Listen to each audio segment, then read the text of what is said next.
safe. Dollars by the minutes, I'ma spend it quick. No talking me down, now I'm doing it now. 'Cause money makes the world go round. Spend it till it's all out. This is all I feel now. Money makes the world go round.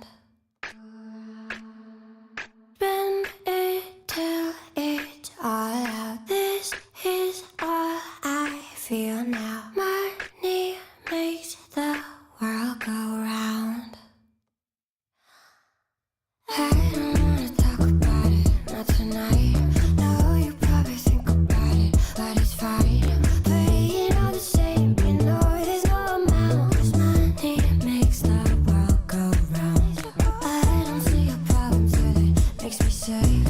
Dollars by the minutes, I'ma spend it quick. No talking me down, now I'm doing it now. 'Cause money makes the world go round.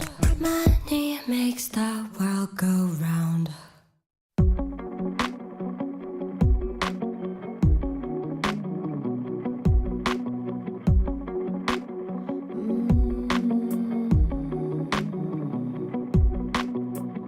All alone in a crowded room, avoiding nights.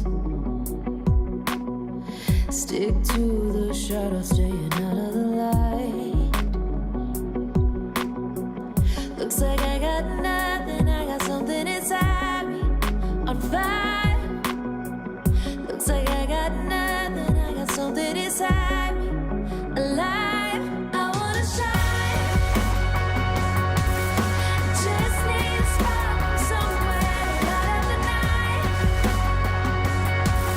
To shake off the chains that I wear. I wanna shine. Light up the sky at night. I wanna shine.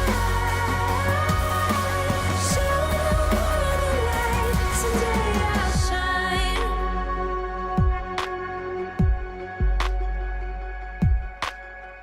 Pull the hood up over my head and I fade away. So many words in my brain, I'm too scared to say. Oh, looks like I got nothing, but inside I'm ready to explode. Looks like I got nothing, but there's magic inside me. I know I wanna shine. Just need a spark somewhere to light up the night. To shake off the chains that I wear. I wanna shine. Light up the sky at night. I wanna shine. Show the world the light. Someday I'll shine.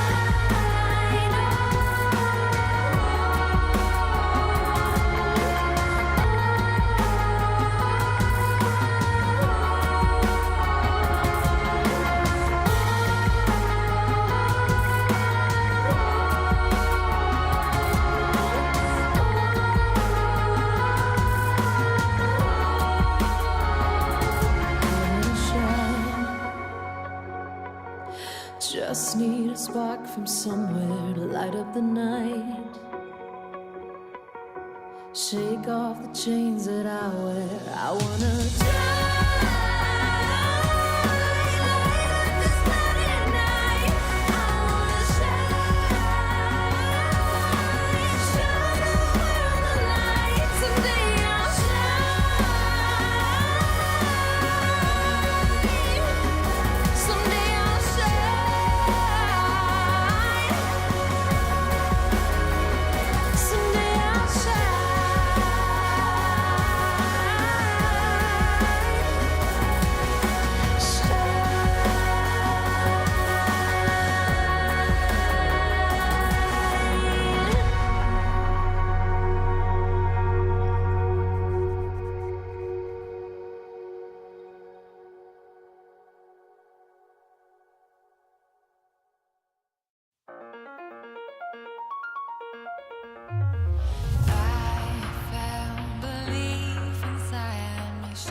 Jumping in my getaway, wanna live to see another day. Run fast and run far. I think there's a better way. Spin me into disarray. Heal all of my scars. Feeling that fire, fire, fire. I'm going wild. Ready or not, here I go. Ready or not, here I go. Ready or not, I've been waiting for this. I'm so ready for this. I'll give you all that I got. Ready or not.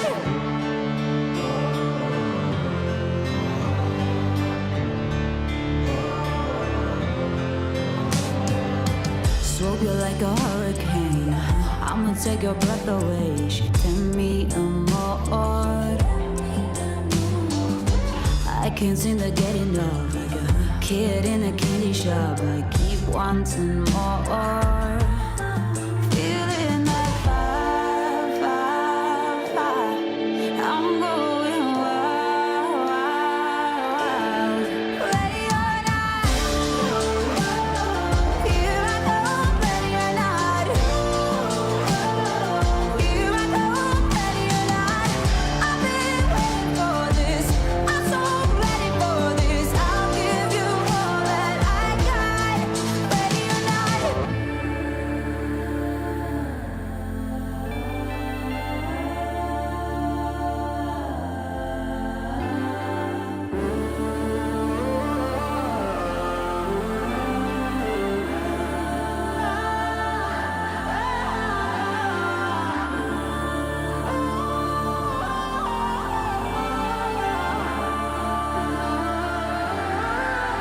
Feeling that fire, fire, fire.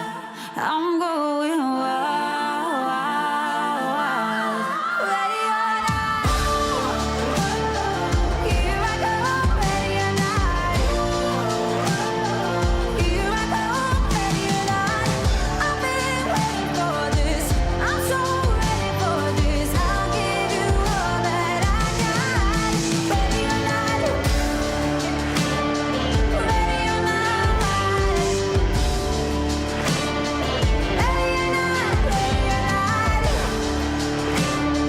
ready or not, I'll give you all that I got. Ready or not.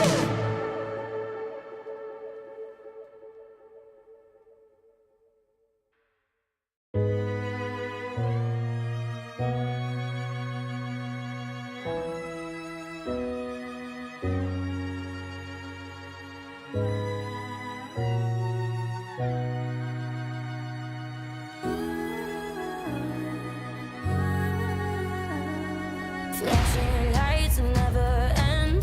What shell shock never to mend. Walk a mile for a friend. Times how you choose it to spend. Strike a match, a burning end. We're waiting for the descent. Close your eyes for the bend. We're driving up, so when we roll, we're always home. Will this day ever end? We're stuck, we playing just how it goes. So when you're far from home, with no place left to go, you shouldn't feel alone. No, don't you ever slow, 'cause you are gold. Yeah, we are never letting go, never letting go, 'cause you are gold. ESL Impact is brought to you in part by Intel, Qiddiya, DHL, 1xBet, Monster Energy, White Market, the United States Air Force, and Logitech G. Lights fall in the golden city. Fire's out and the water's gone black. You can run, but you won't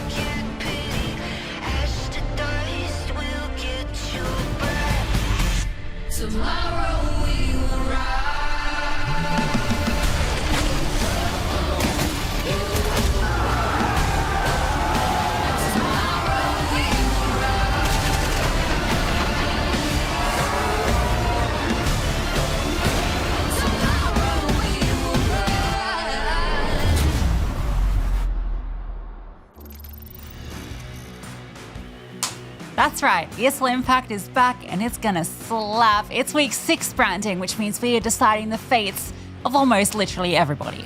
I can't believe it's week 6, and I don't know how many times I'm going to repeat that, so I'm going to move on. It is week 6. There's a lot of excitement, and you're right, especially but in both Group A and Group B. We've seen heartbreak, we've seen heartache, and now we get to see which teams are putting themselves in the best positions to try and qualify for the LAN at the end of the year. Yeah, absolutely. But before we get into all that nonsense, we've got some news, some exciting news for this season, because for the first time ever in North America, we have every single team taking a series. If you weren't here aware, we're able to take down TSM Impact last week. Obviously, that Ross has been going through some little changes, so a rough game for them, but for Aware, a big dub, their first of the season, and the very first time we have every team actually taking a dub. Because I know NA can be a little top-heavy at times, so shout out to Snicky. We all love Snicky here in the ESL Impact house, and for sharing that fact of it. Very exciting for the growth of the scene there. Yeah, phrased it amazingly as well. A testament to the skill and the development of the scene in North America. In South America as well, we've seen some interesting results. And of course, over in Europe, it has been high octane all the way through. Before we take a look at overall standings, let's take a look at the schedule and talk you through what is coming up today. Because in Europe, we've got Na'Vi taking on Team Spirit. Furia taking on MIBR. That is a banger in South America. And then TSM Shimmer versus Pact. And TSM Shimmer will definitely try to aid and sort of repair some of the damage that was done by them last week by Aware. It's going to be interesting to take a look at that. Let's take a look at standings for Europe as well, Lucy, because we spoke about Heartbreak in the pre-show.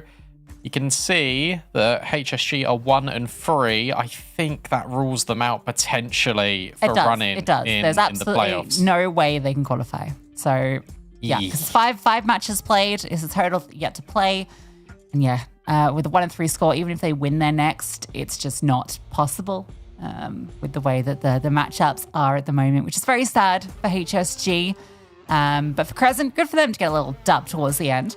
We're focusing on Group B today, Brandon. We've got Na'Vi back on the scene. Covered them a couple of times this season. Team Spirit will be their opponent. You can see they're on opposing sides of the table, and with both teams got 2 matches left. For Na'Vi, this win would guarantee them a spot in play-ins. They can't finish in top of the group anymore because of the NIP loss. But for Spirit, if they lose this, game over.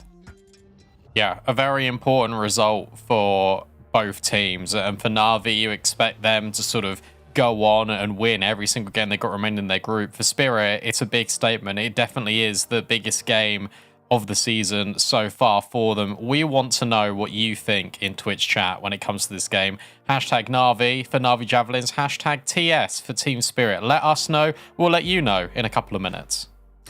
Yes, make sure you vote wisely. Don't make mistakes. Don't vote with Brandon, all right? Just make the right choice. Yeah, these two teams, definitely familiar foes, Brandon. They've played actually quite a lot this year. With all of those series going the way of Na'Vi. Spirit have taken 1 map off of Na'Vi this year. That was all the way back in Season 5, I believe, at the very start, where they were able to take off Vertigo. But outside of that, it's been Na'Vi all the way. We can think a bit about where these maps might take us, given it is familiar territory between these two teams. It's actually been a lot of different maps before, but I would say Na'Vi most likely sticking to their Inferno pick, and then it's up to Spirit to decide how they want to play this. I don't think you can pick Ancient if you're Spirit. I think the Na'Vi Vertigo ban's obvious, and that's the one they've been kind of leaning towards anyway. I think if you're Spirit, maybe you go for an Anubis, you go for a Dust 2, a little bit of a curveball. But by the way they've been picking in the vetoes, it wouldn't surprise me if we go Ancient. I like but Anubis. No, Anubis, I like it as well. Inferno, there we go. That's the pick we expected from Na'Vi. The Decider, it can go Ancient. It can go Mirage, and I think you're better off banning Ancient, to be honest, in the second wave if you're Spirit. I think you're better off on the other maps on the Decider. Yeah, I guess so. Yeah, Dust 2. All right, so that is new territory for these two teams at the very least. So yeah, I like this veto approach from Spirit. Avoiding where they've been rolled before on Ancient. That was the most recent matchup, 13-6 for Na'Vi there. Anubis, when they played last, that went OT. It was a 16-12 victory to Na'Vi, but that was old Na'Vi. That was pre-international Na'Vi. I don't know if that's in favor of Spirit or in favor of Na'Vi coming into this matchup, but it's something to keep in mind. Yeah, that is true. It's kind of unknown territory against familiar oppositions because it's different rosters. And also you've got Spirit making the Crassy change as well. So that'll be interesting to talk about. Before we get and take a look at the other teams, let's focus in on one player, because Hanka, she was still entrying quite a lot this season. Last season it was a lot more, but not with the same success. It's been a lot better this season. 80% success rate over 23 attempts. If you don't know what the numbers means, that basically means that she goes for entry kills a lot less, but when she goes for them, she gets them 80% of the time. That's an insane amount of success, like absolutely absurd. The percentage, I think that kind of maps well with Astra coming into the team. She really is quite an aggressive player, especially on maps like Inferno, which has become their go-to pick. So it makes sense to see that number going down. But obviously something's working out well for Hanka here with the success rate. She was the highest rated player last season. So, you know, the success rate being sub 50 wasn't preventing her from having great maps, but it definitely feels like she's being utilized in the opening way a little bit better now. So yeah, great stuff for Hanka. But let's talk about another player that I think is a bit of an opening kill kind of demon. That's going to be our Kadia player to watch. That's going to be Avarona on the side of Spirit. The highest rated player, I believe, for the team. Maybe Veronica's just snubbed her recently, but between the two of them, they're normally towards the top. But Avarona has also, I think, the most aggressive player on Spirit. So I feel like it's a nice head-to-head to almost be keeping an eye on throughout this series. Yeah, I think so, but I think it can be a little bit telegraphed that Avarona is going to be the first player entry in, just sort of into a sight for Spirit. I think what Na'Vi have done well, and I think they're following the meta quite a lot recently, where it's not just one player that is taking up a lot of the entry, and it isn't just a prime player that you put in, you go, okay, you're an entry fragger, you're the player to go in first. And you've spoken about Astra. I think D7 has got the capabilities to go in first as well. And where you can keep that so fluid and so dynamic, it also keeps teams guessing. So I think that definitely goes in Na'Vi's favor. But Avarona, the fact that she has got a 1.17 rating, definitely an opponent to be feared. I think another opponent to be feared on the side of Team Spirit is Crazy. And I'm going to be honest with you, Lucy, when she joined this roster, I had a lot more higher expectations for Team Spirit than what's currently happened. I feel like she has got a lot more to give, and we've not seen it yet. But in these big moments, maybe it's her time as she does some warm-up on an iPhone game. Maybe it's her time to step up. Yeah, after some Candy Crush, get into the server, get ready to go. I think Veronica's a player I really want to see stepping up as well. And I think you can see that kind of from her past 3 months stats. Has been a little hot and cold, and maybe cold more so than hot in some of these big games where it's really mattered. You know, we talk about that series versus Let It Cook, which I think I've brought up every week that we talk about one of these teams, but that was a defining series for both of those teams. With Let It Cook winning it, Spirit, it really slimmed their chances of making it through. And that was one that came down to the finest of margins. And I think if Veronica had been able to step up a little bit more, could have been different. And I think when we're talking about VQ on the other side, who is one of the best AWPers in the entire scene, you need your AWP to be doing her work. I think it's interesting because we keep having these discussions about which team is currently going to be, I suppose, second best after Imperial. And my mind jumps to Na'Vi straight away because they have been there historically. But I think this team has got even more potential. I think obviously the NIP result, you put a little bit of an asterisk over it. I think NIP are heading in the right direction, but currently Na'Vi are the team to dethrone Imperial, in my opinion, across every region. They've got so much better with these new additions. You've got VQ back to her best, focusing on the sole objective of AWPing. You've got Astra that can go in first, but can also call an aggressive side around the rest of her teammates. You've got D7 that can come in to lurk, and then you've got Hanka who's still maintaining a 1.23 rating. Like, this team is fantastic. And I haven't even spoken about Angelka, and Angelka's another X factor in the team. I think this team is going in the right direction. The fact they haven't been together for all that long, and yet they're already posting up these results, being a contender, taking down Imperial quite dominantly in the Trade It event as well. Like, everything points to Na'Vi ascending in the next couple of months. Yeah, I mean, you just have to look at the past 3 months on each of these players as it comes through. And you've got 3 players that are sitting 1.2 or above. And Angelica's not one of those 3 players. Like, that's how strong this team is at the moment. I think what's crazy is that Astra is the highest rated player on this team since they went international. She is back to her NIP form, essentially, but without AWPing, which is phenomenal when there's so many good players on this team. It's kind of like when Malbs was put into G2 and you're like, well, how is he going to get the same sort of impact he was getting on M80 when you've got Monacy and Nico? But somehow this is working. All 3 of these players are delivering. And then you've got Angelica, as you mentioned, the X factor that can pop off at any moment. It's a team I've been super excited about. We're both excited about because we've seen them beat Imperial in an online event already. We feel that they can do it, that this is finally the promised team, but they have to get there first. That's the only little question mark I'm going to throw in for all the praise we've got over Na'Vi. And it's, how's your mentality? How's the game going to look, for example, if you get undone on Anubis? And we've not seen Spirits Anubis. I've not seen it in a while. I've not seen Na'Vi Javelin's Anubis in a little bit. What is that going to look like? Say Spirit get that first map. What's the reset going to be like? Then you go to unknown territory. So suppose it goes to map 3. You got a lot of tape on your Inferno now, Na'Vi. We know their fundamentals are really good, but what if there's an upset? That's the mentality I'm looking at. Yeah, and for Spirit, with so much to gain from winning this. So sorry, I'm laughing at. She's covered a sponsor. It says Na'Vi. So it says Na'Vi Javelins. That used to be a bigger keeper chair. Yeah, she can't be roughing that anymore. That's like 3 Marta, teams ago. That's fantastic. Sorry, that's really thrown me off. Official Na'Vi Javelins logo. Merch. Put that one on a jersey. I'll snap that up. But yeah, for Na'Vi, they've got 2 more games left this season as well. Both these teams do, right? So this isn't necessarily the end of the road if Na'Vi lose this, but for Spirit, if they do, it will be, right? So I think that's the important way to phrase this, that this is Spirit's chance to finish top 3. If they win this match against Na'Vi, it puts them in the perfect position to do so. And that's it. And that's the thing about this. And I think that's what makes it potentially a little bit scary, because we haven't seen Crassie's final form in Team Spirit yet. We've seen bits and glimpses of Ronica, and we know what Averona can output. And I'm kind of worried for Na'Vi that this might all come together at potentially the wrong time. You know what I'm doing here? I'm going to spin it into a narrative. I'm going to predict that Team Spirit are going to take this series, and it's only for the storyline. I think it's more my heart rather than my head. My head definitely says Na'Vi take it, but I'm going to keep things spicy. I'm going to say Team Spirit. All right, it's 5-man over there weaving your little tails. You know what I'm picking. All right, you don't need to say it. It'll appear in a second. That's my thing with NIP. You can't have your thing.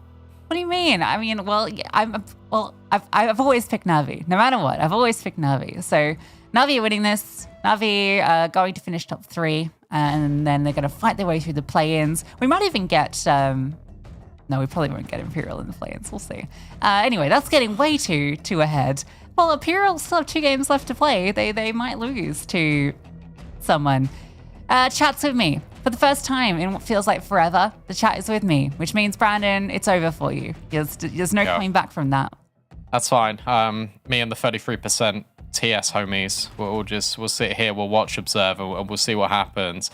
I don't know, that the storyline's right itself in ESL Impact. That's the thing. So I'm just kind of going with the flow of the storylines rather than trying to predict whatever happens in a sensible way. Okay. Well, thanks for being sensible. The other game that's going on at the moment is Imperial playing against Permitter. Permitter, they came so close in that game last week versus Beekeeper. I felt like they were really going to, not come close, sorry. I felt like they were going to really step up there. I feel like that was their moment. They needed to.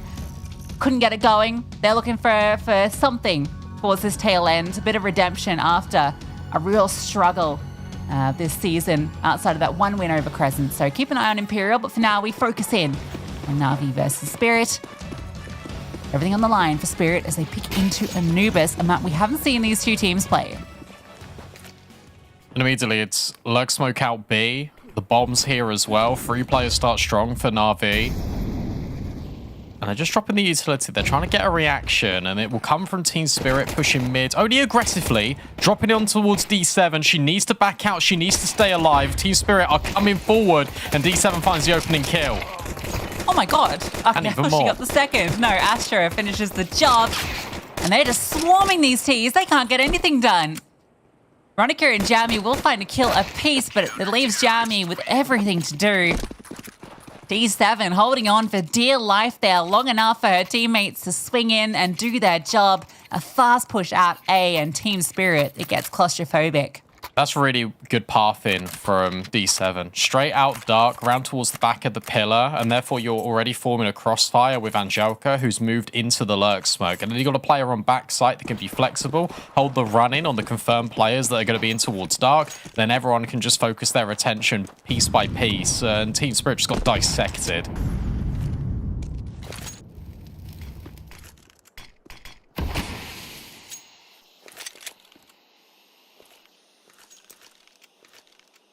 If I'm not wrong, I think we might have seen this Anubis from them in a game we've covered. The Spirit side. Certainly not against a caliber opposition like Na'Vi. Get mopped up by the MP9s. Oh, Verona will get one with the Glock. But, oh, she gets two with the Glock. And a plant? No. No, not going to be allowed the bomb plant, but nice kills. I can't get over D7's chair. That's so funny. Yeah, bomb down would have been good for Team Spirit, but not to be. Nice work from Averona. But what I was going to get at about Anubis before I've only got a couple of those kills is that Krassi, I think she fits perfectly under this team on this map. We talked about the time of Fearless Cheaters last season. The tutelage of Vilger at the time. Anubis was a common pick, and VQ, common opening pick for her. Yeah, good to see VQ getting a little bit more aggro and sort of just taking these fights. That's something I don't think we've really seen all that much from Na'Vi in recent.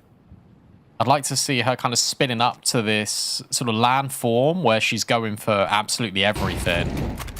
Anchor counters, flashbang with Incendiary that holds the progression of Team Spirit. And now I'd like to see from Na'Vi them getting proactive and trying to look for info on other areas of the map. And they will through B main. Perfect. Now they got all their bases covered. D7's just going to continue lacking forward with the MP9. She'll cut them off if they come back this way, but it is looking like an A finish. Averone is just trying to sell a bit of presence towards dark, but I don't think they're going to bite too hard on it. She can't really commit too much more than firing off a few shots. And with D7 walking all the way through, Na'Vi are going to be 5 steps ahead of this. D7 might even cut them off before they even get in. And she will. That's brutal, because now you're going into VQ, but Krassi will eliminate, but backside player still not revealed. It's Astra from up high, and then it's Hanker down low, disrupting this A attack once more. Ulis is dead. There's no chance in the round. That's all off the back of getting that information that comes off of Hanker dropping the utility when she sees it in A main. Lovely little push from D7. Pushed a little bit too far, I think, after that kill, because, like, if you've gotten the kill at stairs there, yeah, you kind of know they have to all be in A main, and they've not contacted into A yet, so just being alive and being in the back lines is probably more useful, but it doesn't really matter at that stage. It's a 5-on-3. Gives up her life, but then plenty of players to then follow up. And she's, again, gotten very aggressive in B main. I don't think she has any idea that both these players are this close, but not going to be a bother for her. However, losing her teammate in dark will be a bother. Yeah, you got to be now very careful. Molly on towards jail. You're trying to isolate these angles, and So much covering utility has come forward, but Team Spirit are in regardless. Astra finds the opening kill. Flashbang sends D7 up herself, and she's able to get 2, make it a 3rd. Not quite all the kills, but the bomb plant surely gets denied. And Na'Vi, they hold that down superbly off the back of not having anyone there apart from D7. Yeah, great hold from D7. Was just the Tech 9s, but that counter utility that comes through, the Molotov that's thrown from Temple gives D7 a lot of room to work with. They can't quickly swarm her, so she can throw that flashbang up. She can spam through, catches the second just through the smoke. Very nicely done by D7. Alone on the side after losing Angelica. Now we're getting a bit of change up in the utility. And change up in the pace. Astra moving far forward, taking all this control with Hanka behind her. And making this suffocating for Team Spirit.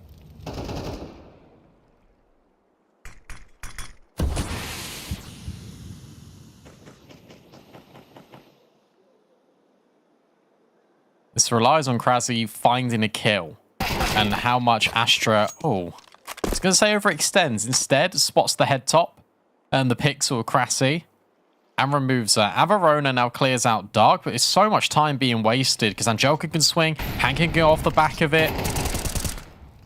And it's just that easy. This is really simple Counter-Strike coming out of Na'Vi, but because it is all just step by step and moving together as a team, this T side are really having struggles countering it. It's interesting. They must have taken spawn-based plays to make that move, just because of who ends up where now, because D7's towards A, was in middle for a bit, and you got Hanka towards B.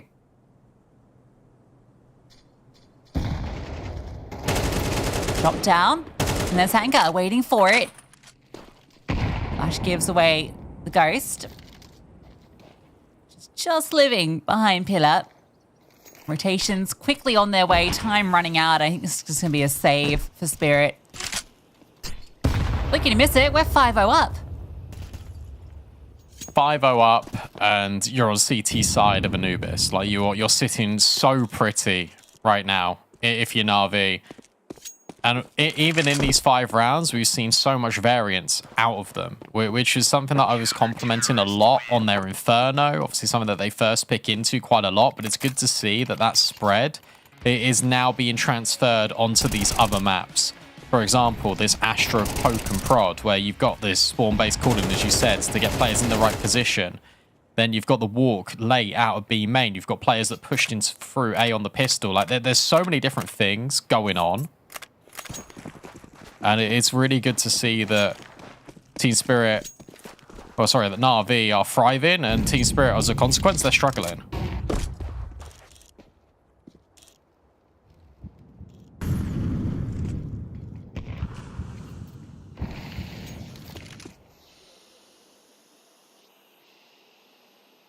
Ball buy will still come in off the back of those saved guns. 1 AWP, 1 AK. For Angelica, it's just the smoke. For Hanka, it was a little bit aggressive. And now it resets just into a more natural default. All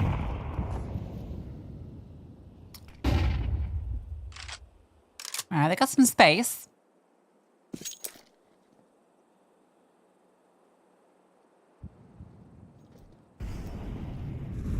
Slow default. And Na'Vi don't give them anything to work with. They're also content to sort of sit as they are, not really putting anyone middle. So that's the gap currently for the CTs. D7 pushes out, but Avarona gets ahead of Angelica. And Ulyss, oh, how does D7 win that? Now, you've got an avenue into B. You'll be split on each side. In Spirit, a little tepid on their approach. We'll start to make their move.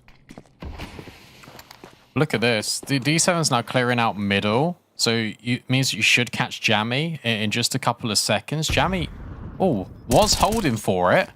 But that's your mid lurk removed. Now it's completely one-dimensional, and you've got lurks on lurks for Na'Vi. The shot from Viku. With low HP on Avarona, this is difficult for Team Spirit. Going to be dealing with players from every angle, but Avarona hits the shot onto Viku. Utilizing that AWP, it's been dropped to her with precision. Eventually, D7 will take her down, but job's done. Astra needs to win out this 1v1 versus Krasi and somehow gets it done. Brought down to 8 HP. Krasi, it looked like she'd done enough. Astra quicker on the headshot. I can't believe that. That round looks so good for, well, Na'Vi at first, and then Team Spirit stand their ground. You get these awesome double kill from Averona at the back of site. And then all you need to do for Team Spirit is not peek. But once again, it's D7 creating this room, pushing further to deal with Jammy, and then coming back in late to alleviate some of the pressure and to give Astra that timing window out from Temple in towards site. Krasi didn't need to peek. That's the issue. That's the small micro mistake that doesn't put Team Spirit on the board and keeps the slate clean for Na'Vi.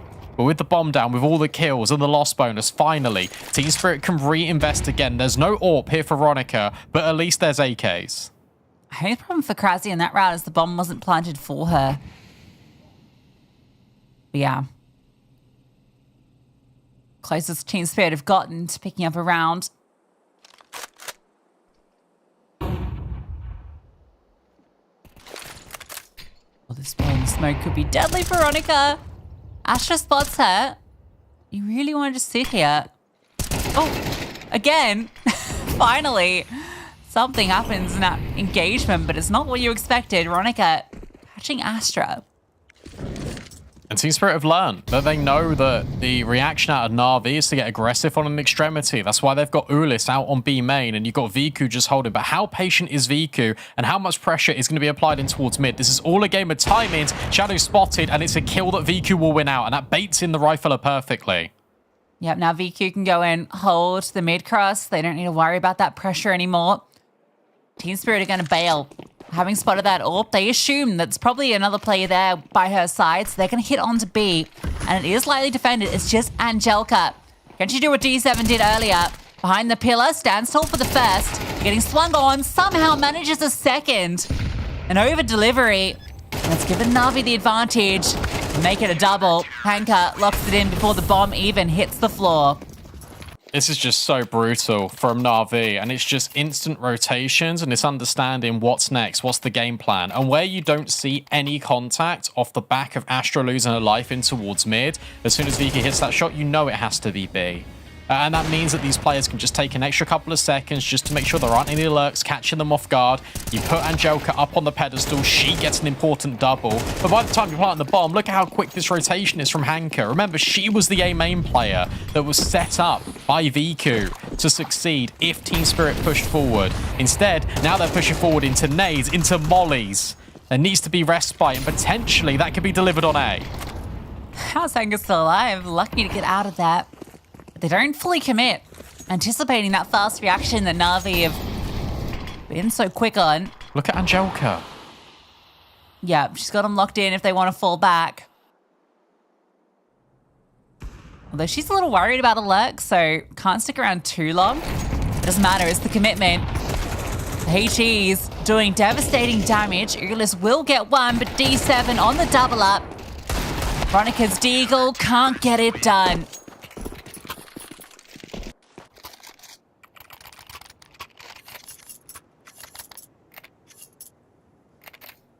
Well, this has been fast. 8-0. D7 in hot form, and I kind of expected this from her because she's been tweeting every day her daily face updates. Yeah. And they've all been W's.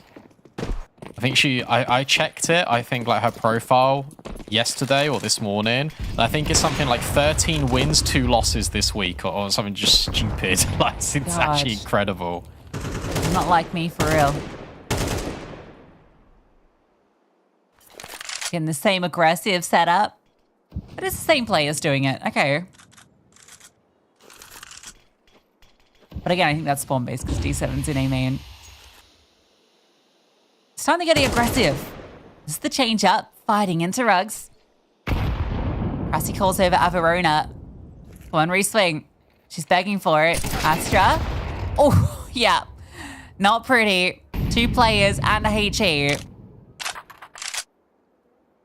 Thing is, though, this is fine. Like, having that kill at the 1 minute, 5 second mark is literally fine because you've wasted so much time. He still needs to go re-clearing all of this. Hanker sees the flash, sees the shadow, but can't connect the kill onto Ulis. We've got a 5 versus 3. The first time we've got Team Spirit and a sizable player advantage. Yeah, they've got to get this one. They don't.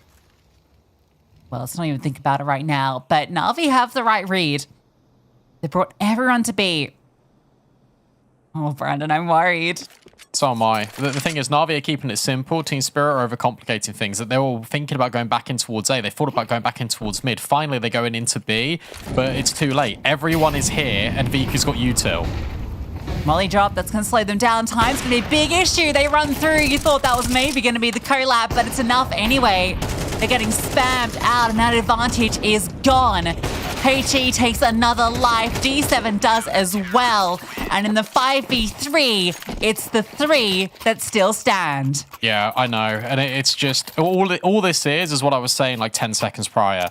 Where Na'Vi have been so aggressive, so reactive in the mid round, where they've been putting all these different pieces, just pushing different areas of the map, Team Spirit are stressed. Because sure, they got this kill on towards like Carpet on Astra at 1 minute 10. When you go into B, what have you cleared if you're Team Spirit on the map before you head in towards B main? Nothing. You've not gone and looked mid. You've not gone and looked in towards water. You're worried about a flank, so you're holding on to that right until the 20-second mark.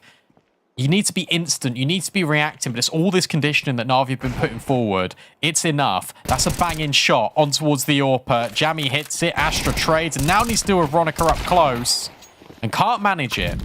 So suddenly we've got another player advantage for Spirit, but we know that Angelica and the rest of Na'Vi are always going to be on the move. I can't believe Angelica wins that. Will be removed. Hanker, 1v3. Bomb spotted and commed in canals.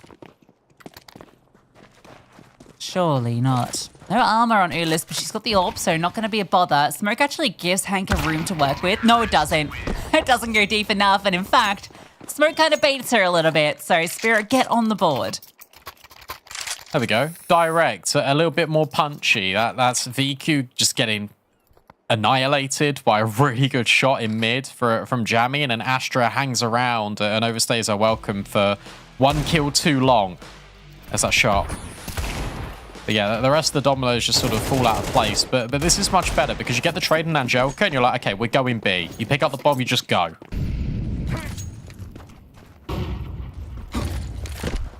Probably the round they win is the one with Deagles. That's Counter-Strike. Yeah, that's classic, isn't it? D7 quietly on 14 for 5. Actually, it's just pretty loud about some of those kills.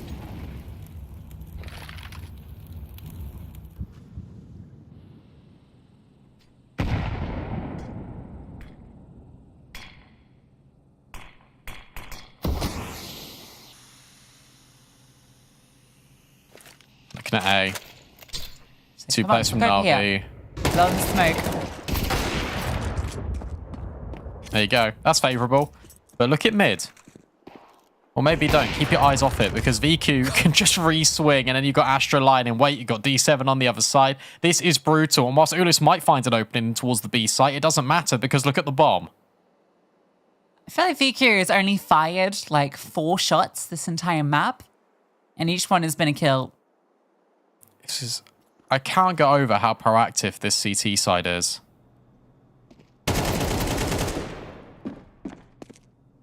This could be a way back in.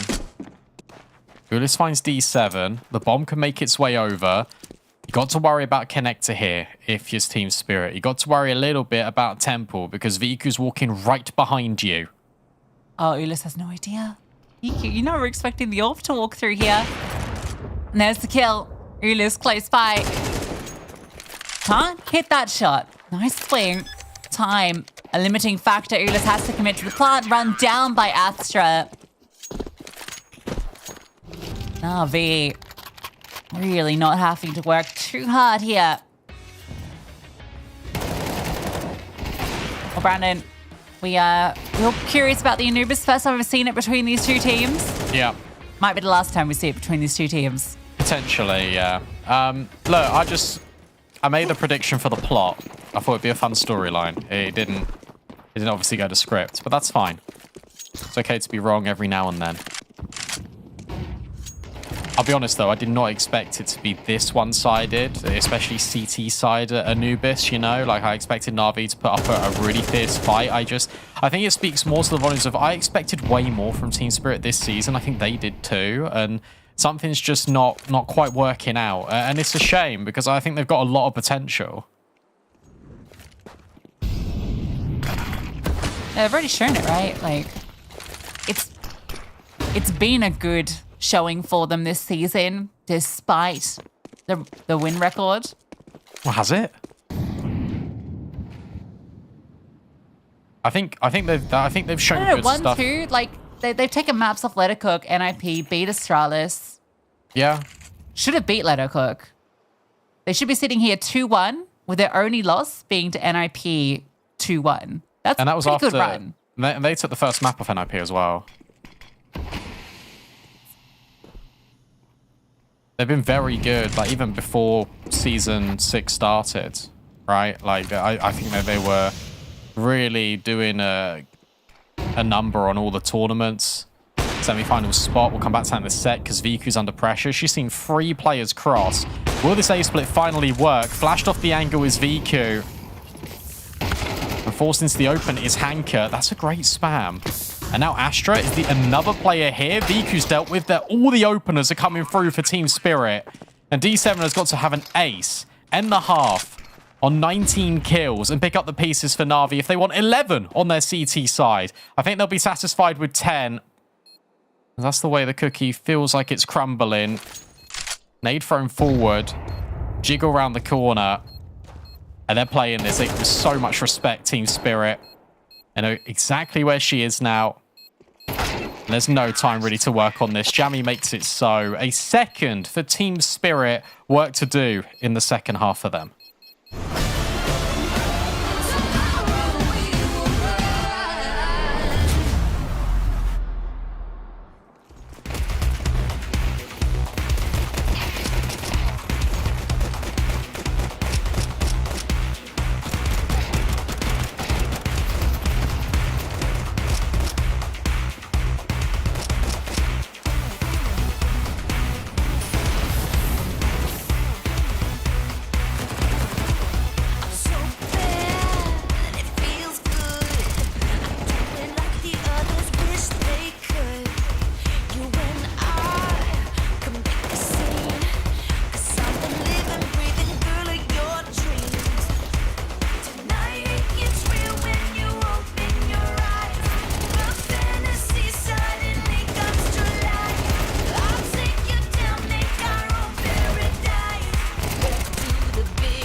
Smells like Na'Vi javelins, because I can't get a whiff of Team Spirit anywhere in the server right now.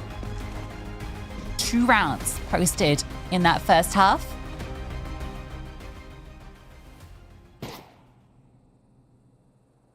A pistol might give us something to start talking about.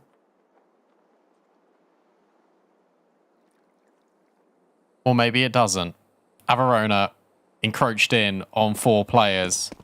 Catches the jiggle. Sees the steps. Well, actually hears the steps, different sense. But now we'll spot the players.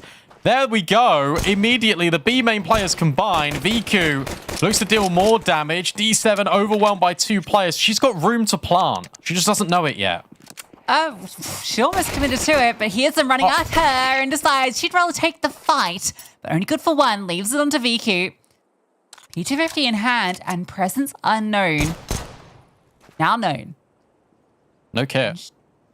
Well, no it's plant. not planted, I so. thought she planted it. My bad. Doesn't matter. We'll see if that comes into play later, Brandon. About 10 steps ahead of the current play. But good setup from Team Spirit. They can swing off contact. VQ has a very difficult job. There's that double swing, and it's Veronica to find the kill. Spirit with the pistol. Still kicking. And the kit didn't matter. God damn it. They can use it next round. That's a kit you don't have to buy. So let's keep an eye on that kit. Wait, they didn't even pick it up. Nice work from Averona.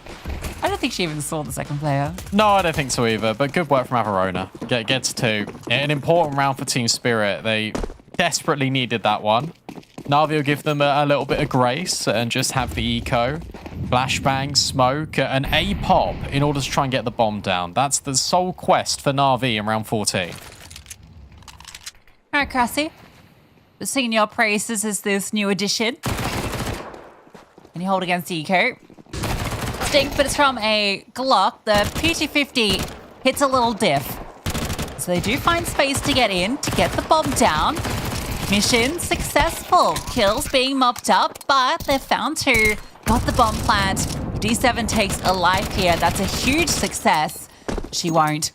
Regardless, they'll be happy with the outcome. Yeah, I think so. That's probably best case scenario. You force rebuys. You've now got a little bit of money, which means you can get utility on the follow-up. And we're not even seeing what the default looks like for Na'Vi yet. With all the guns. Now we get a taste of it. BQ is $100 short of AWP armor, so I think she's going to downgrade to an AK. Yeah, you're very happy with that if you're Na'Vi. For Team Spirit, it's all about survival. Speaking of survival, Pomino versus Imperial, that one's a lot closer. Pomino fighting for survival out here. 6-6 currently. Pomino need to win it if they want a chance of making it through to the play-ins. Being Imperial, what a statement that would be. Especially after their showing last week.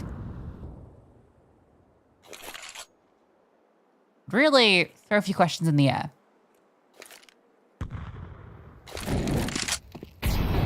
There's no questions over this as to where Na'Vi are going. Straight into A. Jammy not prepared for the scaling.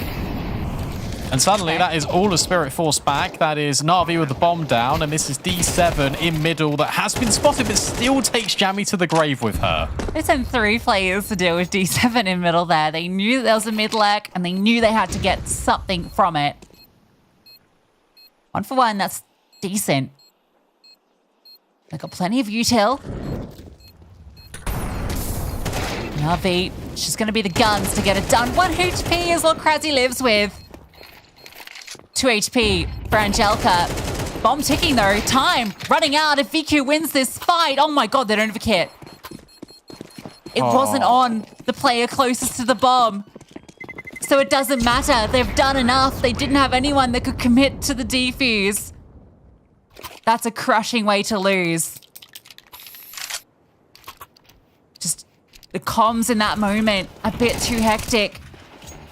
Just needed one of those 3 players who had the kit to get on the bomb, and that's the round 1 and done. Was it 3? I thought it was 2. Oh, that's even worse. Well, they lose 1 initially, you know. Yeah, but then I think Krasi picked up the kill off the floor. It doesn't matter. The point is that... Oh, that's not where the smoke was supposed to go. The point is that how do you let that happen? That was a really good retake up until that point. You identified that Na'Vi were in A main. All you had to do was stick the bomb, and you have one player covering. And the setup gets nothing. Yeah, this is ropey. This is, dare I say it, over. And this is the classic Hanker round. Yeah, that's such a Hanker round. Viku's like, haha, you just died to Astra's molly. That's so funny. Hanker opening up the A bomb site. Things you love to see on Anubis. 12-4. Unless you're Team Spirit. Well, yeah, unless you'd love you're to Team see it. Unless you're whoever's Na'Vi playing against. Look where VQ is right now. You're not going to save. She's in your spawn. The bomb's not even half ticked and she's in your spawn. Well, it's their spawn, but yeah, I suppose. Yeah, I get sorry. your point. The spawn that you're going to save in. And Joker's in their spawn, so the point does work. Yeah, Averona. Ooh. Surprise. Oh, never mind.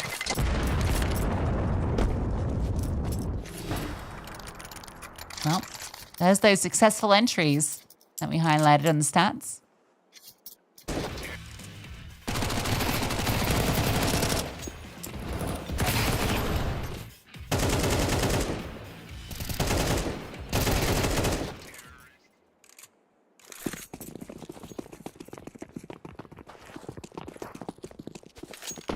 Lucy, I'm not feeling too good about this buy for Team Spirit.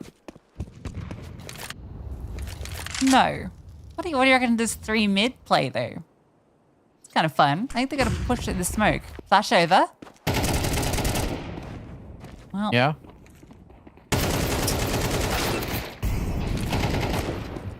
If the thing is, if the B main plays came through at the same time as the mid play. Should have got 2 there. I think he's got 1 HP. Veronica can't get it done. Na'Vi make light work of Team Spirit on their map pick. 13-4. That was a half an hour game, just about. That's how quick Na'Vi dismantled Team Spirit. And that was Team Spirit's map pick. That was amazing from Na'Vi is the only adjective I can really say. There was so much to love about that CT side. You go onto T sides and it is just about grouping. The trade spacing was really good for Na'Vi. For Team Spirit, commented on it in that last round, but that's the thing that was fundamentally lacking in all of these rounds, really. Like, even on that last round, you got the mid push, that's fun. If you incorporate it with the B main play at the same time, you feel like those players get pincered and overwhelmed, and that result goes a lot better. But that's just one isolated round in a collection of many mistakes and many great moments for Na'Vi, and ultimately they just outnumbered what Team Spirit could provide on Anubis.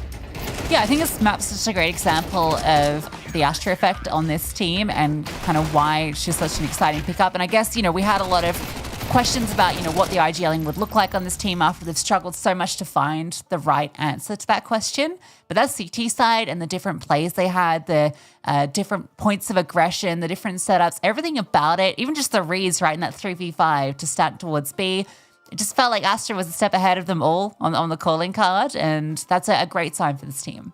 And this is why we valued Astra so highly, even when she was in NIP. And when she left, I know you put out a tweet and you said, look, why has she not been picked up?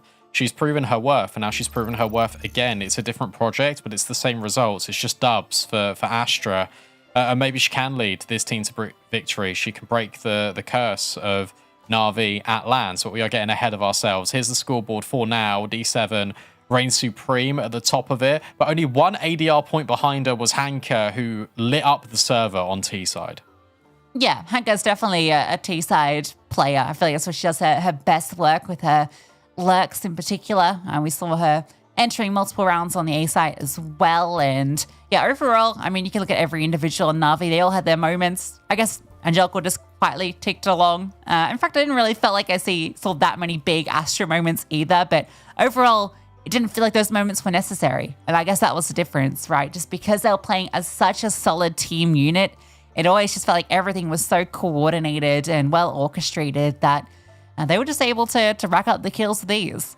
I think that's been the difference between Na'Vi of old and Na'Vi of new. Before I kind of get onto that point, though, we've got to bring up a head-to-head, because I feel like the only player that could take down D7 probably was D7. Thank you, production. Absolutely fantastic. And every time she was tested, she passed with flying colors. It makes a lot of sense that her entire Faceit feed is green right now because she's been on the grind, and that is certainly showing off in the server.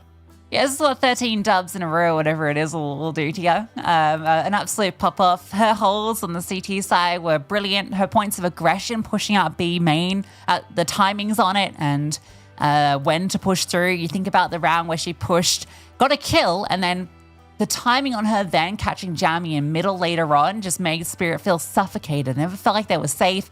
Think about her hold on that B bomb side as well when she was the only one there. She just delays for long enough for the rotations, gets the triple kill. Just felt like she was on fire, and that's great to see because we know the potential of her as a player. And we know that coming into this team, she kind of had to step away from the spotlight a little bit, right? You know, because she was surrounded by so many stars. She wasn't the same, 1.3 average that she was on Guild. It had to be a different play style, and it feels like she's shining still. I think I've said this in previous seasons, but I'll say it again here. D7 is my favorite player to watch in all of ESL Impact because the amount that she gives, the amount that she sacrifices on the server, but also just within like the macro plays of the team is just phenomenal to watch. And that is Na'Vi taking Anubis with ease. You've now got Inferno coming up next, their home territory. Already spoken about the variants on their CT sides of Anubis, Lucy. Inferno is very much in the same vein. I saw that face. Are you worried? I would be. I'm not worried for Na'Vi at all, given how they've looked on Inferno lately. They've just been absolute monsters on it. So for Spirit, they're going to have to really dig deep if they want to take this to Dust 2 as that decider. Remember, this is their chance in play-ins on the line. Can Spirit do it? Find out after the break.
And I won't back down while it burns to the ground. I've got you in my sights. I'm gonna stand and fight. I'm never gonna run again. I'm never gonna run again. I'm never gonna run again. I'm never gonna run again. I'm never gonna run again. I'm gonna stand and fight.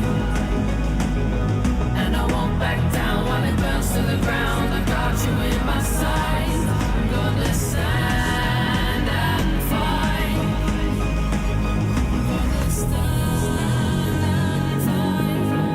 I'm never gonna run again. Gonna stand and fight. I'm never gonna run again. Gonna stand and fight. And I'm never gonna run again. Gonna stand and fight. Back down while it burns to the ground. I've got you in my sight. I'm gonna stand and fight. And fight and fight. I'm never gonna run again. Fight and run again. I'm never gonna run. I'm never gonna run again. I'm gonna stand and fight. And I won't back down while it burns to the ground. I've got you in my sights. I'm gonna stand and fight.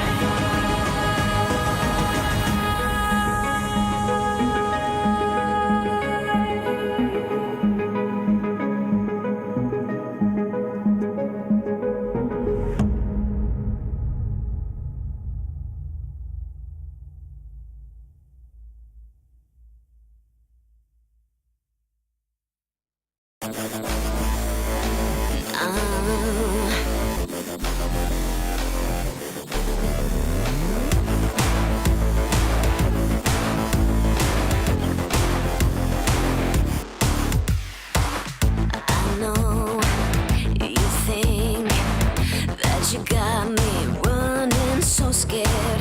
Toxic, black kiss. I'm gonna be your own worst nightmare. So in the end, we both know I'm gonna win. It's only a matter of time. So come on, boy, why don't you show me what you got? You think I'm gonna fall, but baby, I'll be standing last. You better run for cover, cause I'm coming at you fast. You think you're so bad, but I'm tougher than that.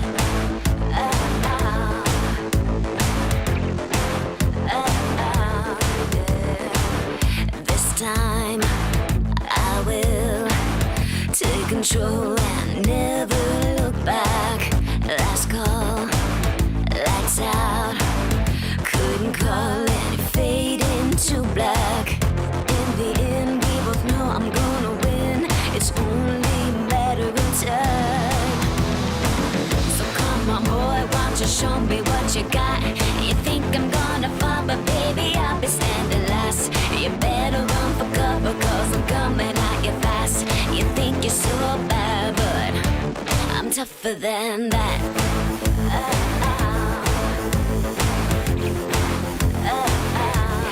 Tougher than that.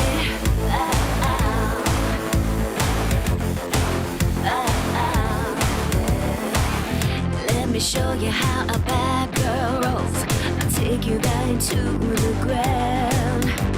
It ain't gonna end like you're wishing for. This time you're going down.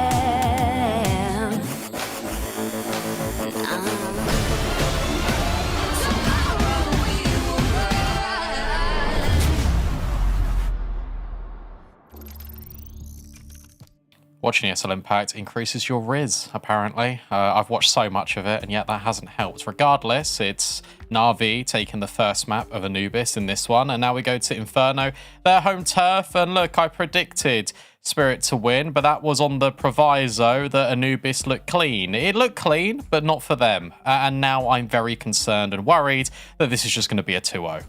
You're trying to spin your little narratives, aren't you? Yeah, I just thought it'd be fun, you know? Like, imagine the scenes. If Spirit all of the pieces combined at the most critical mass point of the season. They pick Anubis. We've not seen it against these two teams. Krasi pops off. Veronica's just having a great game, and unfortunately, it didn't quite happen. It could happen on Inferno, but it feels more and more unlikely now. Yeah, I really have to use my imagination for it because the reality was far removed from the situation you attempted to describe. I felt like the big glimmers that came from Spirit in that first map were Averona looking quite sharp. You know, we talk about her dualies on the pistol round, which set them up for that start to the CT half. The AWP in that post fight when she had low HP, getting 2 critical kills. It looked really good, in fact. And I think she got more AWP kills than Ronica, right? And part of that was just the economy didn't allow it, but part of it was also that Ronica just wasn't having that impact, and she was a player that kind of hyped up as the necessary component if Spirit do want to pull off, you know, an upset. Because we can talk about Krasi all we like because she's an expected element to perform alongside Averona, but you can't just have 2 players, you know, that are performing against a team like Na'Vi. You need all 5 to be in the server popping off, and I feel like I never even said Ulis's name or Jammy's just because they were never in situations to really have those moments either. So, you know, I'm looking at the whole squad to be there alongside Averona if they have any shot in Inferno. Yeah, and the thing is, it was the CT side being so intrusive from Na'Vi. I guess we can put up a narrative of, look, you start CT side if you're Team Spirit, but I feel like you're going to get really undone by Na'Vi's T side because it's high octane, it keeps you guessing, and you've got these explosive players to deal with. All these problems need to find solutions, and they need answers right here, right now, as we do our map flyover, as we brace ourselves to head into Inferno, because Na'Vi are in cruise control, and it's Team Spirit to change course. What do we got? Flashbang into Banana. Jamie wants to peek. Doesn't say too much. Hank is just sitting, see if the push comes. Oh, there's that swing. She's lightning fast on those crouch peeks. It's crazy Jamie's the one that's forward here with the kit and the flashbang. Lucky to have not been punished by it, but still retains that flash if they commit. You can see she wants to do that coffin one, but D7's just wrapping, gets the opening kill, and now she's in your spawn.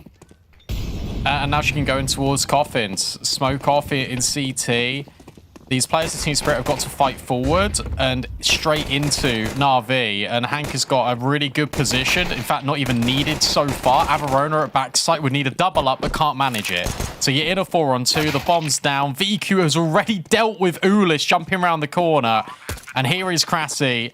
A really difficult 1 versus 3 to try and win. The smokes are all now faded as well. She's got to get out. There is a kit, which I think is enticing her in maybe to at least give it a go.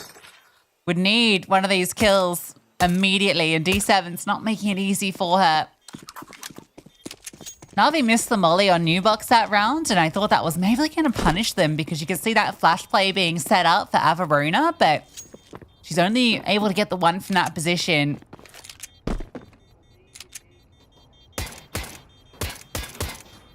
Well, Krasi gets some target practice because in the round, she only really got to fire off at one player. Breaking everything in the kitchen. I don't know if you caught a glimpse of it, but the 1x bet odds flashed across the screen at the end of that pistol, and it's 17-1 for Team Spirit to win. That's for the series, but that is still just kind of going along the line of what we've been saying all throughout. And the fact that Na'Vi have already won the pistol, they forced Spirit onto an eco, sure, we're at really early stages of the game, but you kind of need to be taking all these rounds. You need to get off to a good start, because after your map pick going as disastrously as it did, and now you get off to a slow start on your opponents, you're in rough territory. You're in muddy waters already. It's a lot of Mac 10s for Na'Vi.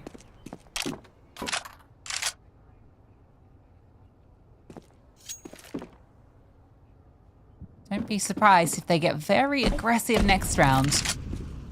This round's just going to be on to beat. D7 with Assault AK doesn't want to lose that. Imperial did win out map 1 versus Permitter. It was 6-6 at the half, and it was 13-7 at the end. Wow.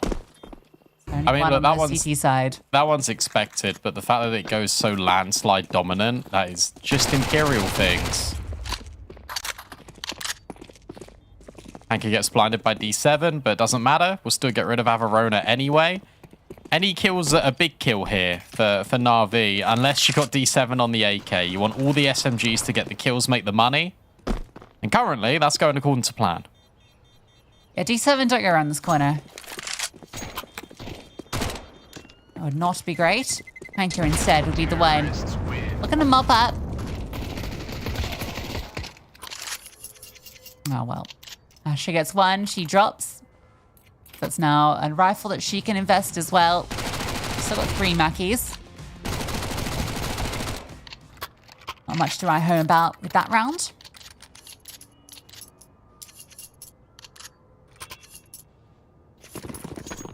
Assy dying means that she now has a FAMAS, 7 and 4. They do have head armor, very important given all of these Mac 10s.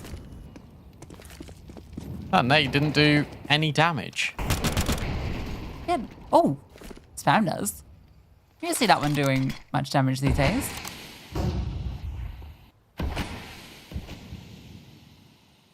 This is classic Na'Vi map control. Already top banana established. Ahead of the nade again is Astra and Hanker. And now just lying in wait whilst the rest of the team takes space in towards top brackets. This is your classic Inferno default, everyone. You're taking control of your zones, and then you can pick and choose where you want to go based on the reactions you get with your map control that you've already established.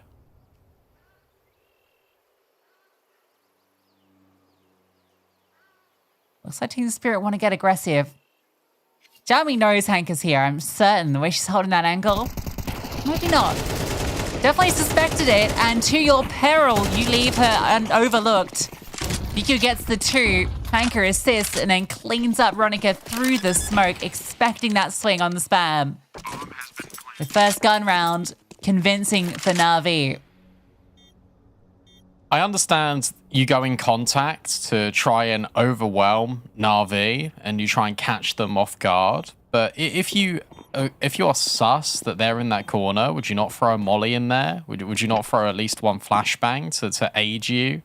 I know that goes against like the contact play and completely undermines what I'm saying, but if you've got like a sixth sense and you sort of know that a player is there, they have to be sort of scaled just in this proximity to you, would you... I feel like it's worth just using that utility, otherwise what's the point in buying it if you've not thrown it? Look, Crassy's going to fall here, and she's just spent like 1k on util. Now it's just all gone.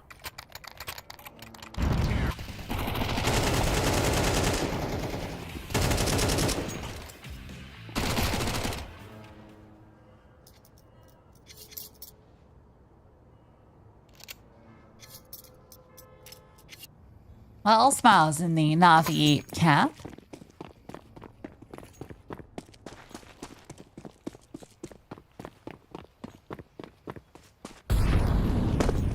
Last time these two teams played, it was pretty one-sided. It was 13-6, 13-8.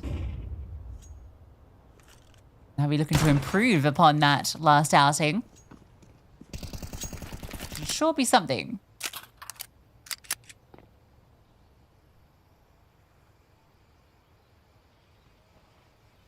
They're on the right spot here, Team Spirit.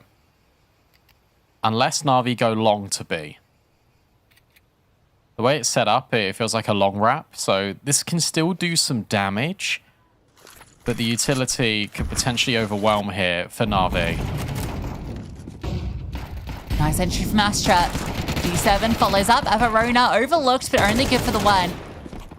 Ulis also chimes in. With only 2 kills being found, the chance of disruption leads away. Jamie, show us anything fun.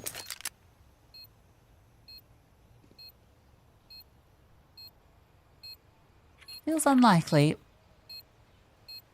Long's such a good call against the pistols.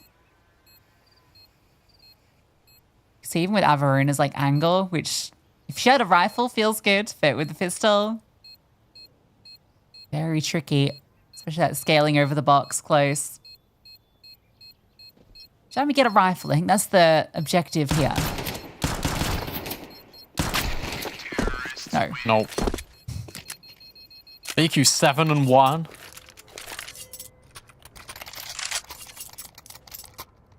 Which is a good start for an AWP or an Inferno that's not AWPing on T side. That feels great.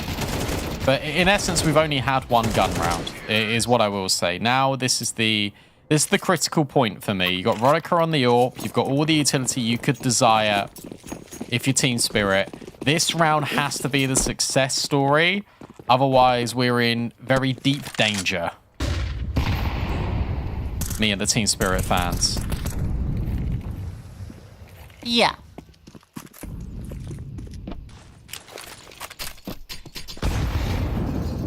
On smoke, flash though. And hits everybody. Somehow no one's taken any damage at all. Yeah, that's kind of wild. Na'Vi come out the victors with all of the space gathered. So, retake utility thrown forward. Jamie wants to fight it. Finally, some damage at the back of that HE. Jamie really wants this fight, but Hanker is close by and not anticipating it. Thought the smoke maybe gave cover, but no. No safety at all. Oh, but that's a good shot from Ronica, and you're still baiting in Averona at back site. Na'Vi, they can cross in, but they need to deal with Averona.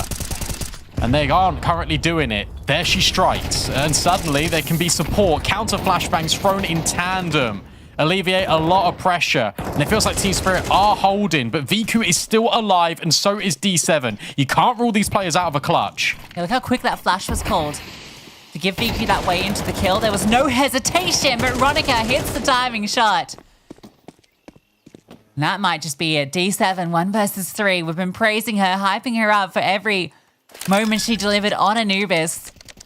An Inferno with smokes down. She's been given the space. Bomb planted, about to fade, but she gets back to new box. But now spotted. Swings, almost takes 2. Look at the damage inflicted. Ules finds the killing blow, but Na'Vi even make that one look doable. Yeah, well done from Team Spirit, though, because the way they set that one up to get Averona the double kill is all because Ronica comes over from CT. And she takes the contact. She lets Averona just tuck in. You can bait me for the full time, because if I get smoked off, I'm just going to rotate over towards Coffins. You got a good rotation out of Crassi to get that flash over. The one thing I'm surprised about here is this one. The fact that Jamie doesn't anticipate that someone's going to be a close car. It looks like the smoke landed a little bit weirdly, but even so, with these new smokes in Banana, sometimes it doesn't give that full range of coverage. There's plenty of little corners and edges that they can get stuck on. Regardless, Team Spirit will take the round. For Na'Vi, it's now back to the same old default.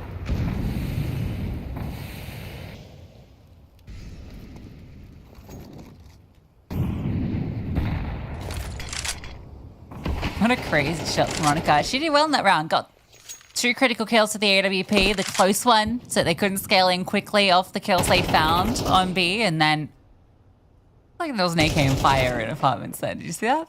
Visual glitch. Now Ronica's in the prime position, in short. Gonna rely on her teammate holding apps though, and that's when Na'Vi are about to pop out. Yeah, flashbangs through. D7 over, but it doesn't matter. Ronica hits the shot. Crassi takes 2 down with her, and that meant that Ronica could still maintain alive. Astra needs to come up good in the 1v4. That is Hanker. He blows open the smoke, but a player's already moved in towards mini pit. Crassi holds down the line, and Ronica hits a wonder shot. Yeah, that's the Ronica that we were hoping to see. In a tough position there where they burst out the apartments, but there was no immediate pressure in Boiler, so she was able to turn around, hit this crazy shot, D7, wondering where her bullets went. Crassi arrives as well, and between the two of them, they lock out A. Much better from Team Spirit. Na'Vi are 4 in a row, still have plenty to invest into, but this would be the breaking point. Astra's going fast, slows down behind the molly, and a boost up over top. Only for now. I think they've heard them. Jay, you can see that the dink comes through on Astra. It could be a follow-up nade. Instead, it's a flashbang. Averona eats it. But Na'Vi don't progress. They just want to reinforce Team Spirit's belief that they are going to execute onto B. And immediately they turn their attention to A. Great timing on clear this. Yeah. They're going to. So now you need to get those bodies over there. Smoke's still in apartments for not for long. Tees throw their own out to Moto. Clear intentions, but a nice smoke deployed with a bit of a safety net to work with. It's going to make it uncomfortable to fight out. Jammy has already pushed through. Krasi finds hers, spamming through that smoke. VQ gives them a way back to B if they want to. Because all of Team Spirit are now on A. Na'Vi still have time to work with, but they have a single smoke. Thing is, if you go B, you go now. It feels like Avarona's going to beat the rotation. Single smoke is on VQ, as you mentioned, so at least CT can be cut off. Oh, I found another. Oh, they found another one. Okay, well, that's even better. Because now both choke points are smoked off, and VQ's holding the walkthrough on Avarona. Is there going to be a spam? Yes, and now VQ's also felt presence in towards CT. Na'Vi are in, but can they hold it? Managed to get the bomb down, which already felt very difficult for them with how that hole went on A. Smoke's going to block off Banana, so D7 removed for the moment. Also forward to new box. I think it actually might have gone shallow. Can't quite tell. I'm just looking at the mini-map, and that means can't clear it. It's a double up in dark. A bait and switch. VQ first on the line. Misses the shot. Hanka doesn't miss hers. Crouching under you. She will be taken down. A no-scope onto D7, and there is time for the defuse. 3 in a row for Spirit. Yeah, this one gets incredibly close, but the important thing is that Team Spirit win it, and it's another Ronica moment. The no-scope on D7 because Hanka was dealing all the damage at backside. So the fact that Ronica pays attention to Banana, she trusts her riflers to eventually trade out Hanka. Because if D7 goes unnoticed there, if she just hits that timing, all it takes is 1 kill, and that's the round over. Instead, it's Team Spirit being proactive in Banana, resetting, and then hitting shots like that. The thing is, you can buy this if you're Na'Vi. Because the money is still low. The only consideration, I think, is that Ronica doesn't have to reinvest an AWP. So yeah, I think Lost Bonus is on full, right? So... Third stage. Yeah, 3 in a row. So yeah, they half invest here, they got full buy next, and a good chance of still winning this one.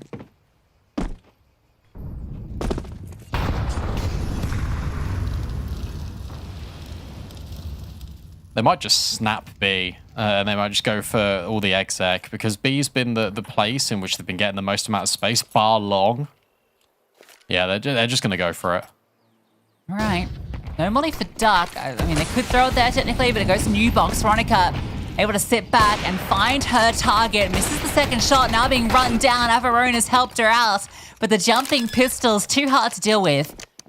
That's an AWP recovered for Astra. We know that she can be a hot hand with it. Bomb planted. All 3 players in the site.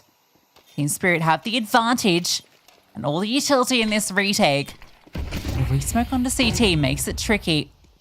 It's going to force them to make a decision. Ulyss does have a HE if she wants to blow up. It's a flash over to set up the temple players. Now it's just start to scale. D7. Tucked in behind new box. Angelka, though, she's the one off D7's contact that swings. And finally, that Tech-9 gets to shine. Astra not even needed. In the post-plant, Na'Vi set up for success. That's 2 rounds now in a row that Team Spirit have missed that new box Molotov. The first one, it didn't matter. This round, it matters an awful lot because D7 can't be poked out of the corner. And that means this crossfire, and in my opinion, the most powerful crossfire in CS2 can't be broken. And you got Astra taking all these pop shots. Suddenly, you think the new box is cleared? No, it's not. And D7 swings and reveals herself. And that's the coup de grace for Na'Vi. For Team Spirit, you're now back to Struggle Street. Sure, you got the AWP on Ronica, but a lot of players are lacking.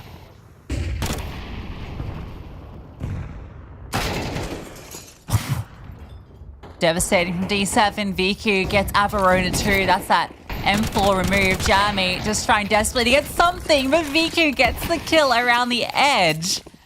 Absurdity. Na'Vi have run over Team Spirit off the back of that crushing loss against the Tech9s and Hero AK. Veronica gets to save the AWP, but rounds are running away from them. That's the break point. The fact that you can't win that retake in the previous means that your economy is going to be battered and bruised for the foreseeable future, and Na'Vi can genuinely run away with this 9-3, 8-4. It's these fine margins that add up in MR12, and if Veronica can't save this AWP, it's looking dicey. It's looking dicey, and of course it's D7 to be the one to take that away from her. Smoke gets put on it.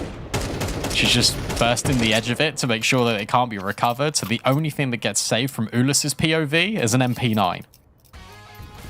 That's rough. You thought at least maybe we could keep this AWP. Jesus. That's pretty quick. This one from VQ is also disgusting. Yeah, she knows that that's a ridiculous kill.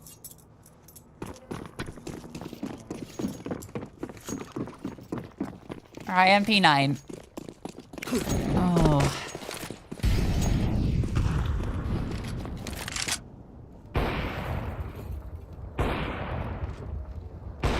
You know what I want to see? I want to see Na'Vi play nuke. That's all I want to see. I need to know what their nuke looks like. That's the one untested map, given that Vertigo is their permaban. I don't think we'll see it, to be honest. Unless they pick it. Because a lot of ESL Impact teams don't like nuke. They kind of followed in the Enigma Galaxy, Imperial School of Thought, where they were like, no, we don't want to play nuke. Obviously, We had want to play to, wouldn't Na'Vi. it? Yeah, but also Na'Vi were really good on that map, sort of like pre-international. They deviated away from it for a while, even before they were Na'Vi. The Tetane Negatuve days, like they were really good on nuke. So I imagine their foundations are very strong on it. But if you don't need to go into it, you want to leave it if you're Na'Vi as soon as possible. Sorry, as late as possible. Like maybe picking it in the finals would be interesting. Yeah, it's like a trump card, right? Where teams have no idea what you look like on it.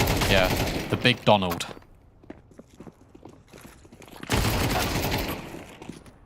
Well, that's an advance from D7 into the apartments. 2 kills. That was weak. It's okay. And Na'Vi are waltzing away with this one. That one was better. That one was better.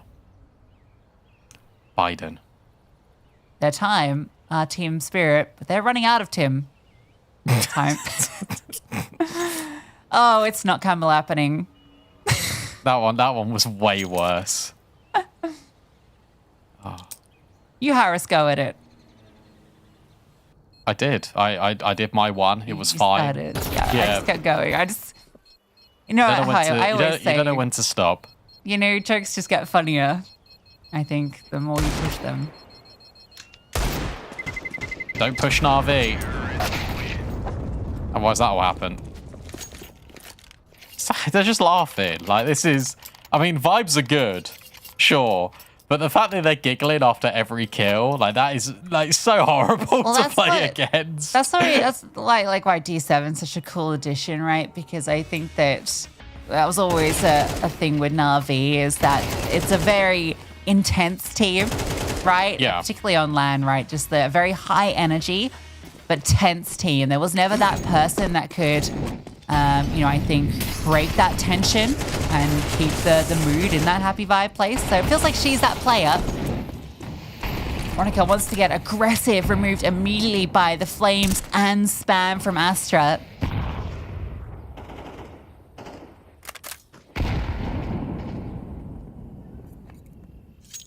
I think what's dangerous here as well is that every single player of Na'Vi has shown up and we've had a moment.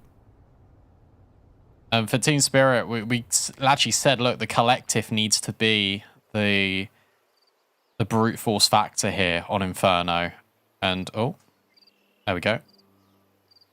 We saw a little bit out of Veronica. We've seen good moments, obviously, out of Averona. But now we need Ulis to stand tall, as she is solo on A. This is a big gamble made by Spirit. Unfortunately for them, it's wrong. Unless Na'Vi go long to B. Then we're So that cooking. would be wild. But I don't think they are, based on the No, they're positioning not. of their other two players. Well, good luck. You're going to need it, Ulis. And it's done. Goodbye. Guys, 3-8. 5-8. Another Astra Masterclass. Got both kills. Called the round. That's why I think, Inferno, we've spoken about this before, but it's worth reiterating Ash's influence on this team and why Inferno is such a logical map for them to make their home, given that's where it felt that, I think outside Vertigo, Inferno was the strongest team map for NIP under Astra last year. I think the Vertigo was actually better. So I'm sad that we don't get to see that from Na'Vi. I'm more surprised it's not Ancient. But I guess you're going to play Ancient enough against other teams in ESL Impact because a lot of teams like first picking it to the point where you can make your home territory something different. It's just out of all the maps to pick, like, yeah, it does make sense that it's Inferno when you break it down like that. But when you take a look at it just basically on the surface level, it's like new international team. You want to say, okay, the most fundamental heavy map, you're going to make that one your home. I think it provides a really good just sort of grounding for the rest of their maps. So I like the decision a lot. I think the coach would have involved Alcest like quite extensively in that. I'm getting ahead of myself here, but if Na'Vi make it to Stockholm, I think they will, just why I'm saying this, but I would love an interview to talk to Alcest. I feel like we haven't really heard from him, and I feel like he would provide an awful lot of reasonings for Na'Vi. All right, Heku, you're listening. Kind of boot up Duolingo Polish. I'm sure. Actually, no, they're international now. What am I talking about?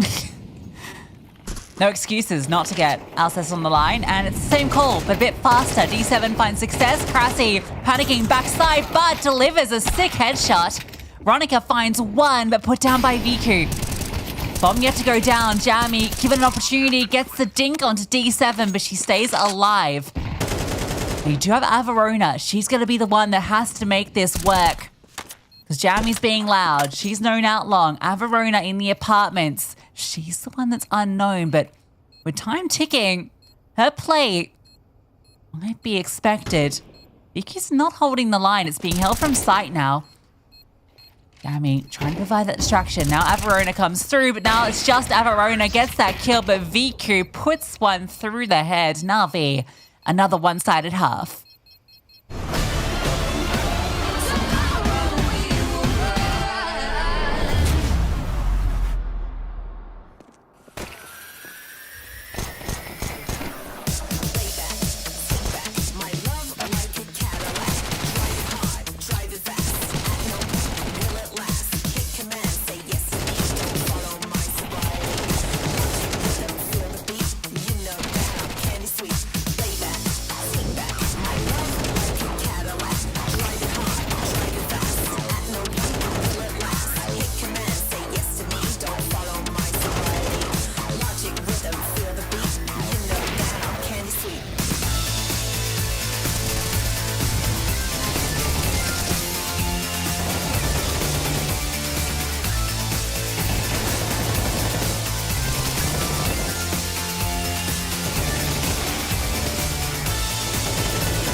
pretty dominant on that T side for Na'Vi, and now they're a hop, skip, and a jump away from locking in this series 2-0. For Team Spirit, it's a lot of work to do. Oh, on that T side, and it gets a whole lot harder with Hanka finding Ulis, but at least Crassie's there to respond. Look at D7. She's just down mid. Yeah. Oh, not for long.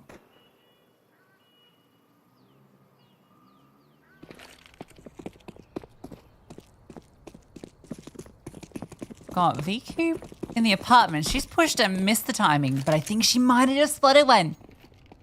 Something will walk by, so she's going to come back hearing all of this, calling her team over. We should be undetected. They go for a default plant. She could ruin their day, but no, they're planting deep over, actually not committing. It's for cold, so VQ can't deny this. Now, element of surprise gone, doesn't matter. Swings for that first kill. Now they're stuck in the site.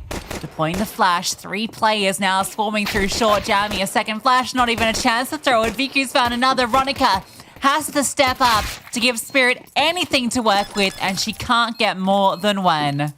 I'll tell you what, though, I rate the way that Ronica tried to play that. She was knowing that the balcony player would have to come to her. So if she can kill the players on site, she'd create a little bit of space. So I think target selection was the right idea from Ronica. It's just unfortunate that you're going up against both Astra and Viku. And also the small, really tiny micro here from Viku is that she doesn't step out until she's ready to swing pit. Otherwise, Averona would have spotted her shoulder. So she waits until the very last moment before peeking. You can see players normally, they stand in the doorway to try and just get a kill on the player that walks in. Not Viku. She only swings when she's ready and when the team's ready. Force back from Spirit, obviously, with the bomb plant and it coming down to the 1-on-2. Very patient out to get go as Na'Vi sees that opportunity to take space on Banana.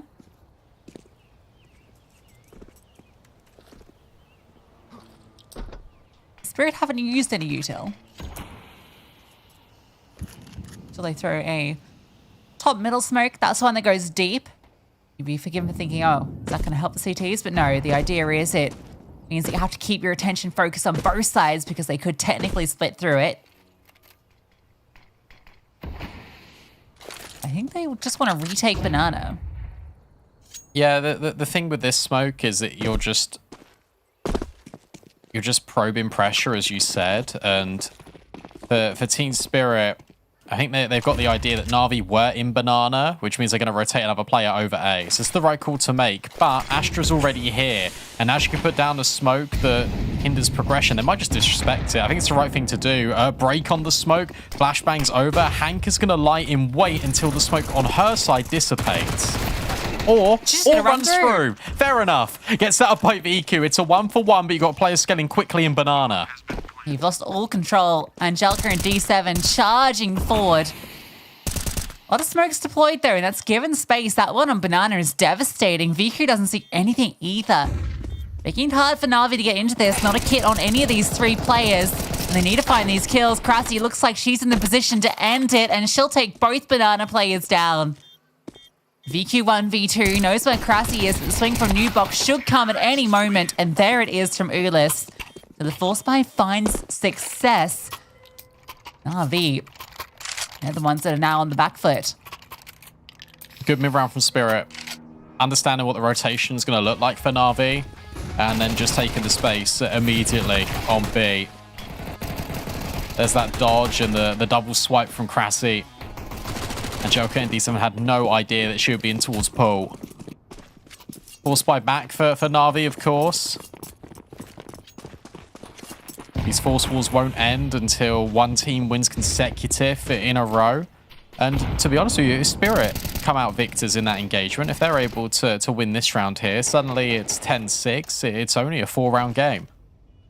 Uh-oh, I'm scared.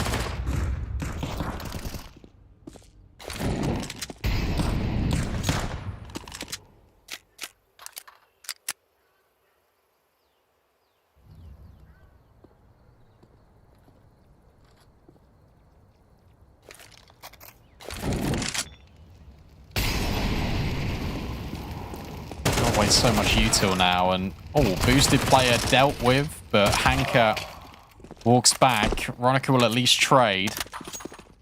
So it is a 3-on-3, and Team Spirit have got the site. Managing to crawl that one back after giving Hanker way too many opportunities. Pushing through that smoke. No spam with the P250. So Ronica crosses safely. Bomb to be planted. What looked good for Na'Vi at the start is forced back by Team Spirit.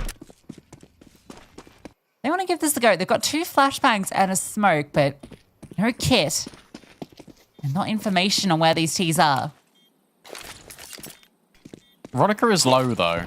So the flashbang forward will set up both of these players, CT and Coffin, to swing. And as long as you pinch effectively, it could work out well. And Angelka with the P250 has done the damage. And Jammy is stuck behind this smoke. And Angelka is body blocking D7's defuse and even gets the kill. That is ridiculous out of Na'Vi. That's the level they're at right now. And it's levels above Team Spirit. Yeah, I gotta say, Jamie, I just don't think that was the play at all. You know you're up against the Force Spy. The Glock spam's just not gonna get it done. I know it hurts, but sticking the reload on the AK there has gotta be the play, surely. Regardless, great retake from Na'Vi. Angelka hitting some bangers with the P250. That kill onto New Box was beautiful. That one's crushing for Spirit. That retake was pistols, armor, a smoke, and 2 flashes.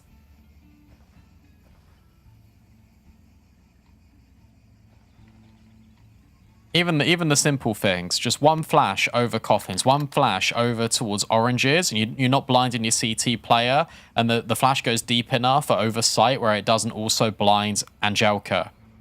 And I was worried about that player at sort of dark being low HP, and it's the fact that the new box player swings first on high HP, and Angelka's just able to remove it so effortlessly.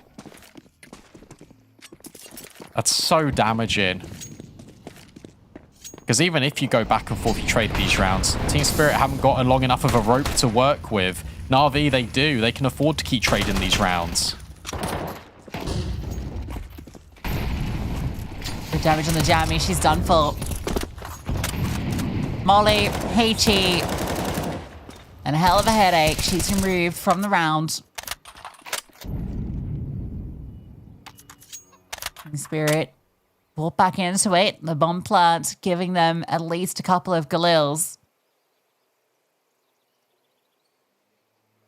Very bullish about B. You want to go back again. Hanker jiggling the angle. Spotted. Pulls with the flash. Swings off it. And it is perfection. Oh, that is brilliant from Hanker.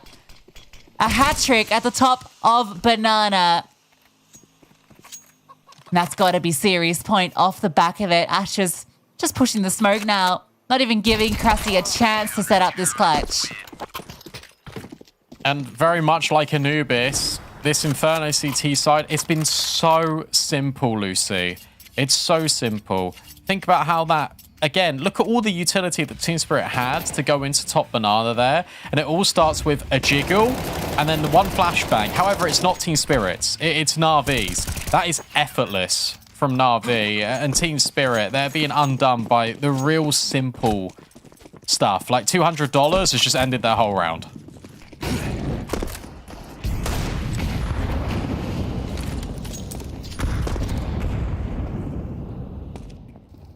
This is a Na'Vi that feels like they go from strength to strength. Already improved upon how dominant their victory over Team Spirit was last time. This is how this is looking now.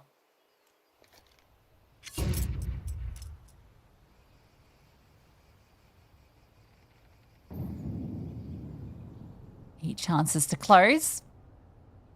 Might just be the first that they take with glee.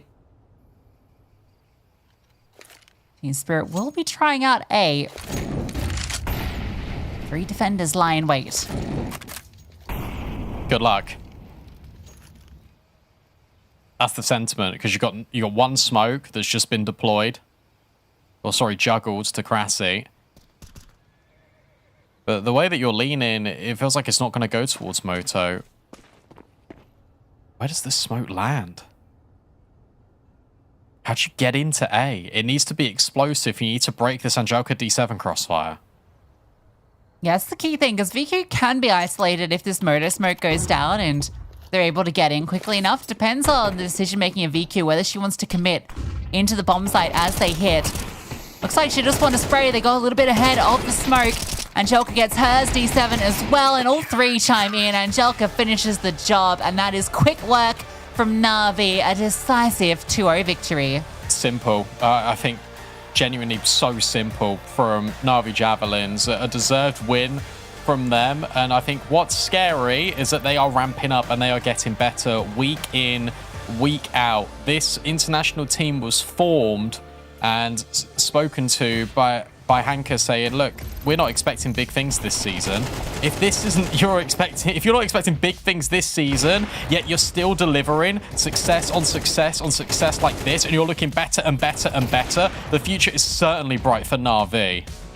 Yeah, I think if expectations were low to start, I think they're high from at least an outside perspective, because this team has been on the warpath. Took down Imperial in another tournament. They've won almost all of their games here, and there's a big asterisk on the loss due to technical issues. So overall, it's been a great run so far. They still have one more game to play this series, but with this win over Spirit, that should more or less guarantee them that top 3 finish. And for Spirit, I do believe that sadly means that they are no longer probably, I will double check, but I'm pretty sure with this loss, they'll have a 1-3 record, 1 game remaining, and yeah, I don't think it'll be possible for them to make it through. So we'll keep an eye on things, but for now, I think that was maybe the end of the road for Spirit. Yeah, we'll spin the numbers because they have got that head-to-head over Astralis. So I'm not sure sort of how that works if Astralis lose their games. But regardless, it's unfortunate for Spirit because they definitely did not show up in the way that they wanted to today. I think that's the key takeaway here for them.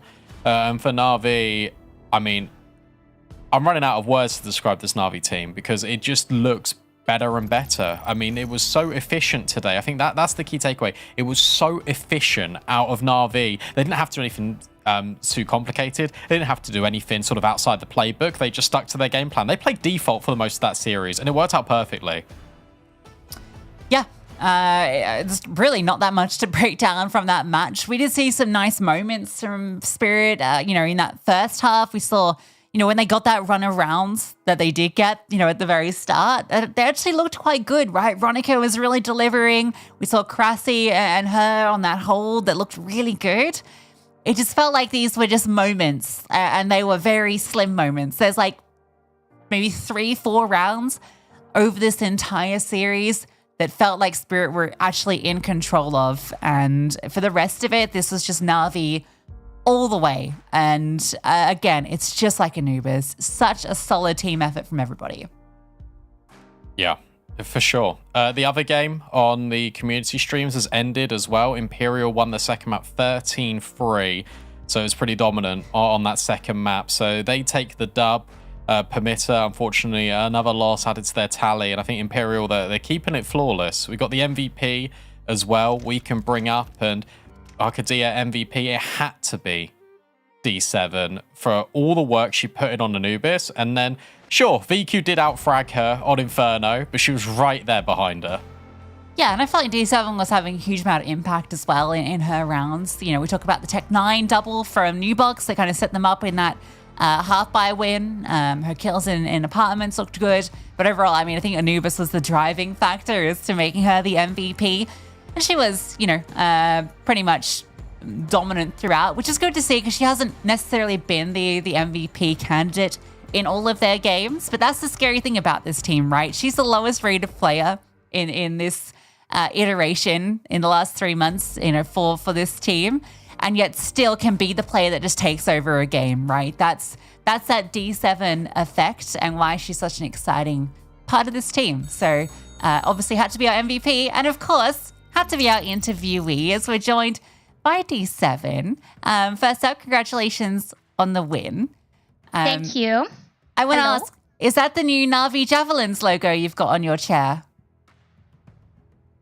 It's personalized. It's not on sale. Oh, so I can't get it on like a jersey or something? No, I just did it because I have a symbol here, from another previous team, and Navi supremacy, yeah, javelins. Navi supremacy. Another supremacy that's going on at the moment, Marta, is your Face It win streak. I've been seeing the daily updates on Twitter. Can you give us any sort of secret insider knowledge as to how to win Face It games? Just mainly for me. I need help. Yeah, queue with my teammates, but since they're my teammates, they're queuing with me, so I guess you're out of luck. Great, thanks. My winning factor is them on Face It. If a spot comes up, you just have to let us know. You might have heard at the end there, you're our MVP. You had an insane Anubis game and great in Inferno. But I want to talk about Anubis because it looked like you guys were very practiced on that CT side. First time we've seen in this matchup versus Spirit, Anubis get played. Were you expecting that to come through? Because you guys looked really good. Oh, kinda, yeah. We kinda knew what to expect from them. Or at least what not to expect from them, so that makes mathematics easier. Fair enough. I want to ask a little bit about Inferno, because that's been your pick for quite a while now. Coming into things, obviously into sort of the international project and going through maps and figuring out, what was the selection process like? Like how do you decide on Inferno being your permanent pick, or without giving too much away, how has it always landed on Inferno that you guys rely on? Actually, like, we didn't put that much effort into Inferno. I think it was just natural for us to play it, and we feel very comfortable in this map. So I guess that's why we are picking it. But to be honest, we can pick any other map, so... Yeah, it certainly looks like it from your recent successes as well. And I wanted to ask you a little bit more just in general about joining Na'Vi, and what's been the biggest thing that you've learned so far since being on this sort of new adventure with Na'Vi Javelins? Okay, so they're pretty different. Like, they have a pretty different dynamic from any other team that I've been in. Like, they're pretty, how do I say, open. And they make me want to be more open as well, you know what I mean? Like, to criticism and stuff. Everyone here is just focused on one thing, which is winning, and it makes things much easier. There's, like, no ego battles or anything. Like, everyone's just working towards the same thing, which is kind of cool. We're certainly seeing the results of that so far. Your next match is going to be against Astralis. What are your thoughts on that matchup? I think, to be honest, Astralis have improved a lot since they... put the old guild core, yeah. Love old teammates, love you. But yeah, I think they can put up a fight, but I still think we're gonna win it. So that's it. We're gonna be prepared for any enemy that we face. So I absolutely believe it from what we've seen so far. Thanks again for joining us. Well played, congrats on the MVP, and good luck with the rest of the season. Thanks, guys. Thanks for support. Thank you. Speak to you soon.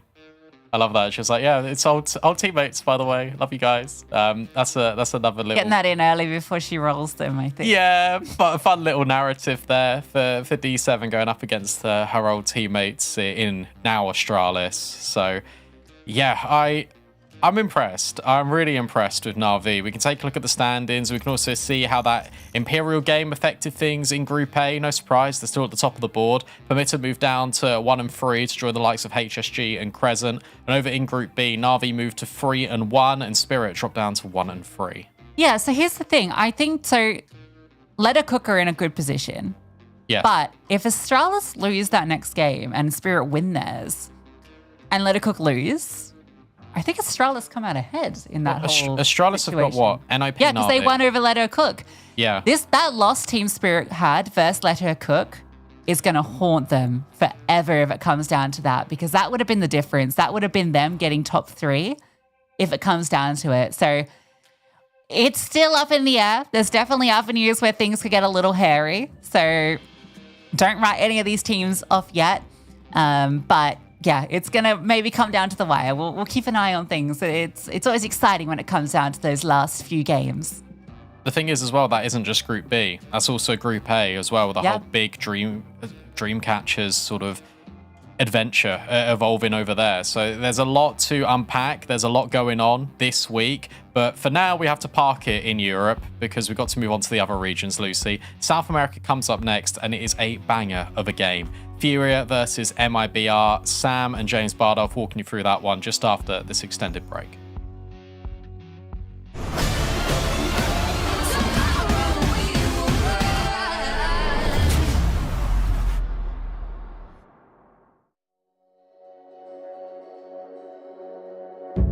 I've never believed in fairy tales. I'll write my own story.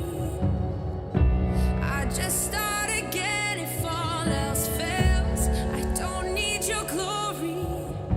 Touch the sky with my head held higher. I'll say what I have to say. In my mind is a fierce desire. You better get out my way.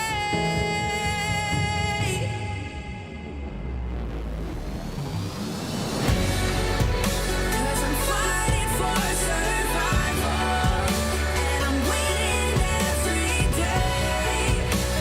I'm looking for approval, 'cause I'm doing things in my own way.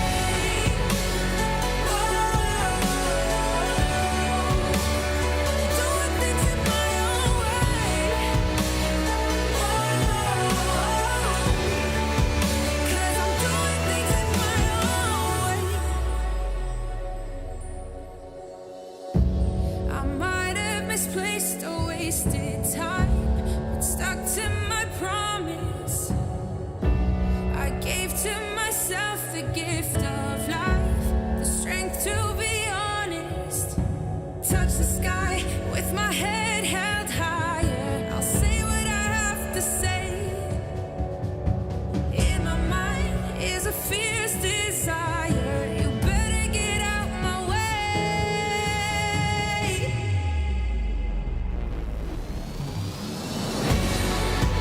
'Cause I'm fighting for survival.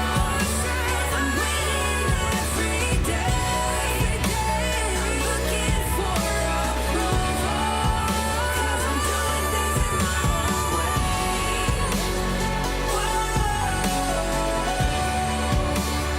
Doing things in my own way. 'Cause I'm doing things in my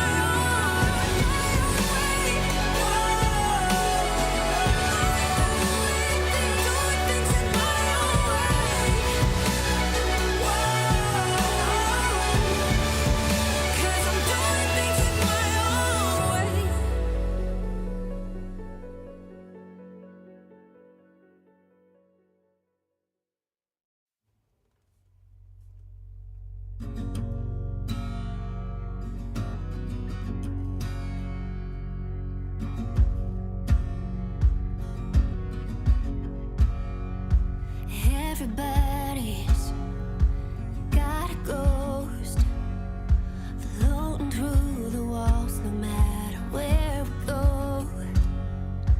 We're all strong, but we're all scared. Haunted houses in our heads, 'cause everybody's got a ghost. Everybody's got a demon. We're all smiling, but inside we're screaming. We all laugh, but we're all sad. God only answers when he's mad. So run to the river where there ain't no stream. Pretend if the water flows. Find a voice, let it sing. A choir of singers, a broken wings. Ain't no angels, just a bunch of thieves trying to steal some love so we can sing.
inside doesn't wanna sleep. I bait deep, but I just dug her up. I bait deep, but here she comes again. I bait deep, but I just dug her up.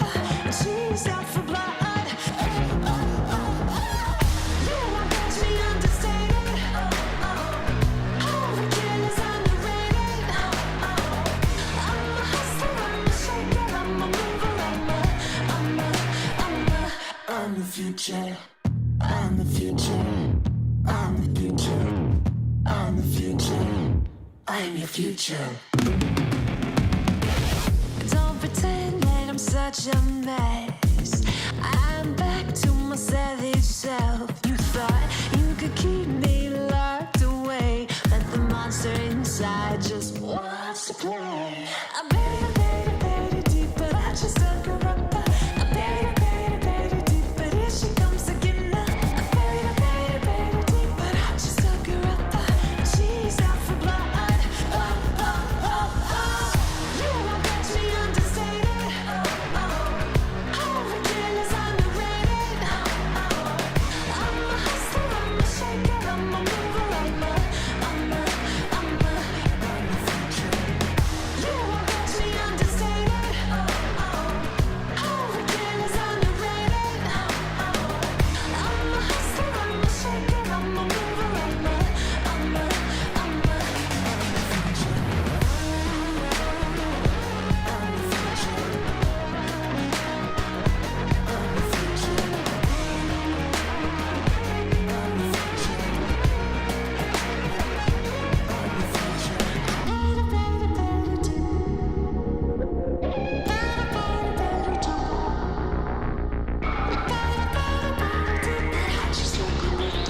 She's out for blood. You won't catch me understated.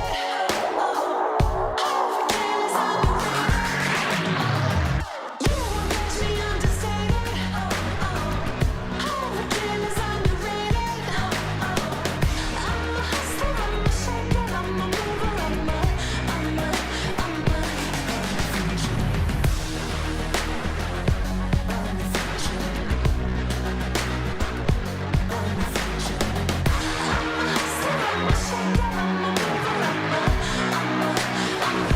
I'm the future.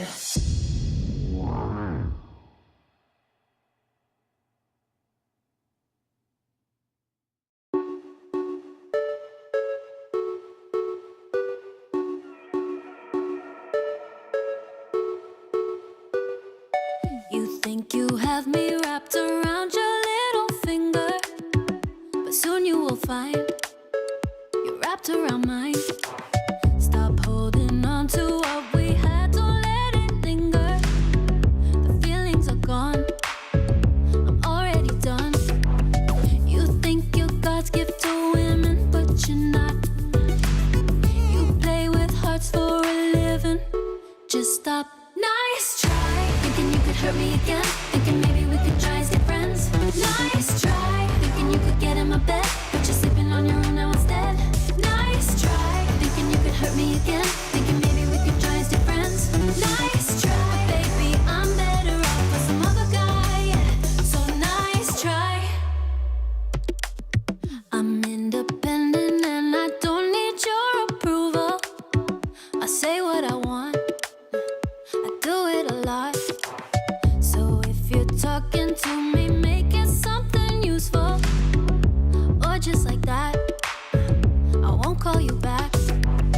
You think you're God's gift to women, but you're not. You play with hearts for a living, just stop. Nice try, thinking you could hurt me again, thinking maybe we could try and stay friends. Nice try, thinking you could get in my bed, but you're sleeping on your own now instead. Nice try, thinking you could hurt me again, thinking maybe we could try and stay friends.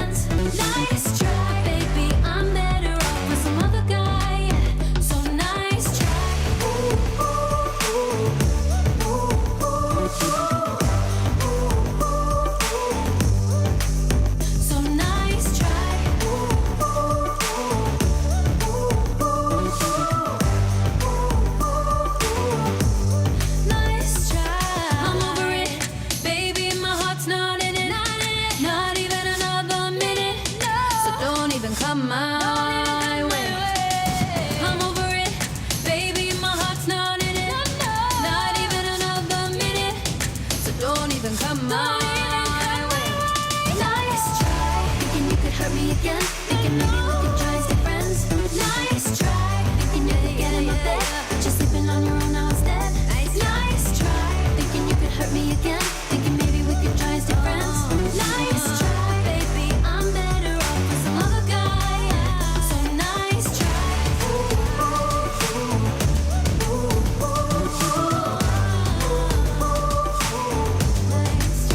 So nice try.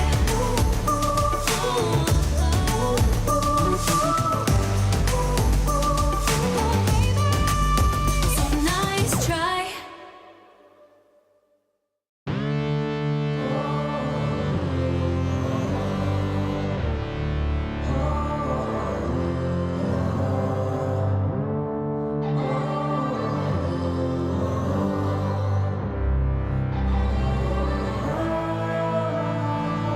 Jumping in my getaway, wanna live to see another day.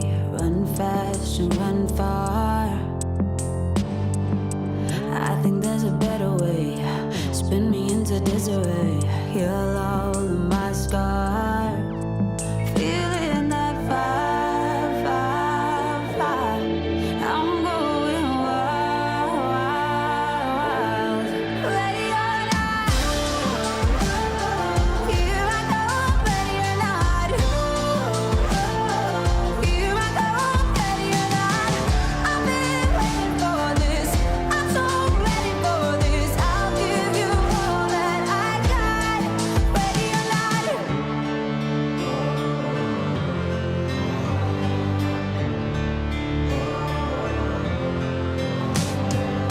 Swoop you like a hurricane.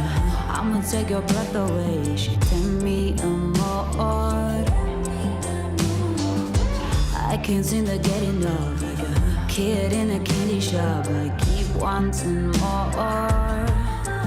Feeling that fire, fire, fire. I'm going wild. Ready or not,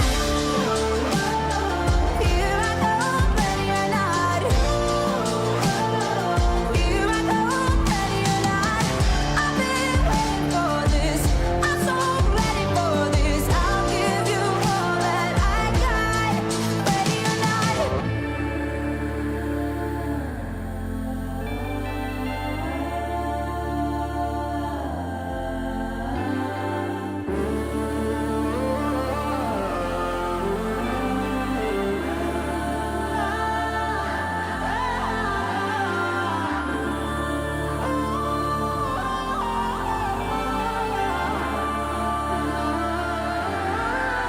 Feeling that fire, fire, fire. I'm going wild, wild. Ready or not, here I go. Ready or not, here I go. Ready or not, I've been waiting for this. I'm so ready for this. I'll give you all that I got. Ready or not. Ready or not,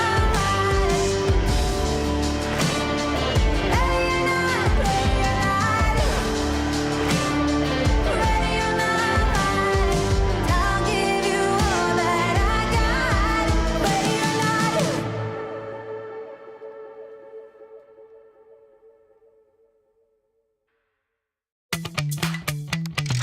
You don't know me, I know you want to.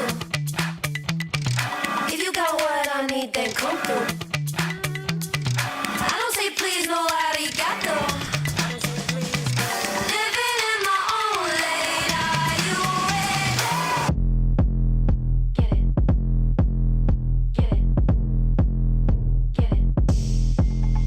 I won't stop being someone who don't wait for no one. You can tell me nothing, nah, nah, nah. You won't hold me, no. I got the power now. You see me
another light.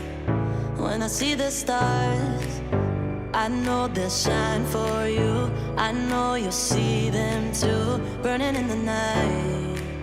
So when you try a horoscope, I hope you'll see that the constellations are searing in the stars. Baby, you and I, we can shine so bright. I know the constellations are searing in the stars. Baby, you and I, we can shine so bright. I know the constellations are searing in the stars. I see it in the stars. So never far from where it all began. There's stardust in our hands, in between our hearts. So when you try a horoscope, I hope you'll see that the constellations are searing in the stars. Baby, you and I, we can shine so bright. I know the constellations are searing in the stars. Baby, you and I, we can shine so bright. I know the constellations are searing in the stars. I see it in the stars. So when you try a horoscope, I hope you'll see that the constellations are searing in the stars. Baby, you and I, we can shine so bright. I know the constellations are searing in the stars. Baby, you and I, we can shine so bright. I know the constellations are searing in the stars. Baby, you and I, we can shine so bright. I know the constellations are searing in the stars. Baby, you and I, we can shine so bright. I know the constellations are searing in the stars.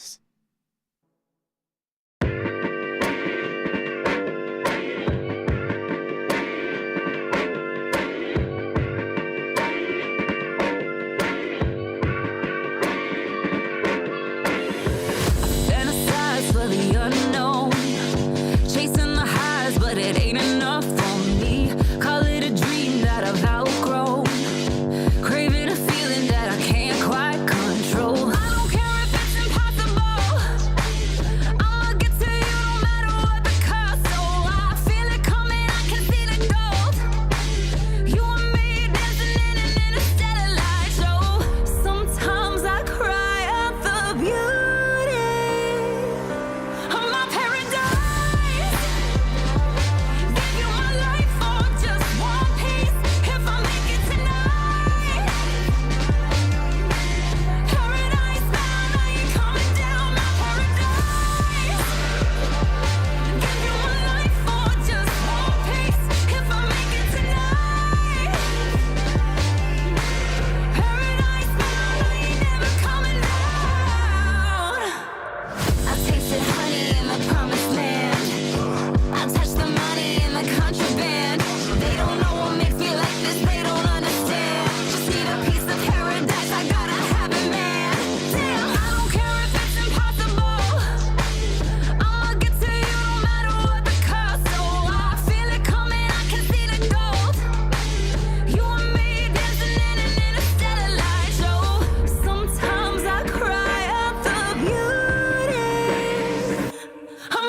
listen till I was broken long before you see the monster inside doesn't wanna sleep. I baited deep, but I just dug her up. I baited deep, but here she comes again. I baited deep, but I just dug her up. She's out for blood. You won't catch me understated. Everything is underrated. I'm a hustler, I'm a shaker, I'm a mover, I'm the future. I'm the future. I'm the future. I'm the future. I'm your future.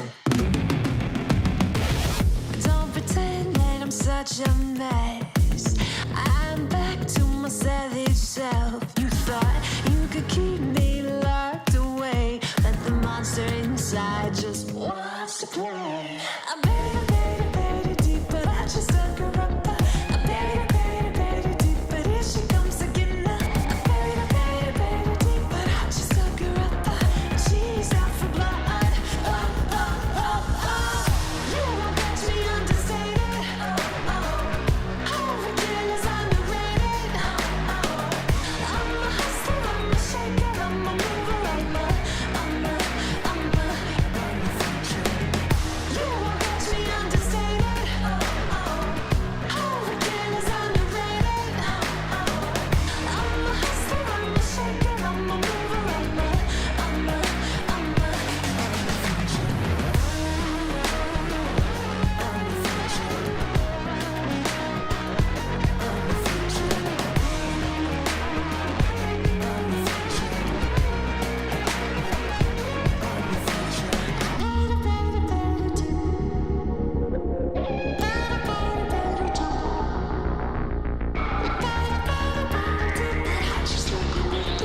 She's out for blood. You won't catch me understated.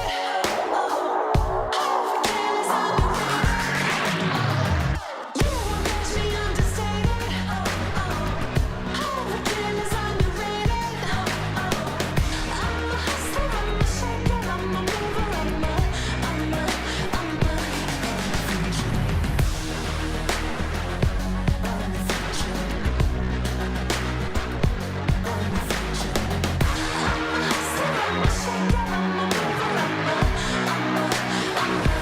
I'm the future.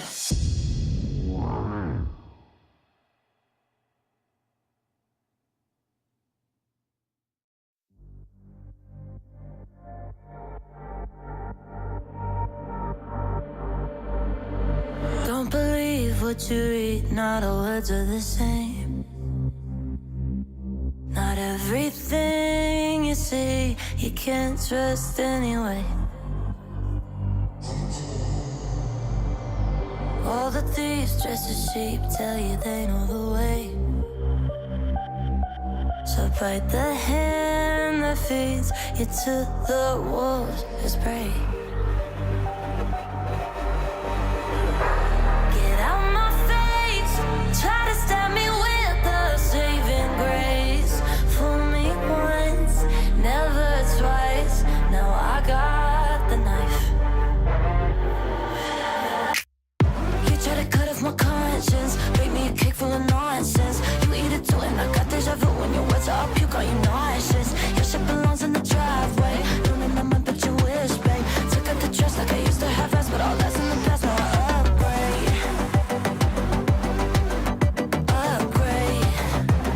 Shit's in the past like I used to have. Snap the C on the pictures, they flash on the page.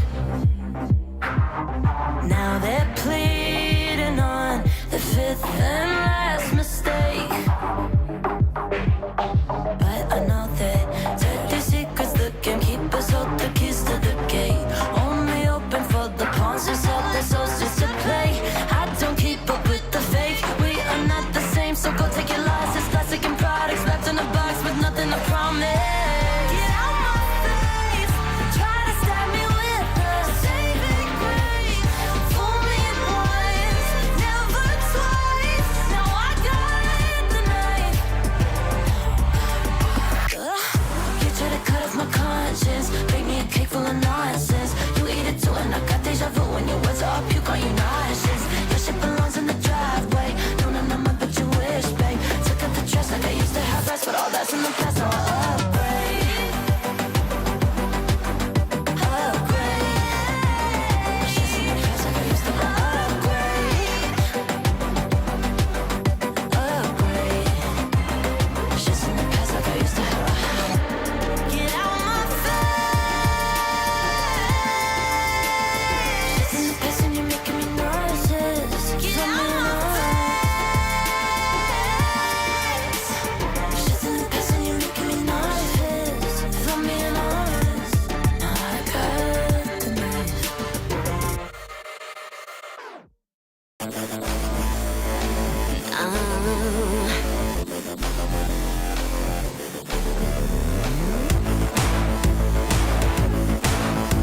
what you got.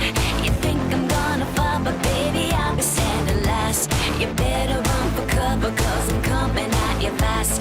You think you're so bad, but I'm tougher than that.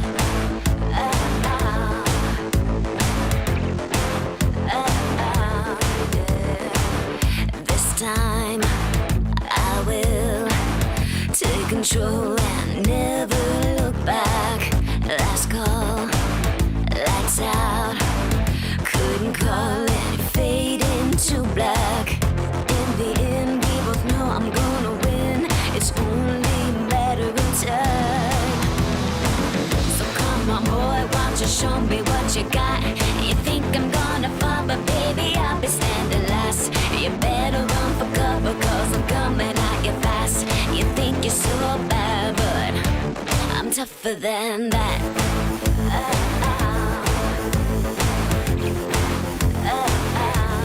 Tougher than that.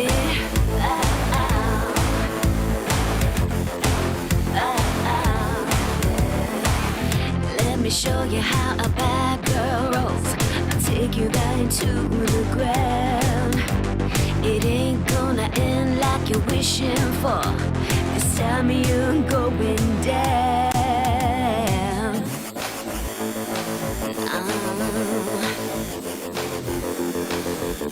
I'm tougher than that. Yeah. So come on, boy, why don't you show me what you got? You think I'm gonna fall, but baby, I'll be standing last. You better run for cover, cause I'm coming at you fast. You think you're so bad, but I'm tougher than that.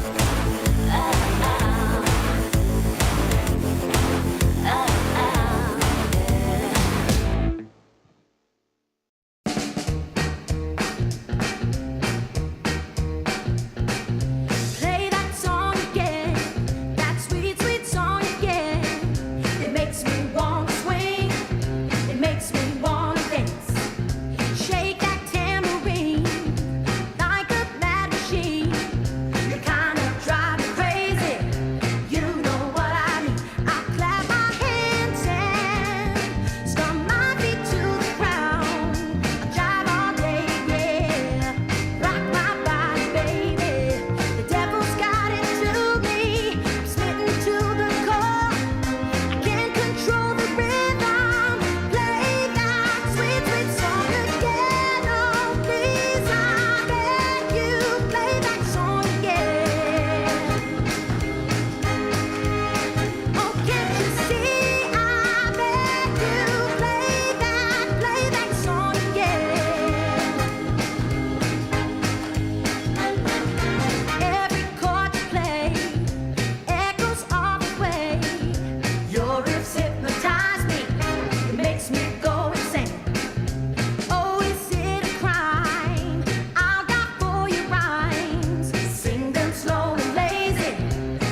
fault.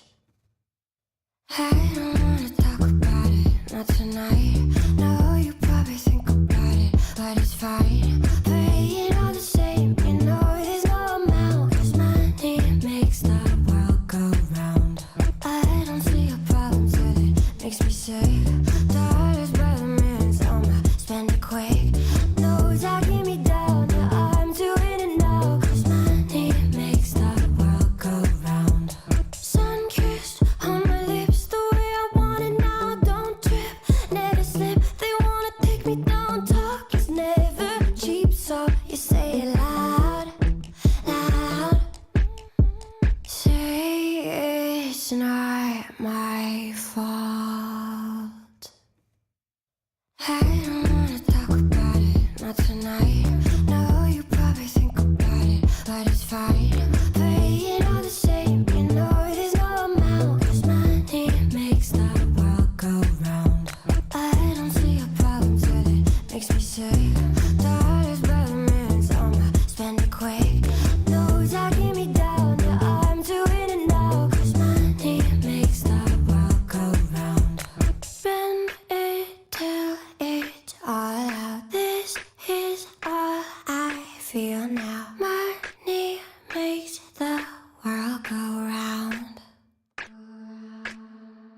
Spend it till it's all out. This is all I feel now. Money makes the world go round. I don't wanna talk about it, not tonight. No, you probably think about it, but it's fine. Playing all the same, you know there's no amount. 'Cause money makes the world go round. I don't see a problem till it makes me sick. Dollars by the minutes, I'ma spend it quick. No talking me down, yeah, I'm doing it now. 'Cause money makes the world go round. Money makes the world go round. Hold me, kiss me like you mean it slowly.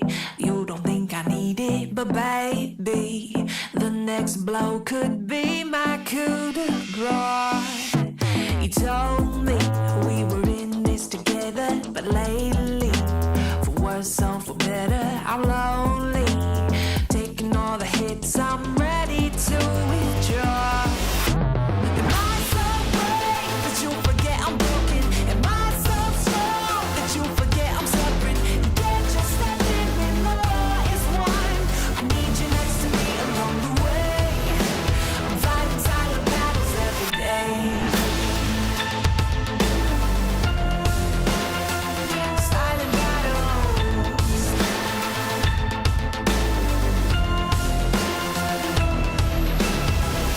I know I need to let my guard down, him down, my sword and my crown.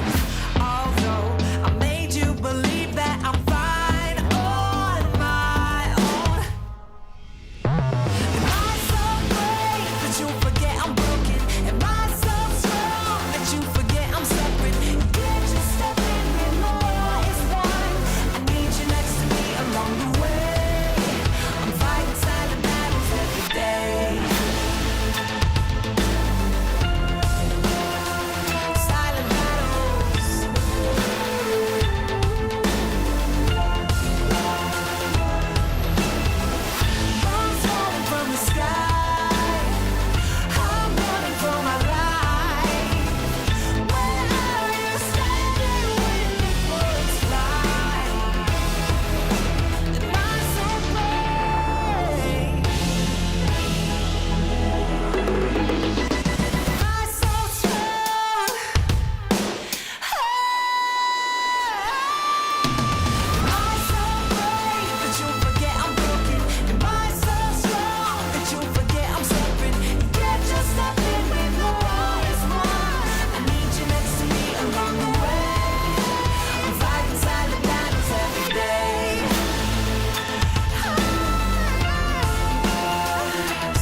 thousand doubts. But if you think I'll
ain't so sweet, sweet, give it all, so give it all to me. We ain't so sweet, sweet, give it all, so give it all to me. Get out our head now, get out our head now. Where all my brothers at, we about to go down. We whip our hair up, we tear the walls down. We need some fighters right now, we ain't playing around. We let it all in, time for a ring sound. Pound for pound, yeah, ready for a knockout. We here to tear up, we here to throw down. You better speed up, cause we can't slow down. We whip our hair up, we tear the walls down. We need some fighters right now, we ain't playing around. Get out our head now, get out our head now. We've been slaying all day, what you saying now? Get out our head now, get out our head now. We bring the heat, yeah, beating up the fire now. We ain't so sweet, sweet, give it all, so give it all to me. We ain't so sweet, sweet, give it all, so give it all to me. Get out our head now, get out our head now. Where all my brothers at, we about to throw down. Stand up, throw down. Stand up, throw down. Give it all to me. Stand up, give it all, give it all, throw down. To me, to me, to me. Stand up, give it all to me. Throw down, give it all to me.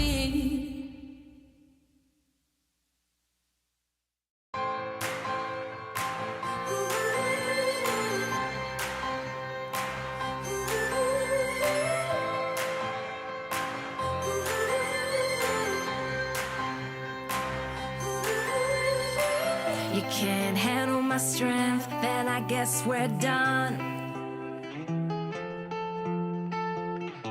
Don't like my success, then it's time I'm gone.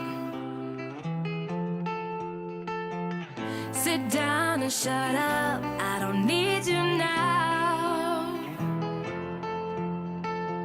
Said you'd be my rock, but you don't know how. Criticize so loud, now I'm going deaf. Don't try to tell me what I'm worth. I ain't gonna live by the standards you set. There's something better I deserve.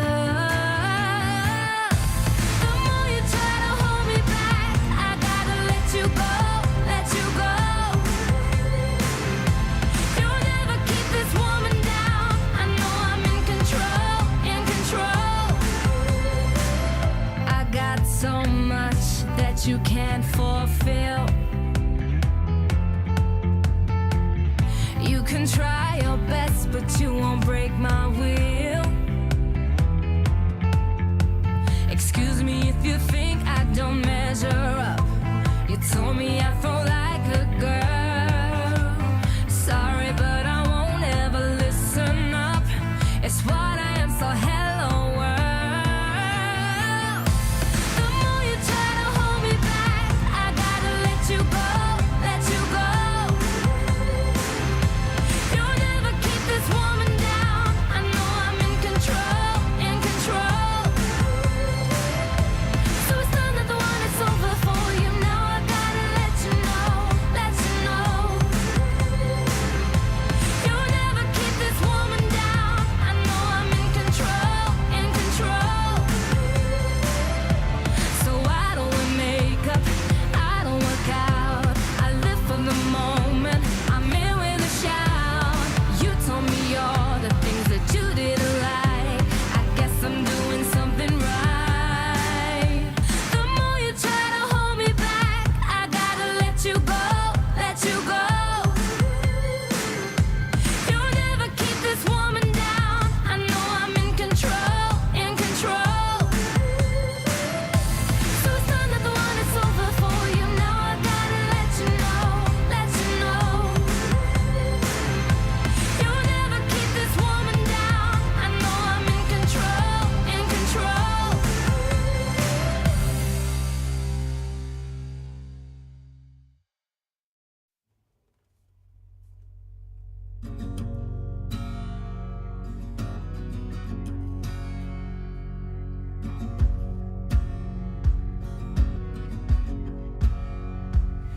Everybody's got a ghost floating through the walls, no matter where we go.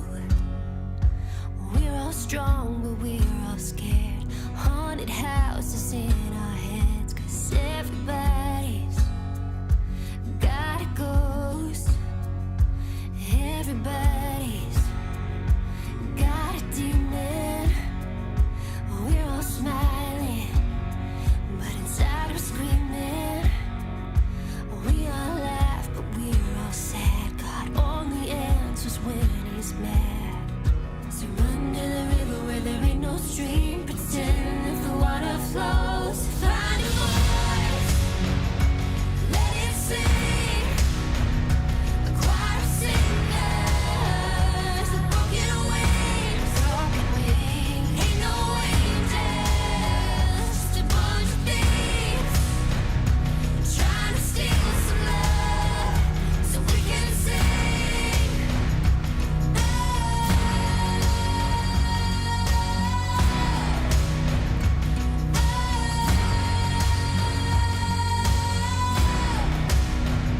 We don't need no absolution. We'll just keep drinking till the spirit moves us. We should fall and saints after the crash. We ain't good, but this ain't bad. So run to the river where there ain't no stream. Pretend that the water flows. Find a voice, let it sing. The choir of singers, with broken wings. Ain't no angels, just a bunch of thieves trying to steal some love so we can sing.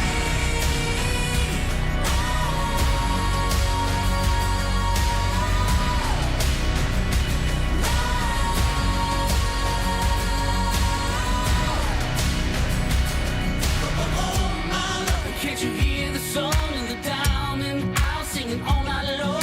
Oh, my love. Can't you hear the sound of the people dancing as the rain comes down? Oh, my love. Can't you hear the beat of the broken chains falling at our feet? Oh, my love. Can't you hear the song rising, rising, rising? Can't you hear the song of the down and out singing all night long?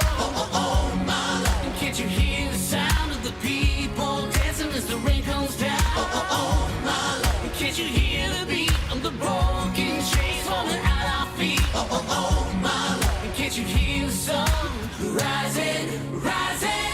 Find a voice, Let it sing. A choir of singers, with broken wings. Ain't no angels, just a bunch of thieves trying to steal some love so we can sing. Find a voice, let it sing. A choir of singers, with broken wings. Ain't no angels, just a bunch of thieves trying to steal some love so we can sing.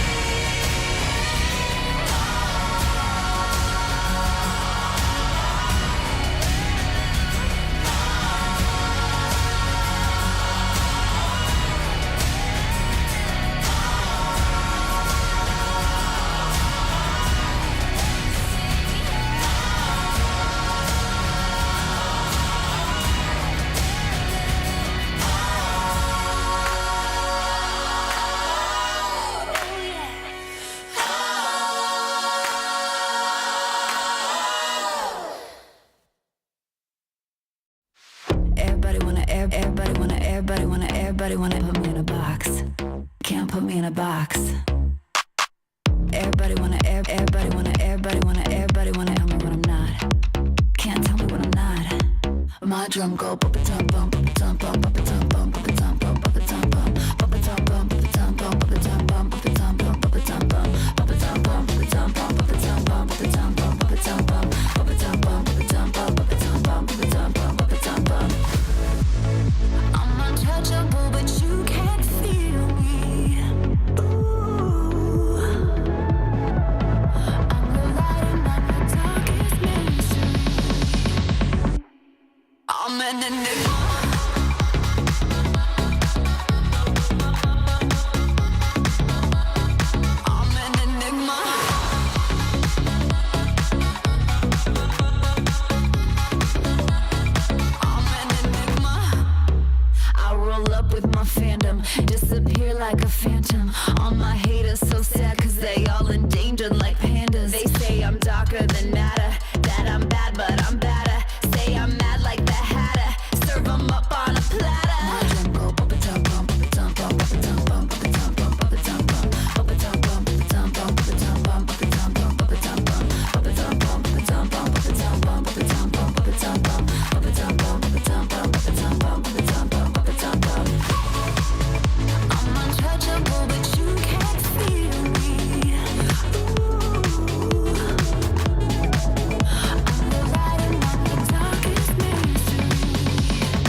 ESL Impact is brought to you in part by Intel, Kadia, DHL, 1xBet, Monster Energy, White Market, the United States Air Force, and Logitech G.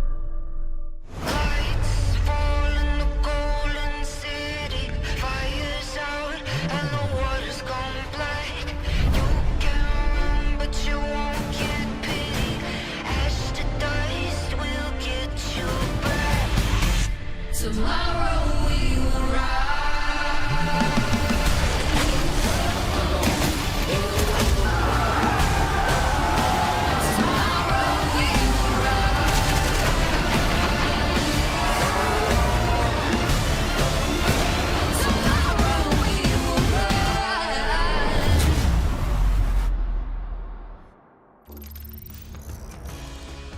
Hello everybody and welcome back to ESL Impact Season 6. I'm Sam, I'm going to be one of your casters today, and to take you through South America, I'm joined once again by the wonderful James Bardolph. How are you doing this evening? I am doing fantastic. I was watching some of the action earlier. I've been itching to get this one started as well. I think we've got some really good Counter-Strike coming up for you for the remainder of this evening. And let's take a look at what action was a little bit earlier. And it was Na'Vi Javelins versus Team Spirit. And it was the Na'Vi Javelins who did come out on top of that one. Now we head over into South America. This is going to be a little bit of a derby matchup coming through. Furia versus MIBR. Very excited to see how that's going to pan out. And then a little bit later on, we'll move down into North America, where we'll see TSM Shimmer take on Pact. Now, here in South America, as I said, right, it's going to be Furia, it's going to be MIBR. Taking a look at the standings here, and while MIBR have dropped 2 maps, they're still pretty strong contenders this season. I think if you're looking at Atrix, MIBR, and Insanity, with 5 matches played and a 3-2 scoreline, they're basically all in do or die. They must win their remaining matches. Otherwise, I think their chances of going to land go up in smoke. MIBR maybe one of the, I don't think the only team who might have a chance of doing that. Of course, with those teams at the top, it's going to be an uphill struggle if you still have to face the likes of Furia, etc.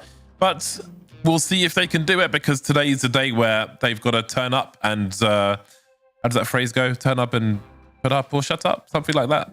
Something like that, yeah.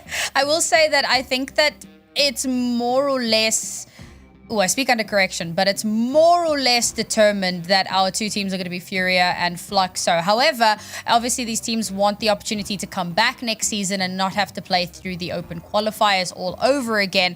So there's still quite a lot on the line. And there's prize money. We cannot forget that, because obviously you want the prestige of LAN, but you don't just walk away empty-handed if you don't win out the whole darn thing. So still so much to play for this season. And Twitch chat, I'm going to need you to let us know who you think is going to be winning out in this particular matchup. Is it going to be Furia? Is it going to be MIBR? Typey in the chat for us. Let us know who you think is taking it. And while you guys figure that out, we're going to waffle a little bit about these 2 teams, because I'm really looking forward to seeing what they're going to show us today. They actually played against each other 2 days ago, James, in a different tournament, and it was down to the wire. Yeah, absolutely. A 5-mapper between these squads, which Furia won, didn't they? 3-2, was it? Yeah. Yeah, and what was interesting, 2 things that were interesting to me. One was that every map was won with a dominant scoreline, regardless of the winning team. But also, what was good is that Gabby was top fragging for her squad. Obviously, someone who Furia is no stranger to for obvious reasons. I think that's quite good as well, especially going into the matchup today. I think that kind of form is important. I think it's encouraging for the rest of her team also. So with it being a 5 map and every map being a dominant scoreline to the winner, I think that that sets us up for a very interesting series today, hopefully, anyway. Yeah, hopefully. Well, they had 5 maps. We will only have 3. So let's find out what those 3 maps are going to be. And of course, we should have a pretty good idea of what the veto is going to look like generally. Obviously, these teams have been around for a little while now, so they have given us some sneak peeks into how they pick and choose. But every now and then, we see some mind games come through. And Nuke and Dust coming off the board very quickly there. There's a little bit of surprise in that, especially because their most recent vetoes have involved maps like Vertigo. I'm always happy when that get in the bin. Vertigo can get in the bin as well. Both of them Truly. get in the bin. I love that we're on the same wavelength. God Yeah, never damn it. mind, not in the bin. Why? Why would you do this in my VR? You know, I did a LAN this weekend for 3 days. Not a single team picked Vertigo, and yet here we are. South America wants to play Vertigo, so I guess take it it was over Dust on the 2. cards. Dust 2 I never want to see again, but Vertigo absolutely. We could roll with that. I think Dust 2 replacing Overpass is still making me really sad inside. The child in me who enjoys maps like Overpass doesn't want to see Dust 2. So at least we won't see that in this series. But Ancient, a nice aggressive decider should it go that far. Hopefully it does.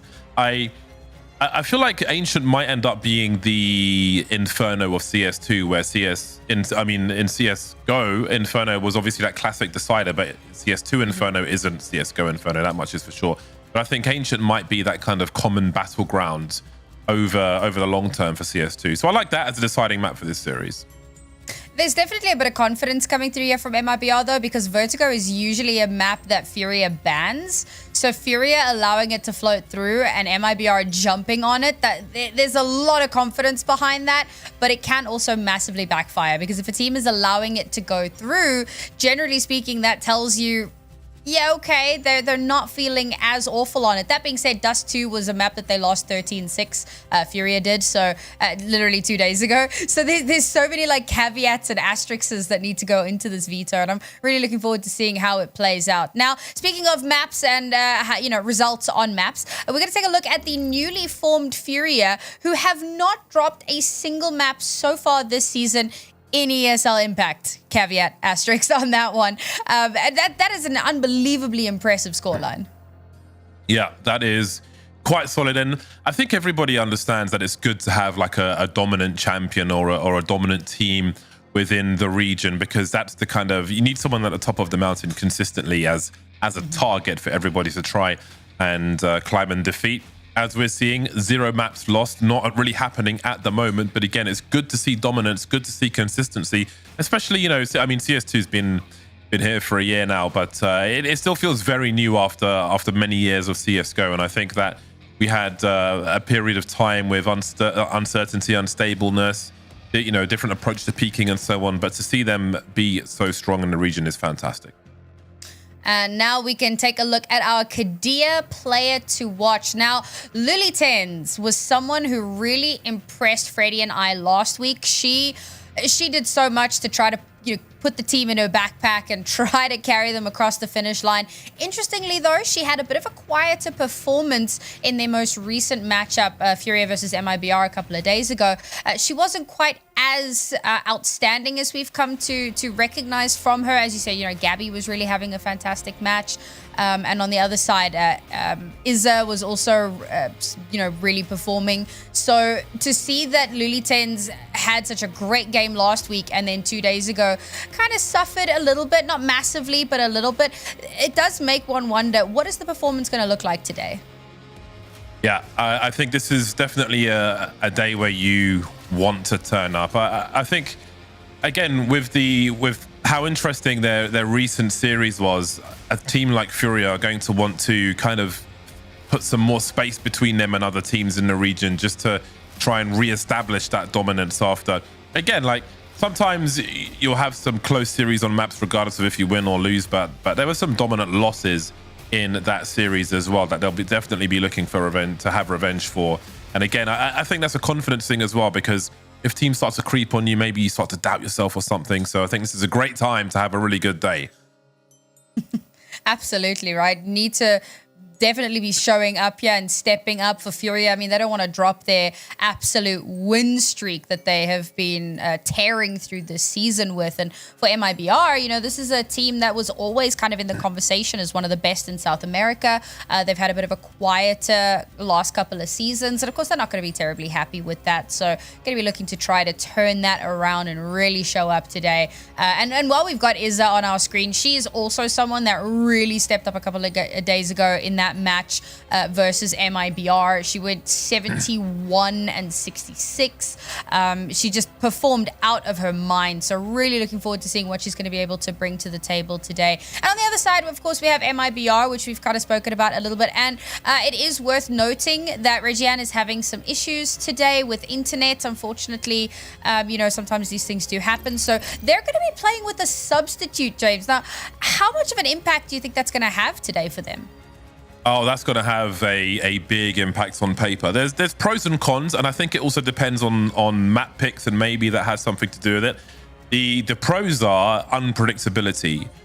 If you're familiar with your opponent, you're used to the habits of players, the responses, what they normally do. If you have like a new element in there, which is a bit uncertain and a bit crazy, a bit loose, then that can be a pro for the team with a sub. But of course, the cons are all the unspoken expectations in two-person setups. If you know, especially for if it's an AWPer, their secondary role is often giving support flashes and so on. So if let's say your teammate plays contact and you hear them shooting, you throw the flash, that kind of stuff is unspoken, but now you have to request it. Maybe you don't request it because you're used to it just happening. If things fall to pieces there, then you can have some really big problems. So I think things are more likely to go bad than they are to go well, and that's quite unfortunate. What I wanted to say was, Gabby represented Furia for about 4 years, and I think that's great motivation when you're no longer on that team, but you're facing them to really want to just push past them, catch up to them, and defeat them. So that might be a bit of a damage to the Achilles heel, if you will. That's not ideal for them. Yeah, it's going to be tough, but we'll see how it does pan out. Now, in light of all that we've said, the recent results and the fact that there's a sub, very quickly, James, who do you think is going to win this match? I always go with Gabby. I think I'm her biggest fan at 6'4", so I am going to pick MIBR for this one. Okay, brave and bold prediction. I'm going to counter that because I like a bit of spice, and I'm going to hit you with the Furia.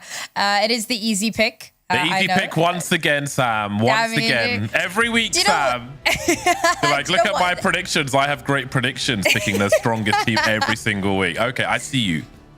To be fair, it's not very exciting if we choose the same team, because then we just agree. And that's kind of boring, you know? You need a little bit of spice. Yes, it is. It's also convenient that I get to ask you, so I could just pick the opposite of whatever you say. It helps.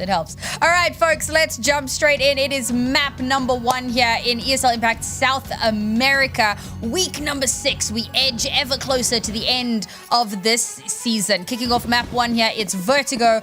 MIBR's pick. Usually Furia's ban, but not today.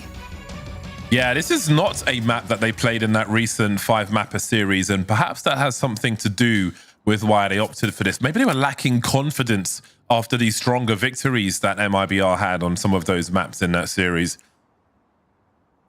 We shall see. We, of course, start with the pistol. And Isa is not going to have that help from Gabs that maybe she was hoping for. Not in time anyway. And now Gabs is definitely on an island. There will be some flashes, but she runs out the bullets, pulls out the knife. Won't be enough. Lulitens and the rest of them now. 3 remaining for Furia. Will pull some players down and tie the numbers up. Bombs not planted just yet, which will allow the CTs to get closer. You can see there is some creeping going on the radar.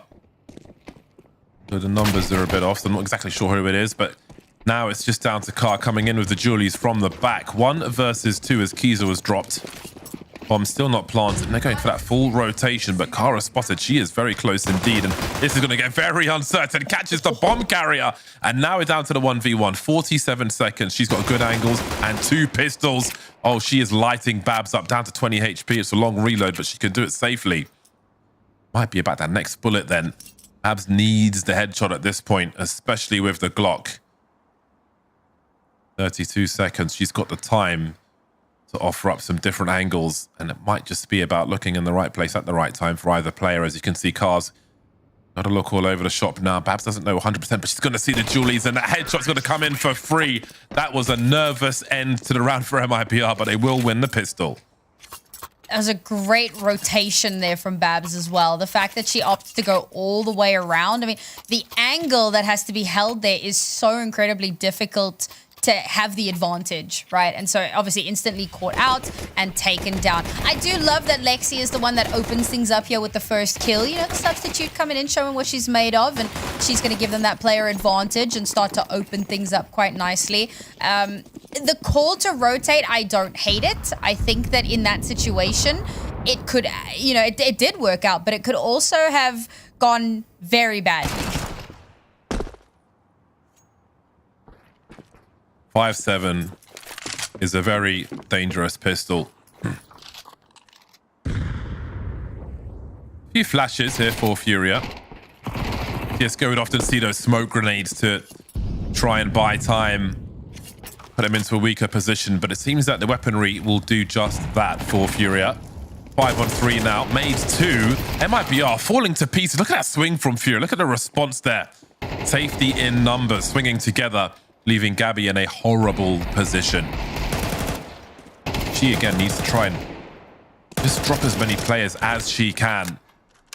Otherwise, it's a great bonus for the CTs to keep these players alive. Now, with 12 HP, perhaps her best option here is to try and hold on to this Galil. Such a long time to save, though. 1 versus 4. A complete disaster for MIBR. Awkward start for Homicide Face herself. Homicide Face. Yeah. When she's focused, she just looks like she, you know, she wants to slaughter people. She has got the bomb. Resting Homicide Face. So she's looking for that bonus money. Maybe to help force back afterwards. If she doesn't get a bomb plant here, what will the option be? Will it be just a hero, rifle, and ecoing players? Many questions to be answered soon. Somehow she survives holding on to that Galil, so props to that. That was a very dire round for MIBR. That was a pretty cheeky and somewhat risky force from Furia, but the way that they play it is... I think that part of it is because MIBR are not necessarily expecting them to force so heavily into that round. But also they hold some really like cheeky positions as well. Kind of these boosted up positions that you're not necessarily checking for, and instantly you've got yourself like a 2-player advantage. And then from there, you just kind of steamroll through the rest of the round. So it's a really important one for them to win, and it's unfortunate for MIBR because their economy is now a disaster area. I've gone for the full force then. This point, a few smoke grenades. And no flashes for these Tech-9s to get into position, so I imagine it will be a wide swing where Gabby's concerned. You might see a pistol try to make space for her to swing in behind. These Tech-9s can also be quite dangerous if you can get close enough. Without any flashes, that will be difficult. Gabby boosted up then. Danny will be dropped eventually as they try to take little more position. 3 remaining for MIBR. Gabby down to 36 HP. The only one with a helmet. The others do have Kevlar. But again, running into the Gatling gun. Like the end of that Last Samurai film where Tom Cruise was somehow a Japanese samurai. Mid one. Ooh. Lining up in all the worst ways. And Izza will be the Gatling gun in this round. Minimal damage done. Just 1 player lost. I'll be absolutely happy with that. Izza had a phenomenal performance a couple of days ago, looking to keep that streak going and keep being a key piece for the team. Already at a 1-round lead here, winning that anti-force. Well, I suppose they forced themselves, so it wasn't really much of an anti-force, but winning on round 2, really, really important one. Now, you know, they can kind of extend a lot of that bonus, so the reinvestment doesn't have to be that heavy, so they can just keep kind of building up cash. And for MIBR, there was a bit of spend into that previous one, so into this, they've got literally nothing, and it's just a freaking firing gallery for Furia in mid. Wow. I mean, MIBR just didn't stand a chance in that one. M4A4 Enjoyer. Thumbs up from me. Always preferred that one. Always? You M4A4 or silence for you? Always silence. No, I just love the. I think my motor memory is just forever M4A4, so I just can't shoot better with the other one. But 3-1 I then. can't shoot well with any of them, so I Yeah, can't me really talk. too. Me too. It's just the lesser of two evils. The AKs are out for MIBR in round 5. 4 remaining as Kiza is dropped very early by Car. Like to see a strong performance from the sniper. 4-on-4 then. Lulitens has been dropped. Plenty of time for MIBR. Don't need to get too excited. No need to go off to the races with the entry frag. Stretch the CT's a bit thinner, looking for more advantage. And Danny's definitely ready. She is expectant of these peaks.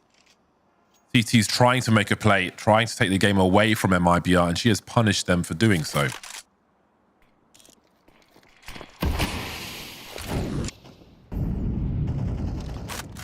Car's in a really good spot to hold the line there, but I love how MIBR are playing this so slowly, poking and prodding the map. Unfortunately, that's not a great way for Lexi to go down. Yeah, that timing could have favored either one. They were trying to hold on to the utility for as long as possible. Anyway, the bomb's been planted on the other side of the map. Now we are in retake territory. Oh, that's a good flash, but she scopes in and doesn't see Gabby in time. Just scoped in there. If she delayed that just a second, then who knows if the quick scope might have been there.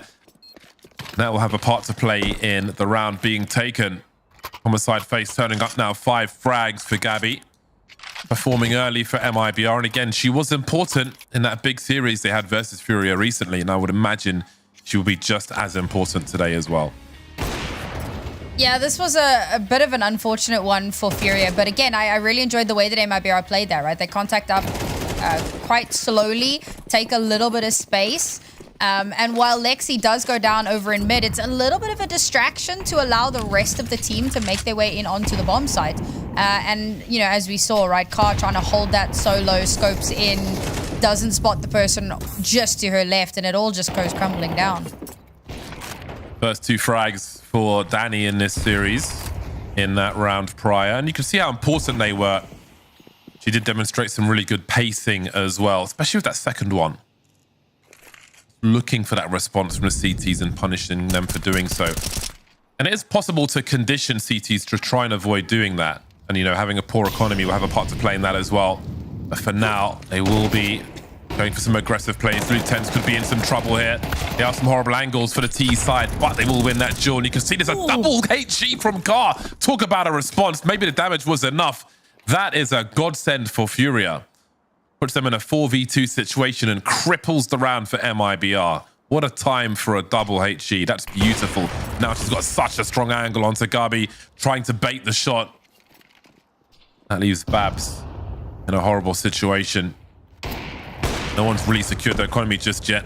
And now all the CTs know exactly where she is. That's some fresh information. Carrying the bomb as well. That net is closing.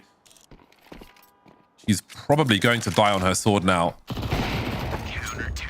Indeed, she will. Upgrades for the CTs. 4-2. Good scoreline for Furia so far.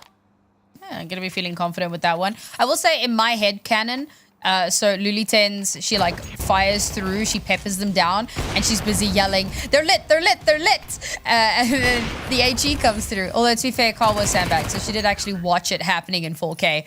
But it was beautiful, like teamwork there, great synergy, great timing as well. The fact that it gets them 2 very easy opening kills, they're gonna be very, very happy with that. But for MIBR, right, like, they have to keep kind of buying in whenever they can. So the economy is just constantly a mess. They're suffering so heavily from all of this util damage, early chip damage. I mean, already now, yes, it's a pistol round, but within the first couple of seconds, they're already player down. Like, they're just struggling to find any sort of a footing. The lack of bomb plants in that round was the difference maker, I think, maybe in the purchase here. Very limited what they could offer. And again, it's just about... I think a bomb plant in a round such as this would be a lot. I think ultimately they're trying to keep the CTs spending some money, and there is one way to do it. That's $6,000 on the floor, and that is 12. So in a round such as this, maybe this is enough damage. I think 3 frags would be fantastic, and then that does open a door towards a potential bomb plant. But ultimately, I think in a round like this, if you get 2 frags, I think you're probably happy. We'll see if there's any more left in this one. as Gabi has spotted CT. I don't know if she was spotted as well, but she still has some time to move around, and if she was spotted on one side, she might catch someone in rotation on the other, but I'm sure the CTs will be focused on denying a bomb plant here. And again, with 2 players lost, like their money is crap at the moment as well. There has been a war of attrition. While they will pull away in terms of score, they're not pulling away in terms of money, so they don't really want to lose anymore, and that was a scary one to watch if you're a Furia fan. Gabi coming charging, but it will just be the 2 frags for MIBR. I think getting 2 there is great. I think if there was a world in which she was able to snatch one of those guns and carry that through, that would have been like kind of ideal end to that round, just with the way that it had gone. Unfortunately, not to be the case, and unfortunately, she does lose her life at the end as well. So there's that extra little bit of cash in Furia's back pocket. Not that they're really concerned at this point, right? Yes, 2 players down. Yes, there's a reinvest, but they've still got quite a bit of cash that they're able to balance and float on through. They know that MIBR are still going to be struggling a little bit here. They know that winning this round is going to once again put MIBR onto a very, very wonky buy. And you can see, like, they... Go on. Look at these nades. Like at this point, if they had the bomb plant, then they could have they would be better equipped to do a proper execute. But yeah, how difficult it is to plant the bomb in a round like that leaves Furia at the advantage at this point as well, where they have 2 flashbangs if they want to try and get on a bomb site. I mean, the mollies will help them as well, but like if they want to do chain flashes, they've got 1 attempt and that's it. And that has to work for them. And Gabi's holding both of them at present. They've got some good angles here on this B bomb site though, and they are harassing. And it's hard for a CT team to try and hold on to their util. But talk about timing. Babs goes down for free. Great work so far by Furia, but the job's not done just yet. There are 2 smokes and the flash, and they start to come in, playing that numbers game. Starting to trade now, and that's the consecutive frag they needed. Forcing the CTs back, thinning the numbers. They've got to get that bomb plant though. Look at these expectant grenades, this ordnance coming into this bomb site. Running low on the bullets, running low on health as Lexi is dropped. But look at these frags come through. Car in a 1v2, but they've got to get that bomb planted. Look at the util is great from Furia. But we'll focus on the kills. Car somehow gets through that angle. Down to 18 HP, but just quicker on that trigger finger. Where it counts at least. Avoided getting headshots somehow, but can she find Gabi? Not on this occasion. That is a difficult round to win for MIBR, but one they have managed to force their way through. That's another great round from Lexi as well, right? Those 2 opening frags does so much. And yes, she does eventually get traded out, but she's done a lot to get them in. And I was a little concerned because that first flash comes out, and straight after that flash, immediately MIBR lose a player. They only have 1 flash left. And I thought at that point, it was just going to like fall apart and crumble. And somehow they actually do manage to keep it together despite the lack of utility. Car, you can't keep doing this. She's playing so dynamic. She'll peek any angle you give her. She's already got an opening frag. The respect is minimal. That quick scope in the last round was nasty on that replay. She is absolutely ready for this. And teammates with MP9s and French guns, she might be able to pick up the slack here. It's a very difficult angle to challenge, and she keeps moving as well. She can try and isolate the fight. Battle sniper, but on this occasion, Babs is ready for her. And now, this is where MIBR can really make a comeback in this half. If they can crush the CTs completely, Lulitens looks like she's going to go for it. Is Babs going to be ready for her? No! She gets 2 as well! She's completely turned this around. Danny with 6 HP. I can't believe that worked. That is such a brazen play. They had to find something. Walking through the smoke and taking 1, but not just 1, but 2. With the FAMAS as well. Leaving the last player with less than 10 HP. That was the time for MIBR to come back into this one, and they just got broken physically and mentally. Yeah, for real. The brazen is the word. The confidence to just like walk through that smoke, push through, hope to God you don't get shot, and still somehow walk away with 2 kills and clutching out the entire round. Like, that's insane. I like what Gabs does there. So Car's the first one to get the opening frag, and then Gabs kind of boosts up to try and get a follow-up. And if she'd gotten that, it would have been a far more comfortable round for them. But thankfully, MIBR a little bit more quick on the ball on that one. We now find ourselves in a bit of a Tech 9 round. The rush seems imminent. This is the lemming round.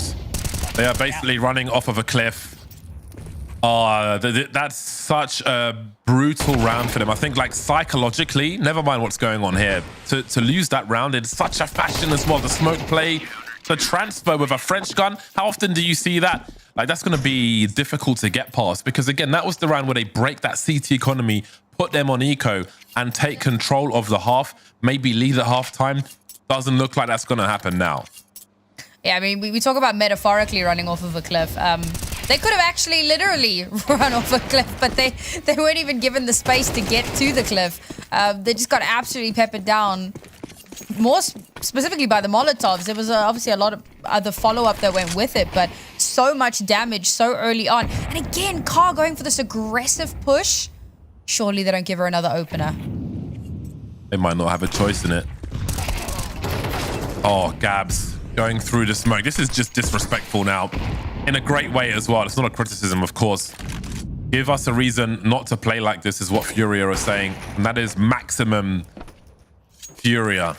4-on-3 as Car says, hello, here I am. Maybe you want to go to the other side of the map. And it seems they'll take that advice immediately. And who can blame them? 15 for 5 as Car, rarely missing with that AWP. She is in fine form today.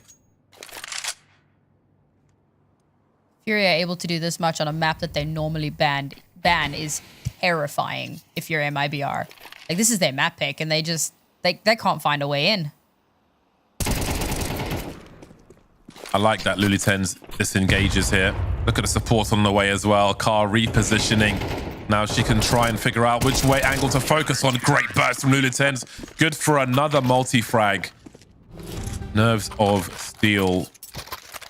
Really nicely done by Furia. And again, just a presence of mind as well. Like, you don't need to take every fight to the death. Disengaging is more important to stay alive and dictate where the fights take place. Have the support system come in. Car rotates over.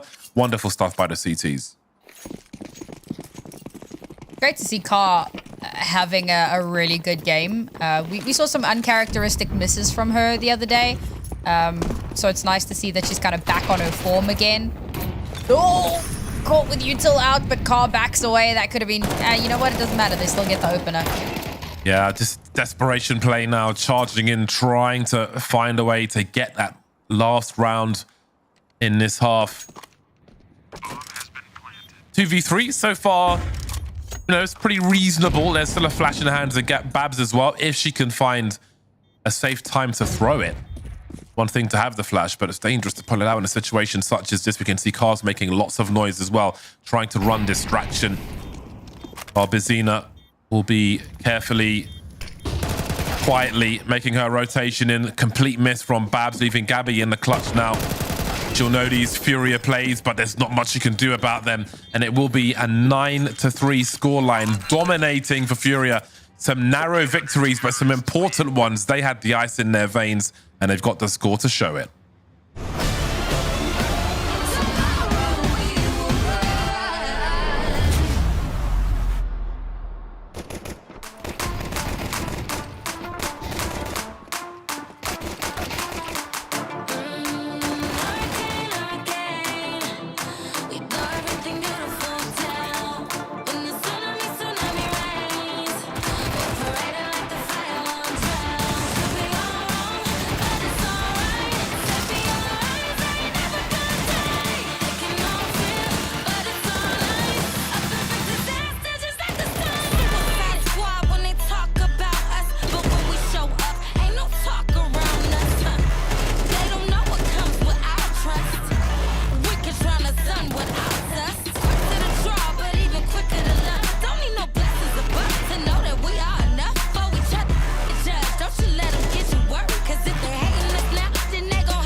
A 9-3 half, and Furia are firmly in the lead. Looking absolutely dominant so far.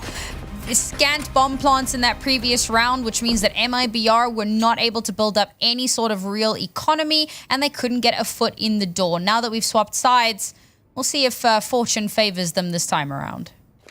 Could be a worse scoreline as well, considering one of the rounds was the pistol round. Of course, they did get reset afterwards, and there were some narrow losses, but those narrow losses were due to the incentive of Furia taking those risks and delivering on promises as well. There'll be a swing in mid as they look to wrap on this bomb site B. Now, Keezer and Lexi going down the stairs, so maybe trying to wait for their CT's teammates to get into position for a retake, but have a look at Gabs. Oh, this is going to be very interesting, but because she has got a lot of people coming her way, but they're all in front of her, and she can raise the alarm to her teammates as well, but she needs to play off of them because there are so many targets. Wow, look at this. Putty in their hands. It's like when a baby deer is born and the only thing around is a tiger, and it's like, Dada? And it's like, yeah, I'm your daddy. And then it suddenly gets eaten alive at its leisure. I think that's what we just witnessed there. Your mind amazes me. I don't know how you went there, but I'm honestly here for it. Quick update on our other game. Fluxo 10-2 at the half against Peak FE. That's happening over on one of our community streams. Fluxo, the other team that we expect to be heading off to LAN at the end of this season, and definitely showing no signs of slowing down at the moment. Always good to see them on LAN. Lots of support as well. Always make the crowd a bit livelier when that squad's playing. But that was a luxurious pistol round. That's not a word I like to use, but I think it was very deserving because MIBR were thoroughly outplayed by Furia in that one. All credit to Furia as well. They just played that in sublime fashion. And now it is target practice. They're at the shooting range, and it's all 10s for Lulatens. No pun intended. 11-3. This could be a quick one. I just think they're way better prepared. I mean, even seeing, I mean, we'll see. We'll see if that pistol round was just a specific pistol round thing. But if they're going to outplay their opponent like that for the remainder of this half, it's going to be a short half. Yeah, I think the big concern here is obviously having so few rounds coming into this one, and she's got skates on. Oh, Cast just got no respect whatsoever. I was saying during the break, she looks like she's been DMing for 3 hours. But again, when you're just that good, why wouldn't you? That should just be her tagline. Look at this. It is it's brutal. I don't know, man. You might want to cover your eyes at home. This is post-watershed type business we're seeing here. Pure violence from Furia. I don't know what there is to do in this round for MIBR. All you could do is lose everything. They've got no util for a retake, save for one smoke. It's just about survival, and that's not going to be allowed, not by Lulatens. Babs and Gabby remaining. They are the hunted. Wow. This is a statement game from Furia. The sheer fashion in which these frags are coming in, the fashion, the speed, the confidence. The disrespect. Is wonderful. It's all about the disrespect for me. Again, intended in a good way, right? Like it shows that, as you said, confidence. They're feeling themselves. They're not too concerned about whatever brick wall they may come up against. It's all about potential exits here. But let's face it, match and see. Well, not serious point, but map point. Does it really make any sort of a difference now? MIBR, something magical is going to have to come out of the hat for this one. They have to, I don't know, channel David Blaine for this one, because there's this 9 rounds back to back that need to happen just to get us to overtime. Channel David Blaine, stare at the camera like you are sedated. I don't know if that'll help you win, though. Well, for the magic angle, but fair enough. I thought they would have a worse buy, but the MP9s are great. You know, the close quarters, the swings, the fast fire rate. There's a lot that can be done here. They've got good level of utility as well, MIBR. So there is a world in which a comeback is attempted. Furia, you will note, have held on to almost all of their utility. With the time on the clock, they're allowing MIBR to make a play. They're allowing them to exhaust their utility, maybe out of nervousness, maybe out of fear, because how could you not fear Furia at this point? 12-3. This half has been devastating thus far. Now they'll start to get into position. There's a fast fire 8 with the MP9. They'll work together to find 4 on the ramp. That is the response we needed from MIBR.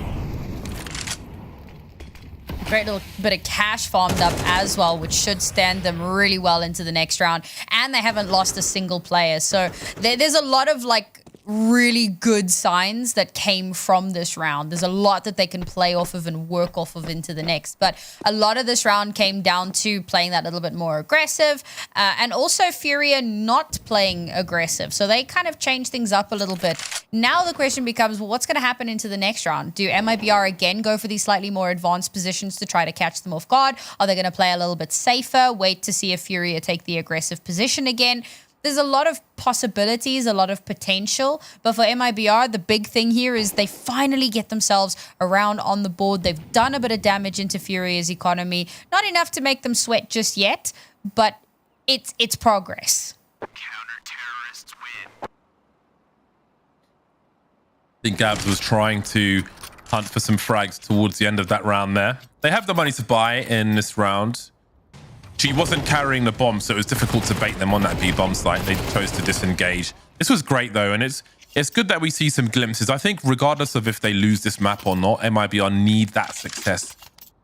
Working together, defending that, just for the maps to come. Just to feel some success, to feel something working, even if it is in the odd round here or there. That stuff is important, just psychologically. But let's see what else they can do. They trail by 8. Sports psychologists would say 1 round at a time. Don't look at the bigger picture, just focus on the round in front of you.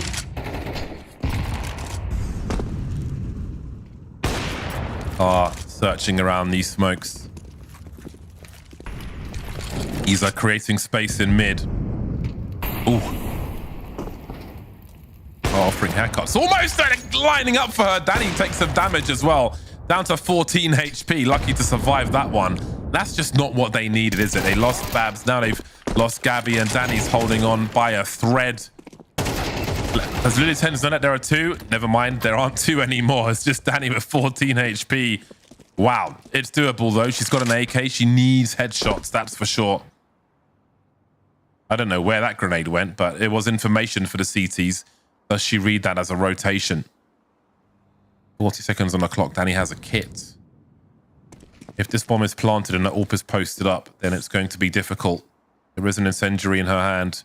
And that's going to be that then. 13-4. It will be a dominating scoreline for Furia. A statement made on a map of Vertigo. Yeah, I think... You know, we came into this and I thought, well, maybe this is like a bit of a, like an ego play or a power play rather from MIBR. You know, pick into Vertigo. It's a map that Furia have banned in the past. So they think, all right, cool, we're going to take advantage of that. Meanwhile, back at the ranch, Furia decide not to ban it, probably because they're feeling more confident on it. May even have been a case of maybe not saving strats per se, but, kind of holding that in your back pocket for if you need something to fall back on. They saw how the maps had gone a couple of days ago.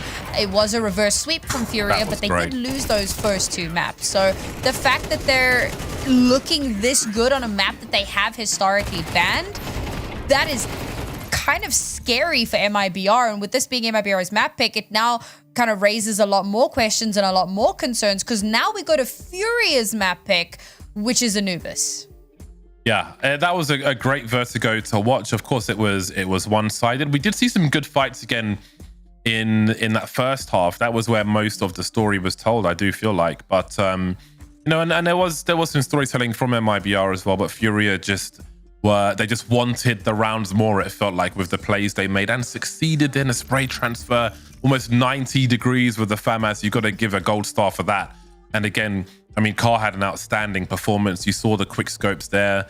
I mean, she was absolutely devastating, but it was a team effort. But I've got to give some some props as well to the likes of Danny on MIBR. On the T side, her entries were really good. Her pacing, spatial awareness were fantastic. And I think that, I hope that will have a part to play in the remainder of this series, because I'd like to see more from MIBR. But that was some promise that we did see from MIBR on the T side of that game of Vertigo. Also, Car sitting casually on 7 entry frags is absolutely outrageous. She really is one of my favorite AWPers to watch in the ESL Impact League, just because of how aggressive she does play. Whether that's on the T side or the CT side, she's constantly in your face, and somehow she's winning out those opening duels incredibly consistently. Now, we have a head-to-head for you guys. We're gonna, take a look at 2 players that performed well. Unfortunately, they are both on the same team, but there were 2 players that really did stand out. Car, for obvious reasons, she always stands out. 120 ADR, all of those entries, 20 kills over the course of 17 rounds, just absolutely phenomenal. But Bazina, I felt like also really played very well and maybe flew under the radar a little bit behind, or masked by Car's really flashy plays. But she was very consistent, and she was doing so much to just kind of keep those rounds as competitive as possible. Yeah, I feel a bit like a fox in headlights, just blinded by the output of Car on that map. And again, in the first half, I was kind of looking at one of the players on the other side for a potential head-to-head, but as it developed, it got more and more difficult to kind of make that argument.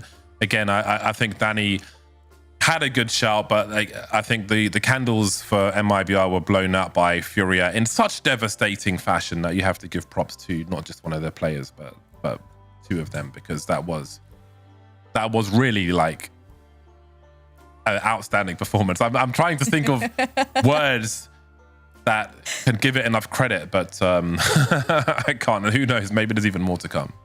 I mean, when it's that amazing that words fail you, it was pretty darn good. But like we said, obviously we're going to be heading over onto Anubis as our next map.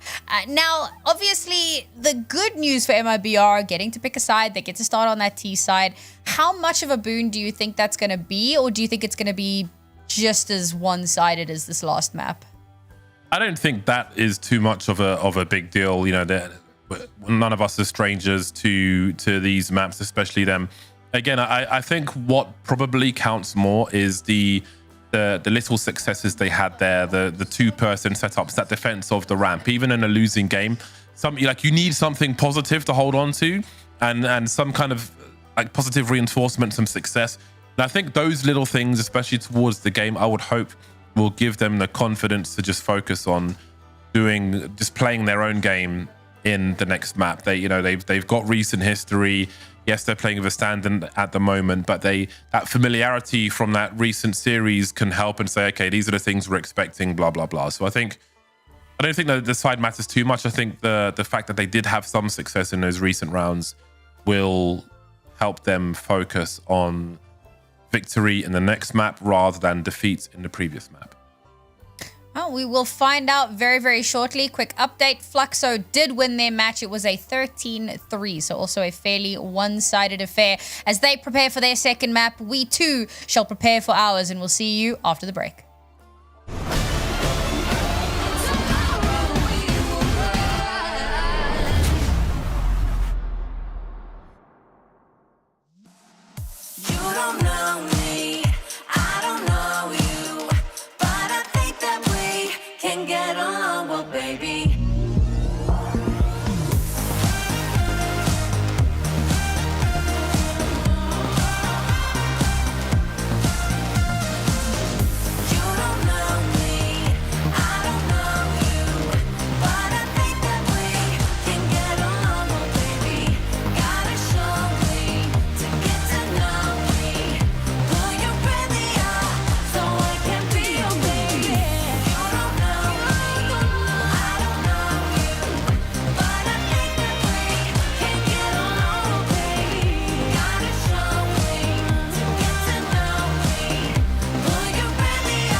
want it. Treasure, see it, got it. Say that I'm spoiled, entitled, I got no respect. I call it perfect. Listen to me, don't hate cause you want it. Yeah, no more fault, I woke up like this. Don't ask me to stop it, no. I'm a princess, I won't hide it. I shine like a diamond, yeah. Jealousy won't change my mind. I think you better step out of my light. La la la la. Yeah, I deserve this, cause I am perfect. I don't rehearse it on me. La la la la. Yeah, I deserve this, cause I am perfect. La la la la. Want it, take it, keep it. Watch me slay it, be it. Don't like my attitude, say that I got no respect. I guess I'm perfect. Don't hate cause you want it. Not my fault, I woke up like this. Don't ask me to stop it, no. I'm a queen and I can't hide it. I shine like a diamond, yeah. Jealousy won't change my mind. I think you better step out of my light. La la la la. Yeah, I deserve this, cause I am perfect. I don't rehearse it on me. La la la la. Yeah, I deserve this, cause I am perfect. La la la la. Cause I deserve it all. Yeah, I deserve the world now. Nothing is enough, but I will get it somehow. Take it till it's mine. If I can't have it, you can't. I can't have it, you can't. You can't, you can't. La la la la. Yeah, I deserve this, cause I am perfect. I don't rehearse it on me. La la la la. Yeah, I deserve this, cause I am perfect. La la la la. They told me to stand still, so I'ma keep on running. They try to bring me down, but I'm the one that's hunting. And every day I see the sun rise out of the darkness. Wanna give me reasons, want me to stay the same, but I ain't losing nothing from what I got to gain. Better forward on the other side, stronger than my weakness. I will not surrender, can't break my soul. I will always remember what I am to the core. Keep on fighting. Keep on shining. Keep on, gonna keep on. What happens tomorrow, I started today. Keep on fighting. Keep on shining. Keep on, gonna keep on. What happens tomorrow, I started today. So keep your light shining.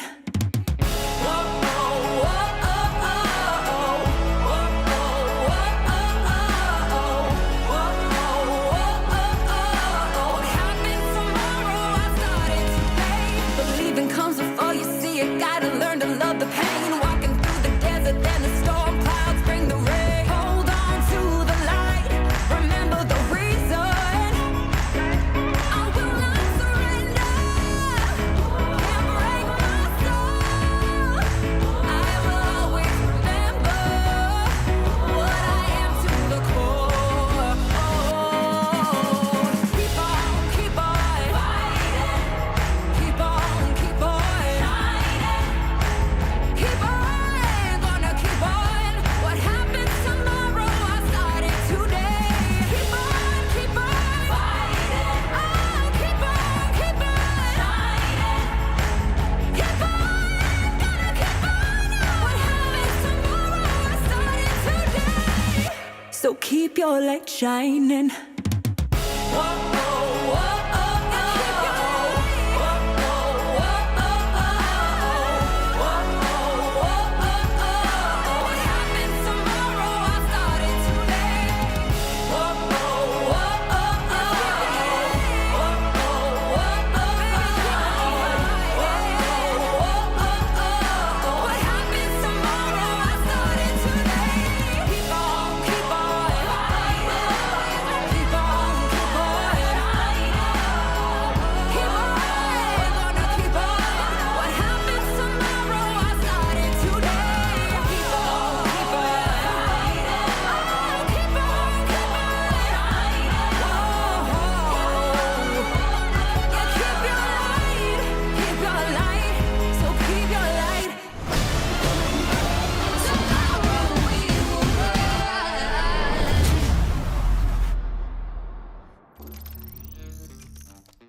Welcome back, everybody, to ESL Impact Season 6, South America. We have just finished off our first map of the series between Furia and MIBR, and what looked like it may have been a bit of a closer affair given the map that we wound up on. Still pretty darn one-sided, but we did mention before we jumped in that maps between these two teams always seem to go one way or another, never really terribly close, and sometimes the map scoreline belies just how close things really are. So now we're heading into our second map of Anubis, and I'm wondering if it's going to be another one-sided affair, or if, you know, maybe MIBR can show a little bit more of those signs of life that we saw on Vertigo, because they had some shining moments, but they just really struggled to kind of string anything into any sort of momentum. On the plus side, all the maps in that recent series were one-sided. On the other side, Anubis was 13-4 in favor of Furia. So, you know, there are lessons to be learned in loss, but I don't know if there's been enough time to turn that around. So they might be in trouble here, MIBR. They're probably in trouble because they're facing Furia after all, and they've got a stand-in, unfortunately, so they're not at their strongest, which would have been great to see. But we'll see what they can do. I mean, they're coming into this with all this information to hand as well.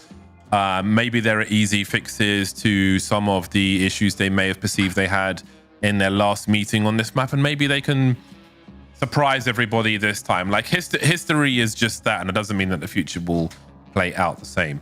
So it'll be interesting. You know, every time they face Furia, they'll be armed with more information, and they'll be stronger, they'll be wiser, be more experienced. So we'll see if they're able to use any of that to their advantage in this series, in this map. Yeah. Rather. And I mean, bearing in mind, again, you know, Furia constantly banning out Vertigo. So they had some tape on MIBR, and MIBR did not have that luxury in return. So it's those little things that can potentially make a big difference. Now, both of these two teams have actually played a little bit of Anubis over the last few months. Furia, I mean, we said it a bit earlier, right? They haven't dropped a single map so far this season of ESL Impact, which would include Anubis. So 100% win rate that they sit on at the moment. But MIBR not too shabby. They've played it 3 times. They've won it twice. So a pretty good scoreline, all things considered. But now, you know, you're coming up against one of the top teams in the region, and it's got to be more than just comfortable. It's got to be new. It's got to be different. You need to have come up with something that Furia aren't necessarily going to be expecting, and I think that they were hoping to have accomplished that on Vertigo. It didn't work out that way.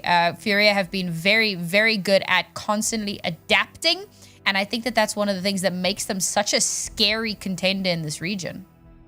Have a look at this this thing below us. Well, it's gone now, but it said, "What do you call an Egyptian noob? Anubis." I want to know who wrote that. Because that kind of hurts. That kind of hurts me. Like, 100% that was Kara. It's funny, but it's also wrong. And yeah, I'm gonna be thinking about that as we go through this map.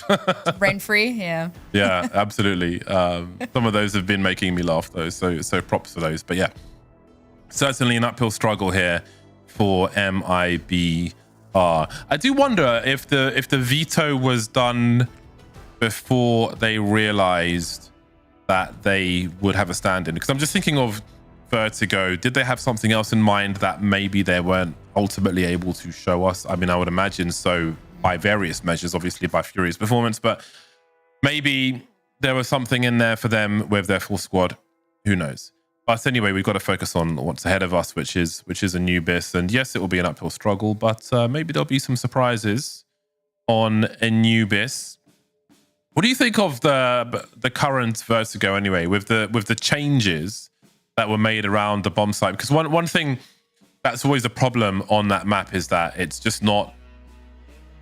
It doesn't have so much of a horizontal plane as other maps do, which makes it difficult to fight for areas. So you know, originally you were either on a bomb site or you weren't, and it wasn't much middle ground. Now, you know, they've kind of expanded that. They expanded that in mid and made it more fightable. We see the changes to the bomb sites as well. So it has, like, as a spectator, has it made much of a difference for you since those changes came in? Like with the wider platform on the edge and the different routes. I think that from like an entertainment perspective, no, I don't like that map.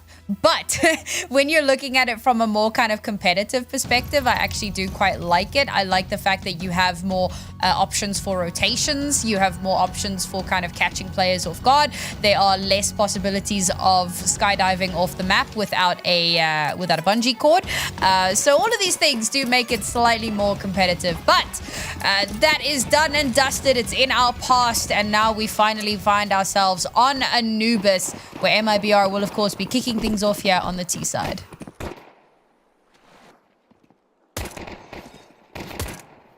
That is a lot of players jumping past mid, saying hello. That's going to pull the CTs out of position. Oh, this is some kind of random world action we're seeing here.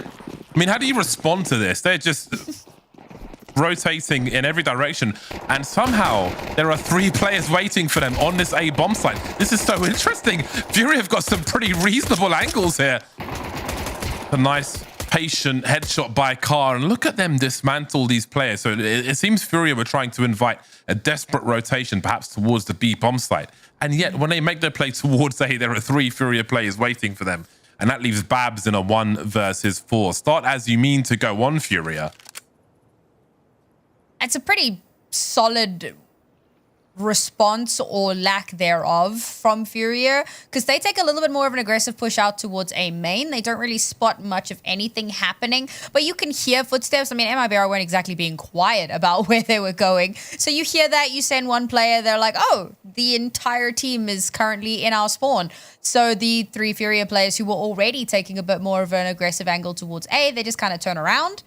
And as MIBR flood in onto the site, as you said, right, 3 players sitting in waiting. And I think that on a pistol round, that makes a lot of sense. You have a slightly heavier stack on one of your sites, and that way, you know, if the death ball comes towards you, you're better equipped. And if it doesn't come towards you, well, then you have stronger possibilities for a retake.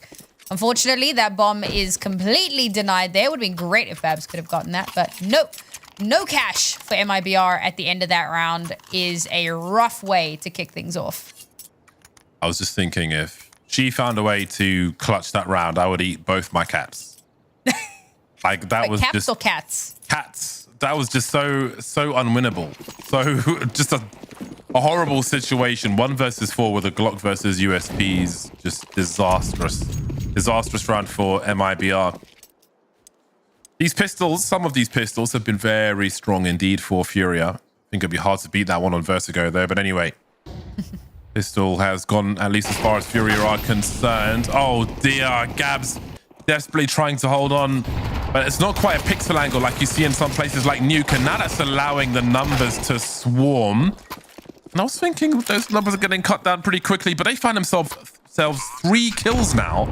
I mean, this is a Glock round, basically. Got a P250 in the hands of Kiza. 3 kills on a bomb plant is an overperformance, putting it mildly. That has set up MIBR for some great potential for the rounds to come. That turned out to be an awful round for Furia. If they can survive the coming storm from MIBR, then there will be, you know, some lessons they get away with cheaply there. You know, you see, like, towards the B-bomb sites on Nuke, you'll see someone holding a pixel angle. They see someone cross, they throw the Molotov. Gabs was trying to do something similar, minus the pixel angle. They saw all the pixels there, and then she saw the floor. Yeah, trying to escape from there was always going to be a difficult one.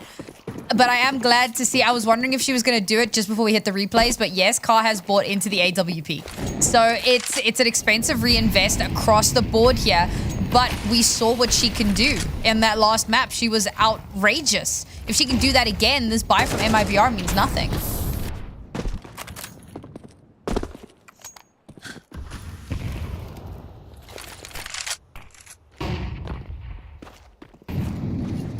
Posted up on the B-bomb site at present is that AWP. A lot of presence being shown here by MIBR. And this might just be denial of information. It might be more. They've got the numbers, and look at this cleanup from Babs. Forcing the rotation from Furia, which will be cut off by MIBR. 4 on 3. Now, at what point do Furia cut their losses on this round?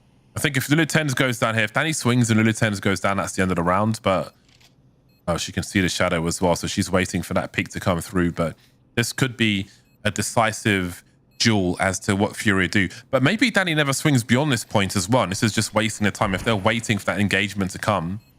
But you look at the radar, you can see the remainder of the team are on the B bomb site. So again, this is basically the line, and perhaps Lulitens with the FAMAS is the expandable player. She doesn't go for a ninja, surely. She doesn't go for a ninja. She's going for a ninja. Is there time for this? Is there time for this? Is there time for this? No. Gabby! Thank you. Oh my God. Brazen. That would be my favorite ninja of all times. I would have loved it if that had worked, but nope, unfortunately not to be. I don't know that I love Furia's like super aggression into mid there, because they instantly just lose their 2 players and the round is basically over at that point. I think that if you play that a little bit more passive, allow MIBR to run into you, set up a bit of a crossfire between those 2 players, maybe you get a little bit more done on that one. But ultimately, they do lose the round. So it is what it is. The AWP is still standing. And if the AWP is still standing, a round can always be won. That much has been true for all of Counter-Strike. MIBR are utterly abusing this mid position. And I do wonder if they will play against this expectation later on, where maybe in future rounds they can put less people to use less people for this pressure to weaken things elsewhere. As you can see, mid has been abandoned on Anubis, which is a difficult thing to do. I think just nerves-wise, it's not like Mirage where you can just leave the T's there to kind of spend their time hold down connector.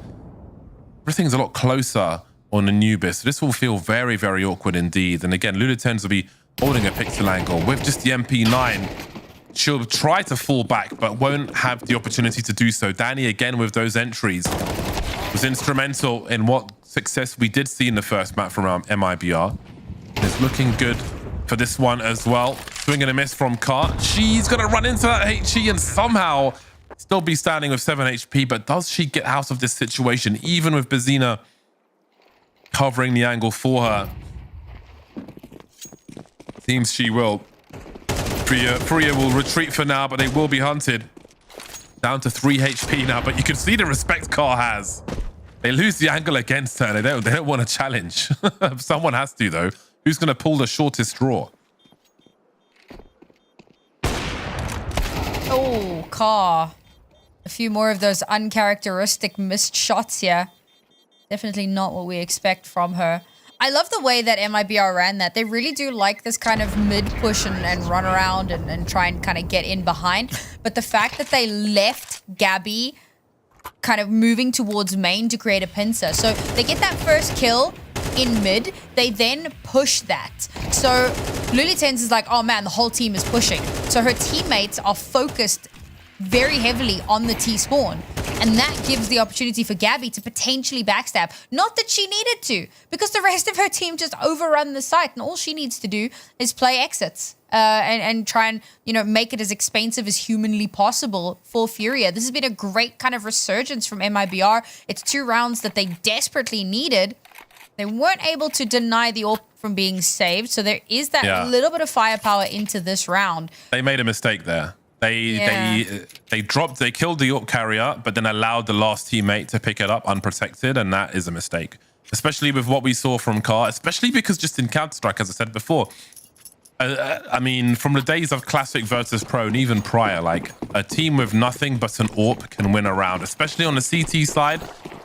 And in the hands of Car, we saw what she can do, and different maps people will feel more comfortable on, and maybe different ranges as well. But this is not a situation that MIBR should have allowed. They fragged Car in the last round for a reason, and then just let them take the AWP straight back again. Oh, there was no chance of retreat there. Spots the barrel of the gun, instantly traded out, and now that AWP is offline and it's just pistols. Yeah, should be a standard round here in, should be, but they are losing a lot of players. Down to a 1v1. Headshot might have been enough there, but that was more people lost than they expected. So a bit messy, but they do have the stand-in, so give them a pinch of salt in that respect. But again, definitely something for the notepads to not give up the AWP for free again, especially after taking it away. Yeah, to be fair, Lexi's actually been... Okay, she's been a bit quieter in the last couple of rounds, but she's had some really solid moments so far for the team. So even as the stand-in, it's great to see that she's able to kind of keep up pace with the rest of the team and really kind of prove her worth a little bit here. Yeah, stand-in versus Furia as well is, you know, yeah. a tall order. Yeah. Making a big difference here. I don't know if I love the full exec. Let's see if it pays off. Defensive smokes up as well.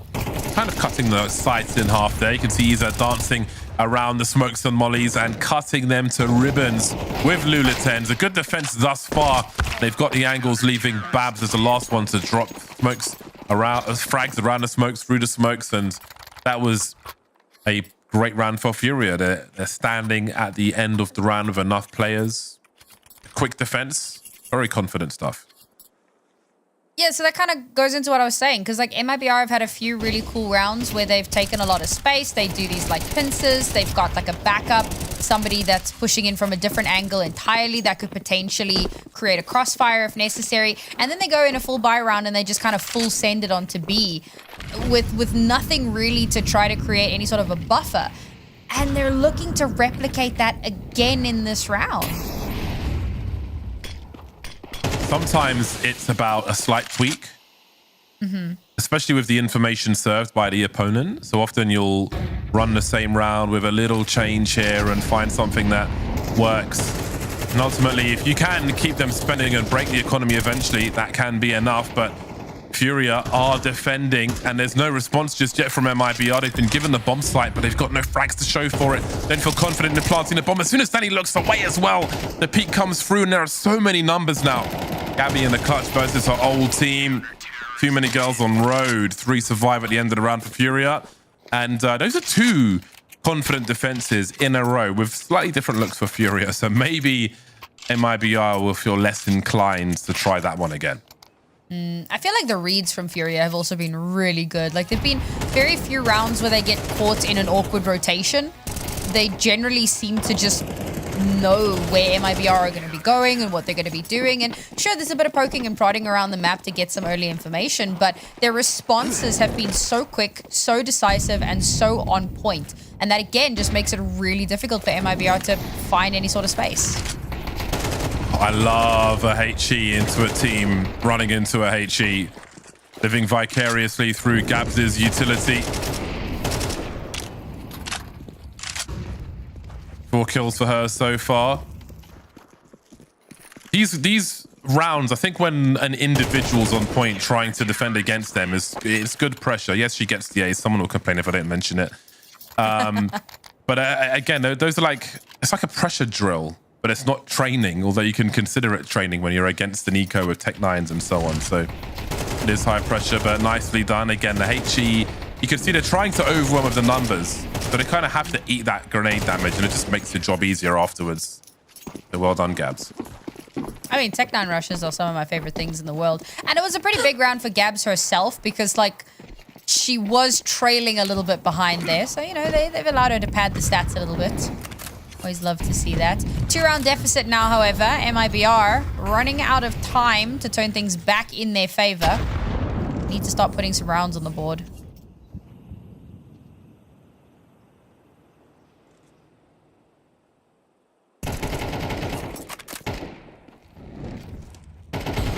This, even if they break ground on this Bob site, seems very hard to secure in the vacuum of this series. I do like that angle, especially with an AWP. Having a quick look, but there's no one in mid whatsoever. And of course, there's a timing that comes with that. You know you have a window to leave it abandoned. You can see Bazina on the radar starting to rotate in that direction as time ticks. The likelihood of it being compromised rises.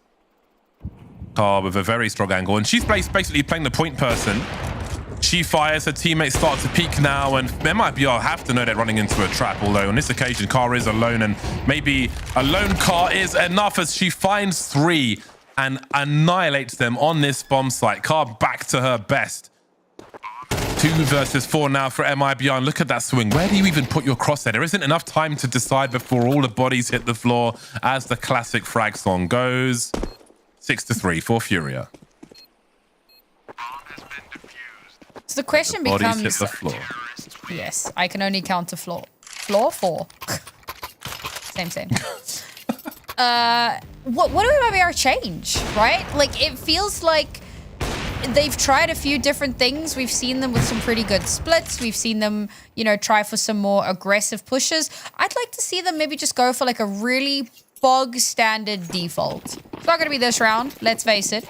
But into the next, right? Kind of poke and prod the map a little bit, play for a pick or two, and then make a decision. I think that the problem is they're a little bit too antsy. The problem is Car is everywhere. She's in a different position every map, and that's a big problem because at some point you're gonna play your default and you're gonna run into Car somewhere. And the painful thing about that is where it's like, surprise, here's Car, it's a 4v5. Or it's a 3v5. Because like she's playing the positions where either she has rifle support or she can dance and pick up a different position, so you have to run into her angle and you're probably going to get dropped. And that's a very difficult thing when you've got an AWPer with that power who can play wherever she wants around the map and the teammates will pick up the slack and you have to figure it out the hard way. You know, on some maps or with some teams, the flashes can force a shot, give you the info.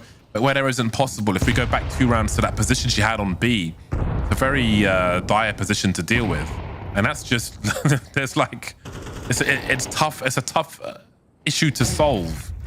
There we got an early 5v4 for MIBR and looking to capitalize on that again and trying to abuse their numbers as a T side often should. Chasing through the smokes, trying to find Izza, who's desperately trying to stay alive. And we've got team frags with the grenades, just trying to take Izza out of contention, and she's still standing after all that, after all those bullets. And as she goes down, Car will come in to mean it's only Babs in a 1 versus 2. And Car is still there with that AWP, but there's the flash to take her off the angle. She's picked up the bomb now. She has half the info. Where is Gabs? She starts to wonder. Does she leg it over to the other side? I mean, the CTs would get there quicker. She's got 49 seconds. The running continues, and Car's been allowed to reset. She's scoped in. This will probably be a free kill for her, as I'm sure she'll continue to round the position. Oh, swing and a miss.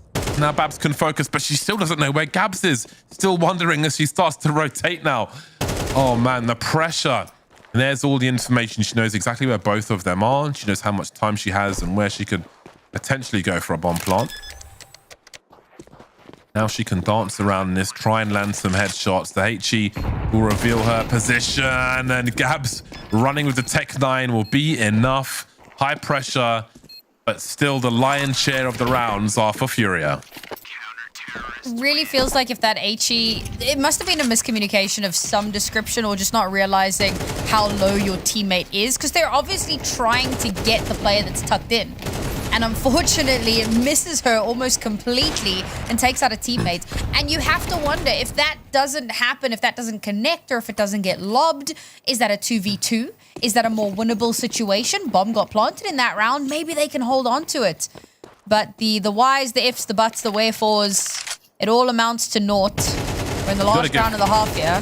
You got to give credit to Izza for that position. And look at the aggression now. They turn it up in the last round.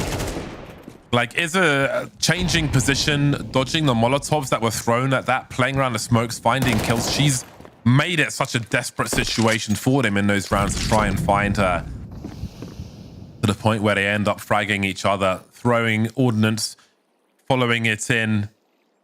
Just shows how strong the hold is on that bomb site. Maybe how strong the hold is on this map, on this series, as we are heading to a 9-3 scoreline for Furia. Dominant on the first map. It continues in the second. They lead by 6 at halftime.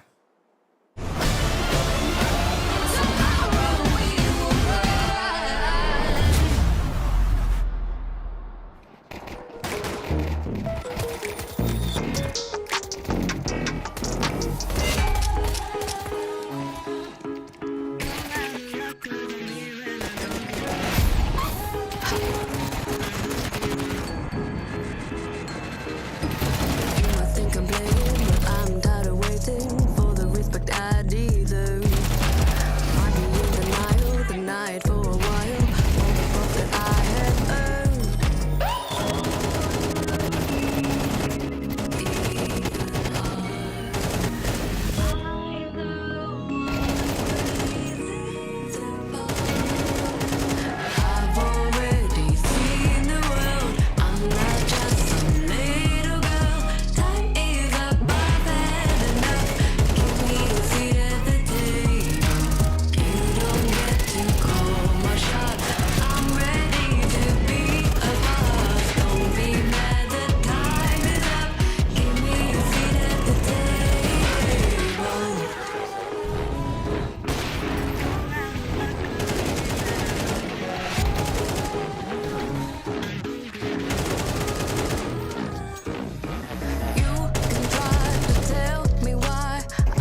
feels like a bit of deja vu all over again. Another 9-3 half goes in favor of Furia with a dominant CT side. And now they head on to their favored side. And it looks like it could be more of the same.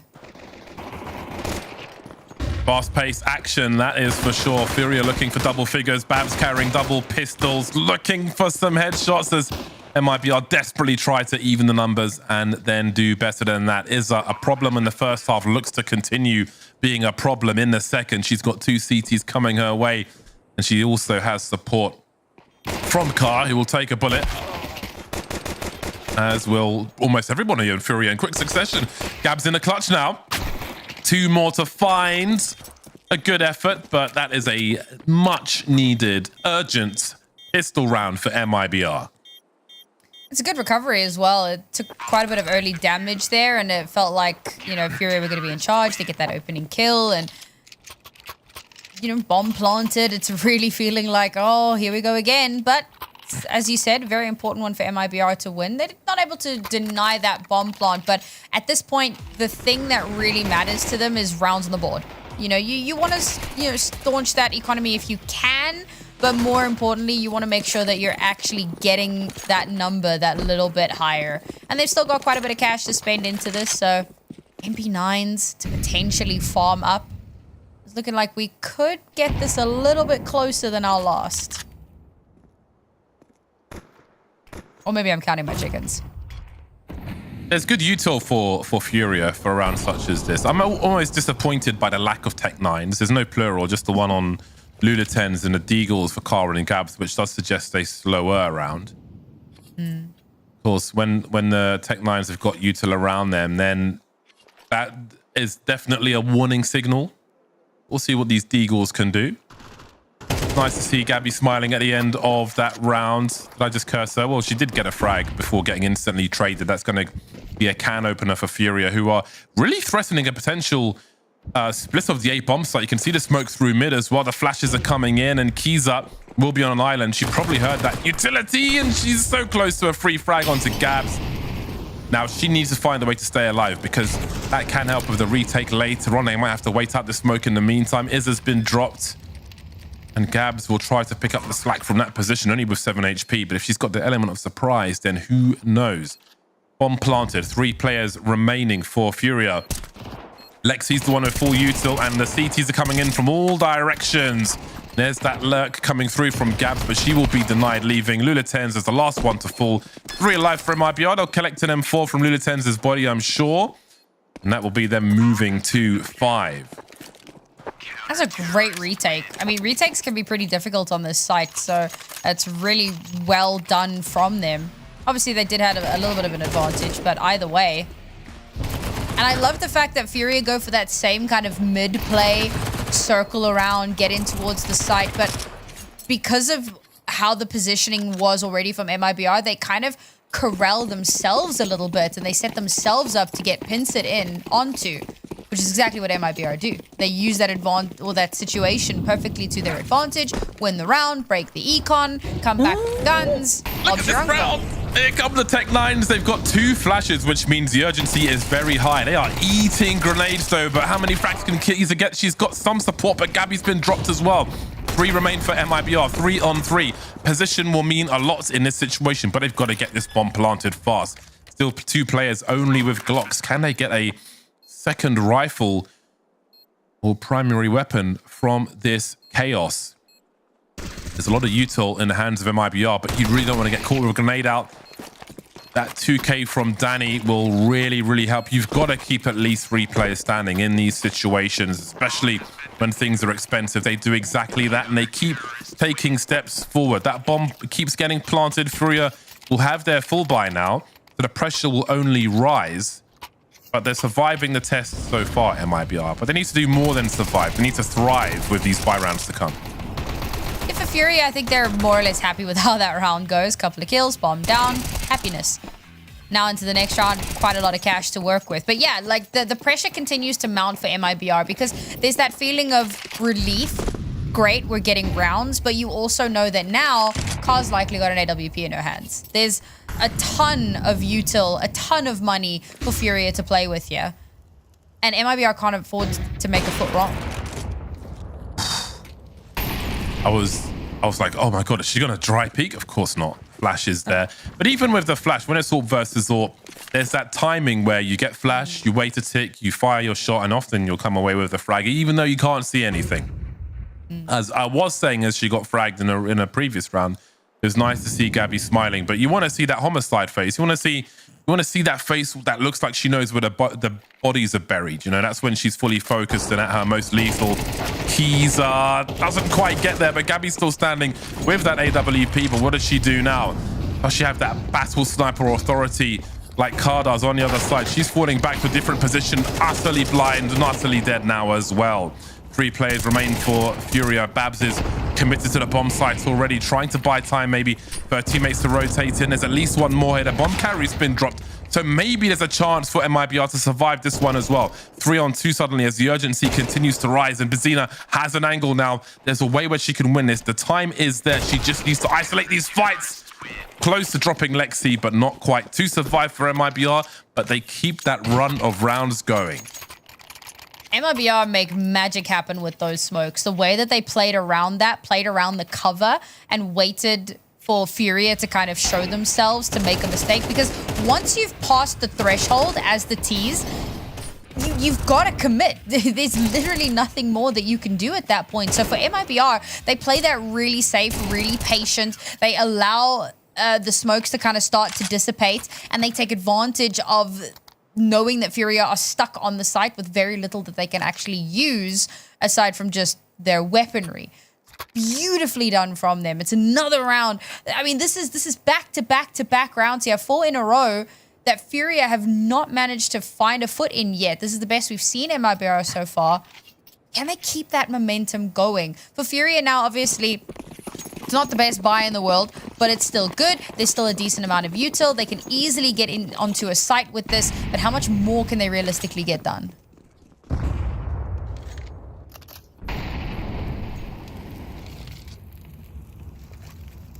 No fear from Keyser. Is there a flash from her teammate, or is she just going for the dry peek, catching him off guard? She's able to fall back, sees the shadow as well, and A is able to disconnect entirely. Just keep going, get out of there.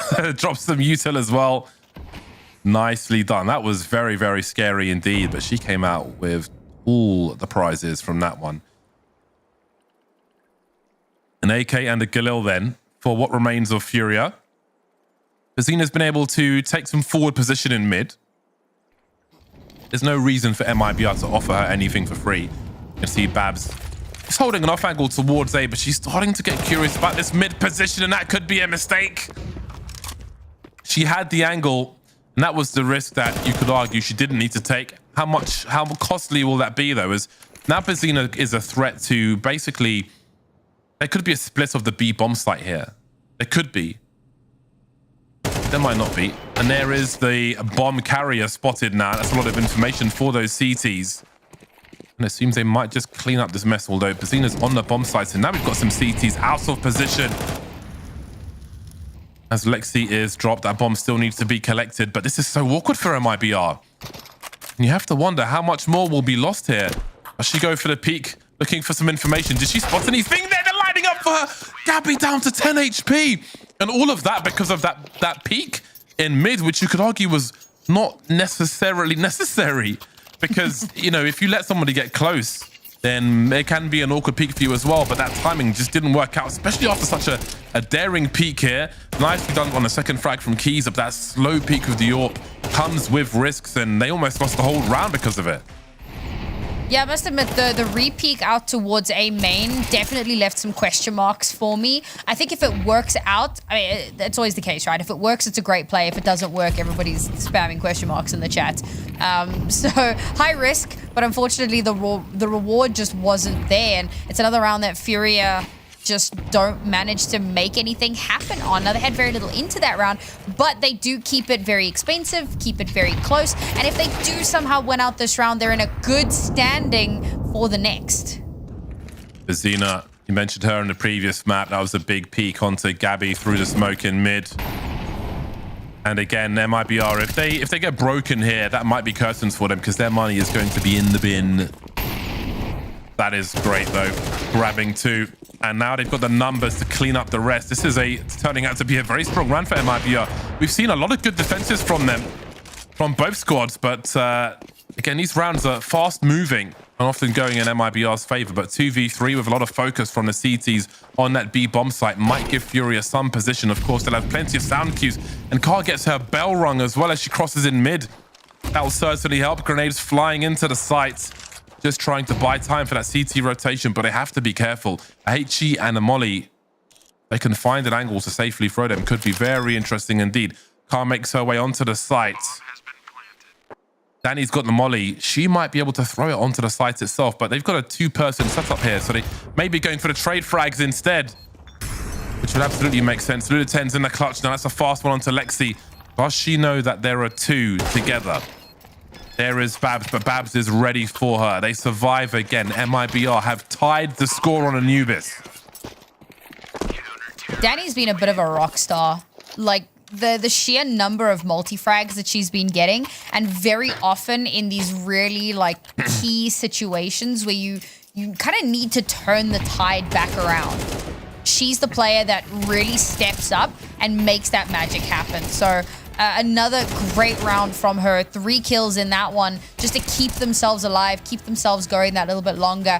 Another round that felt like Furia really had the upper hand, but in the mid to late round, in that kind of post-plant setup, MIBR, their retakes have just been so clean and consistent round after round. Oh my God. What the hell is that? That is a priority frag right there. And now Gabi has got a very challenging angle. She's so close to the wall there. Still gets an opportunity to wrestle another one off. She will be smoked out of position. Just the dry peaks of the AK there. Very key frag, but now we can see Babs is defending from the site itself. Car waiting, Gabs lurking. 2v3 for Furia. Gabby and Kiza need to work together.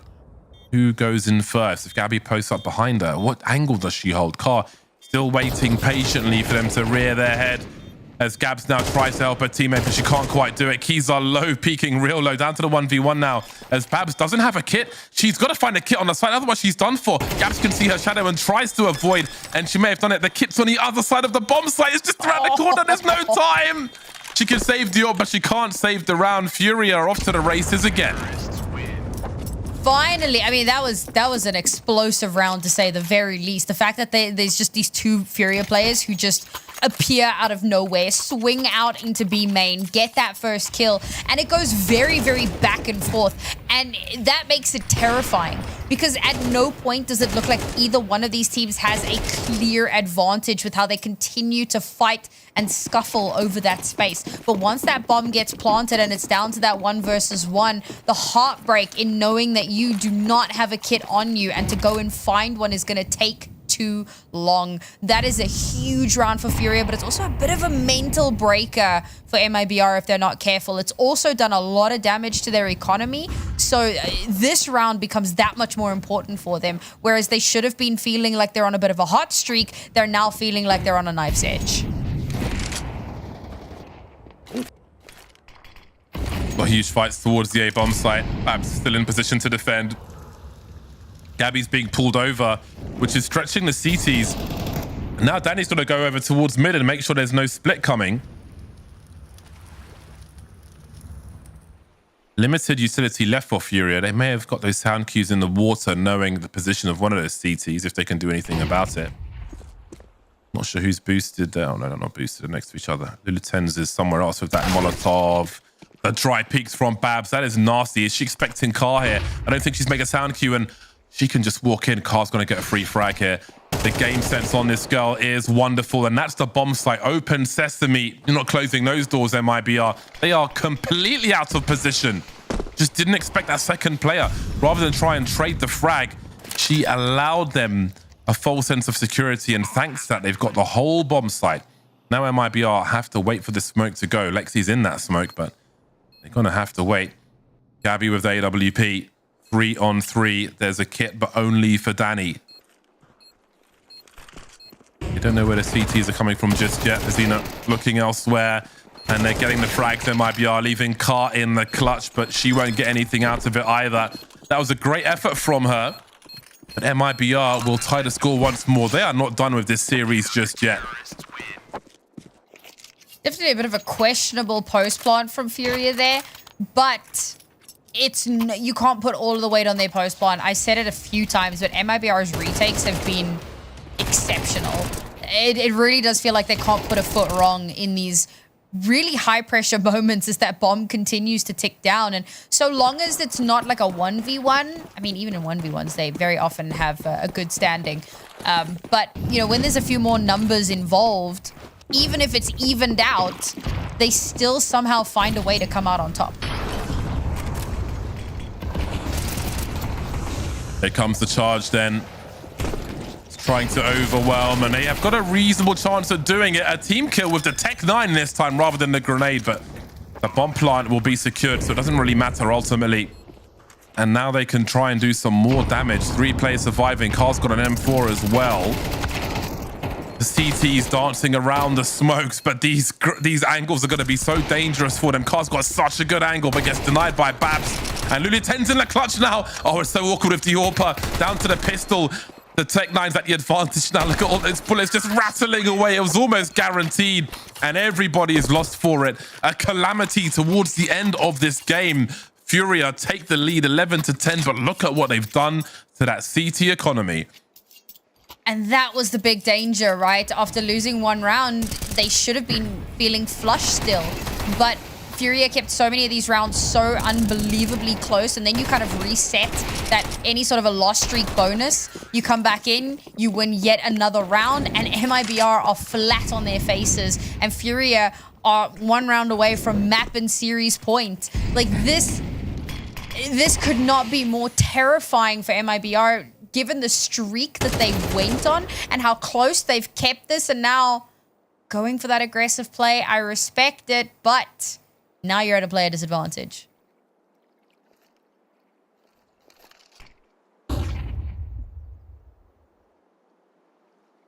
There are all kinds of disadvantage.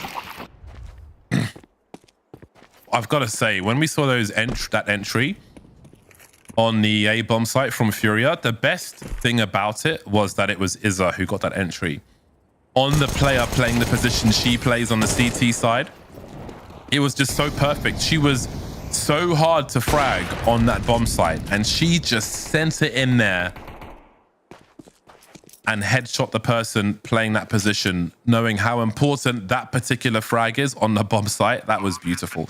That was a highlight of this half from a Furia point of view for me. But I've got to credit MIBR for fighting for many of these rounds on the CT side.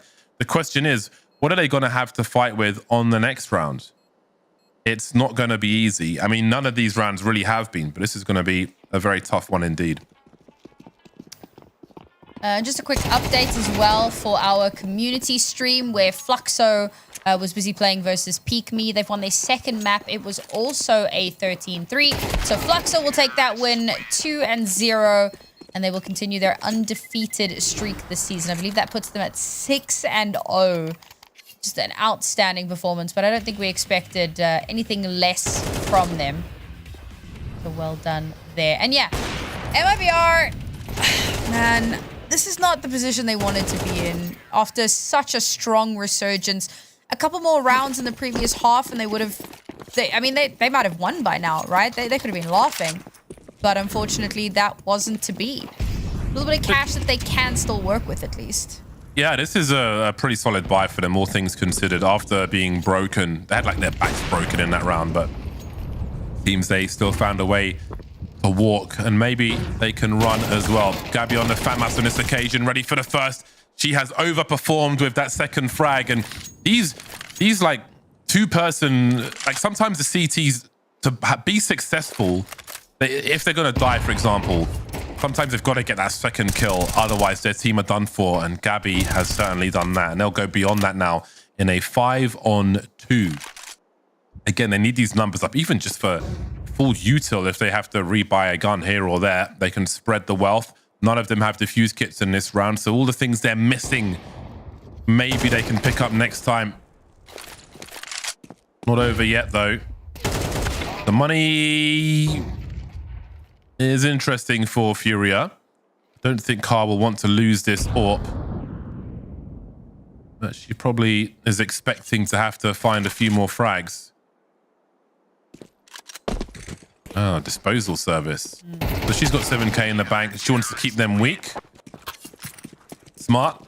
Good presence of mind. So they know where it might be, but can't find it. 2 AKs is great, though, for MIBR as they head into round 24. Anchors for MIBR have really put up some numbers. They've been doing a lot of work in so many of these rounds. And I mean, that round is absolutely no exception. Babs with some hyper aggression, getting the 2 of her own as well. Beautiful stuff. 1 round away from overtime. I can feel it in my bones. When was the last time these 2 teams went into overtime? I'm not even sure it's ever even happened. This would be a phenomenal feather in MIBR's cap. Danny and Babs, the big fraggers for MIBR in this game of Anubis so far. A good spread of frags on the Furia. Basina in the lead with 20 at the moment. But again, definitely a team effort. Not too far ahead of anyone. They will not want to miss an opportunity here, Furia, to close it out in regulation.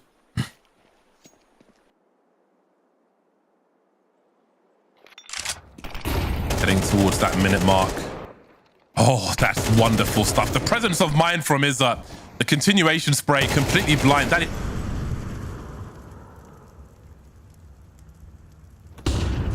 It's a 3v4 now. It's a 2v4. The dream is collapsing for MIBR. Babs and Lexi, and now it's just down to Babs, and there will be too many players on the bomb site. Furia will trade the frags, win the map, and win the series. Oh man, I was so ready for overtime. I was like preparing myself for it. Got my tea ready, got my snacks, got my water. I was ready. But unfortunately, Furia, they wanted to do it in 2. And they wanted to do it in regulation. And, you know, you gotta respect that. It was a great performance from them. But I think that a lot of that comes down to how well they played that CT side. Because T side, there were, particularly in those after plants, it really did feel like they were struggling to set up, you know, adequate crossfires and get themselves into good positions where they could actually play off of one another. Whereas MIBR, their retakes, they played off of each other perfectly. They played off of the environment perfectly. They used cover to their advantage, smokes to their advantage, and it was clinical so often. So the fact that Furia had managed to win so many rounds in that first half, I genuinely believe if we'd had a slightly closer first half, the results of this map could have been very, very different. I thoroughly enjoyed that game of Anubis. I mean, I enjoyed Furia's performance overall. Obviously, they had the winning performance and they're very dominant in the first map of that series. But that map of Anubis was great. Again, we saw different people stand out on different maps. Of course, for me, the person who stood out was Izza on defense. Just so hard to kill on that bomb site. And then you saw the response. I mean, it's so interesting when you see someone play a position and attack that position. Of course, they'll know all the tricks, etc. But just sending it in there and just like a flipping missile was crazy, but fantastic. And again, dancing around the smokes and the mollies on the first part of the map, and you could see how urgently MIBR were trying to get rid of her. You know, throwing nades and people at the problem, coming up with no results, and then on the other side, that stood out to me as fantastic. So you know, I enjoyed the overall performance, but that especially was great, I thought. Yeah, I think that there's definitely, again, you know, some real signs of life for MIBR. The fact that they were able to bring that second map so very close, keeping it as competitive as they did. And I did double check. These 2 teams have never gone into overtime in the past, and well, we will continue along with that streak, I suppose. Great performances from quite a few of our players here. Babs really did so much. She was one of the anchors over towards that B side, or the A side. And Danny on the other side, playing anchor over there. And the two of them you could see, right? They were doing so well at trying to deny entry and very often succeeding in denying that entry, or at the very least slowing it down. So a little unfortunate. We would have loved to have seen that potential overtime, maybe even a map 3. But again, Furia, you know, just showing their dominance in this region. They have been an absolute force to be reckoned with so consistently over the last few years, and not willing to give up on that title just yet. Yeah, that was an enjoyable match. I think we saw different looks from both the squads. And Sam, I think the phone is ringing. Oh, is it? I'm so sorry. I completely missed it. You know, sometimes when your phone is on silent and you just have no idea. What's up, Car? Hello. Congratulations on another win. That is 6 wins this season. You ladies must be absolutely stoked. Now, I wanted to ask you about not banning Vertigo. What was the thought process? We thought this 2 would be better map for them, so we banned. Okay. That's what we thought. I thought that might be the case after the previous match recently.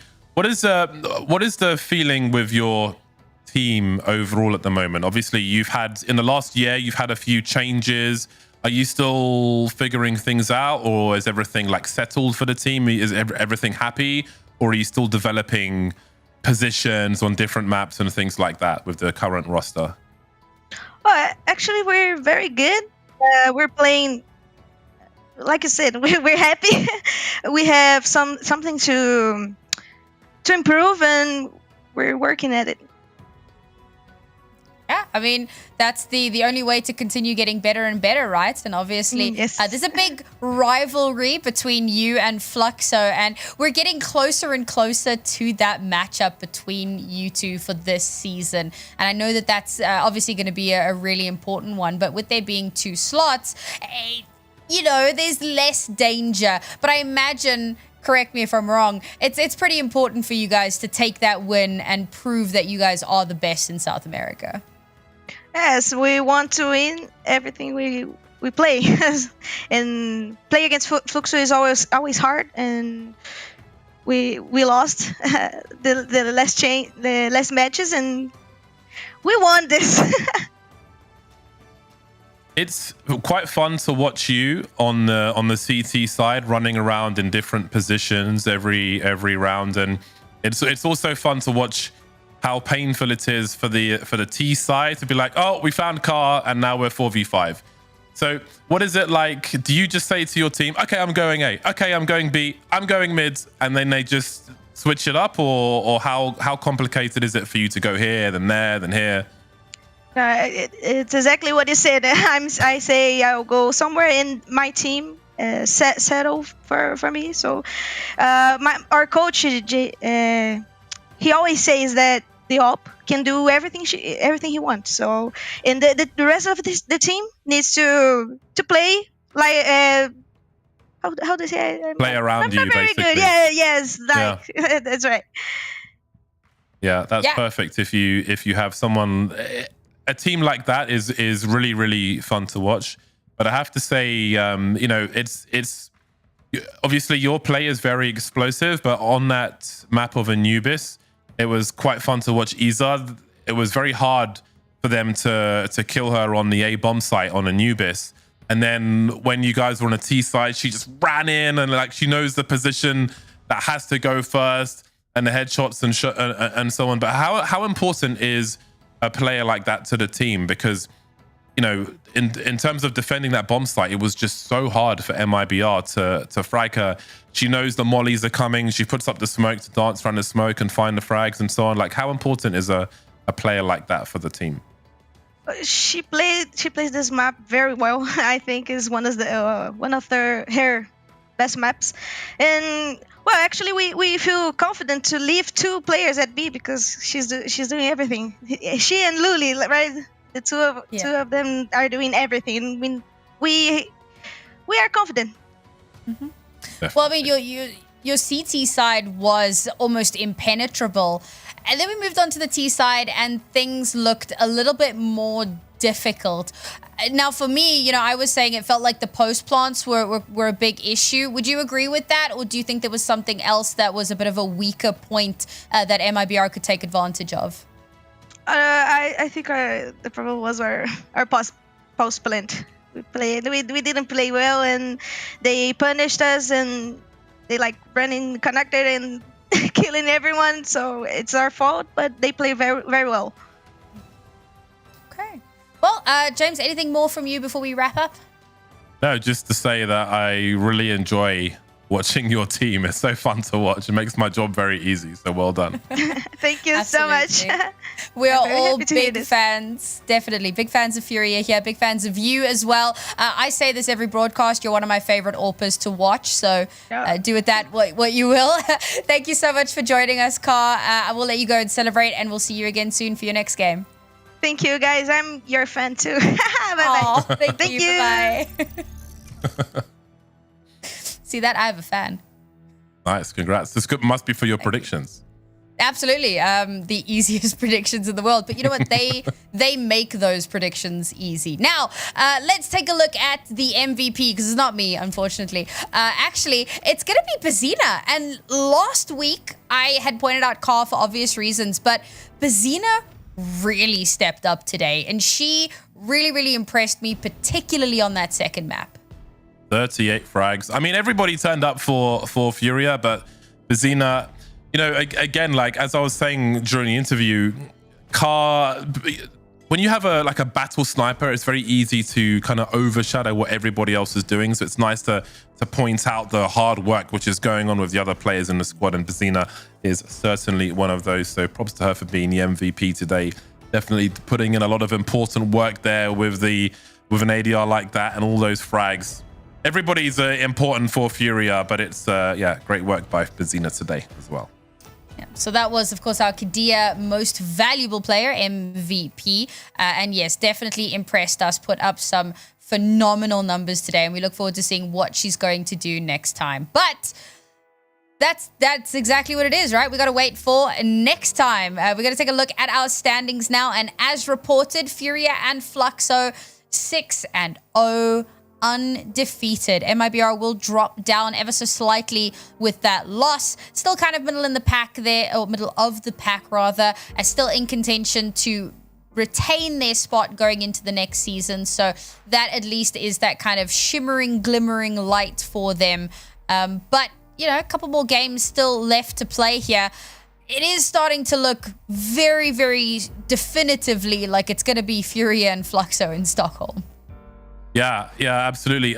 So yeah, I guess their round difference and so on would have been too great, even if they had lost a few towards the end. But I mean, you want them to be there regardless. You want the strongest teams to be at LAN, and Furia are very hard to beat at the moment. And that kind of explosive play from Car, those solid defenses from Iza, MVPs like Bazina, like you want to see that stuff on LAN, and they'd always deliver on LAN with their different rosters over time. It's great to see the synergy. You know, like I think 7 months they've had 2 new players on the squad, and they look relatively seamless. And I'm sure there's always going to be some fine detail you can improve, but they look very dangerous and very difficult to stop already.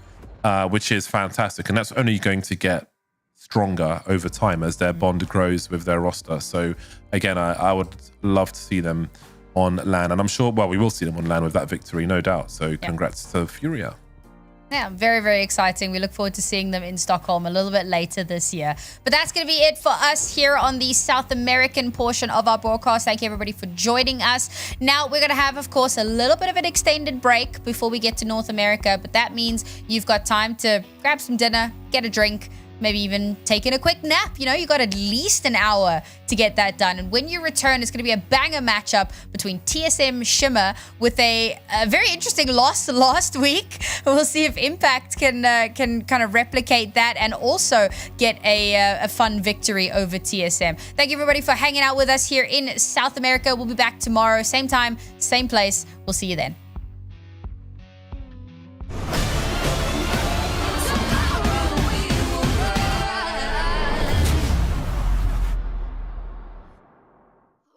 do this to my heart?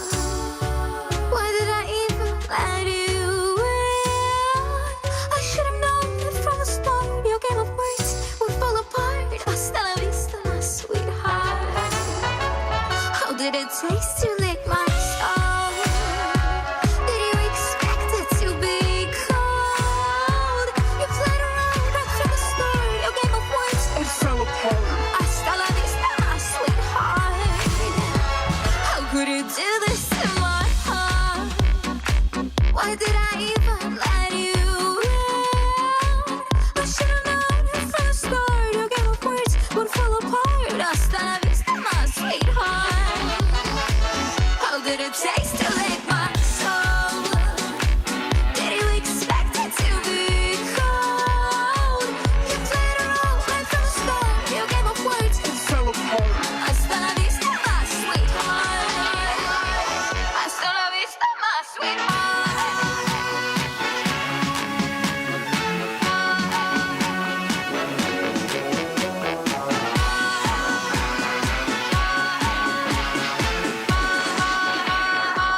Hasta la vista, my sweetheart.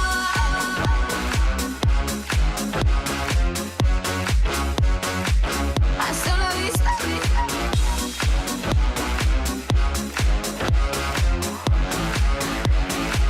Hasta la vista, my sweetheart.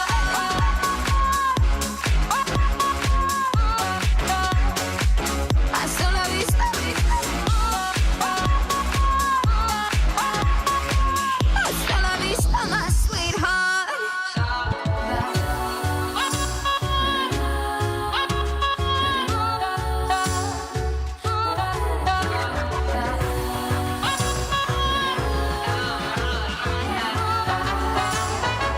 How could you do this to my heart? Why did I even let you in? I should have known right from the start. Your game of words would fall apart. Hasta la vista, my sweetheart. How did it taste to lick my soul? Did you expect it to be cold? You played around right from the start. Your game of words, it fell apart. Hasta la vista, my sweetheart.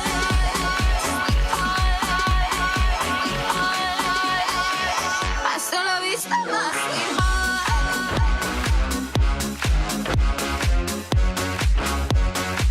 Hasta la vista.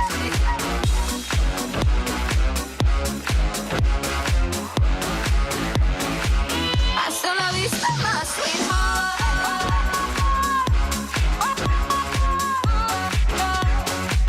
Hasta la vista. Hasta la vista, my sweetheart.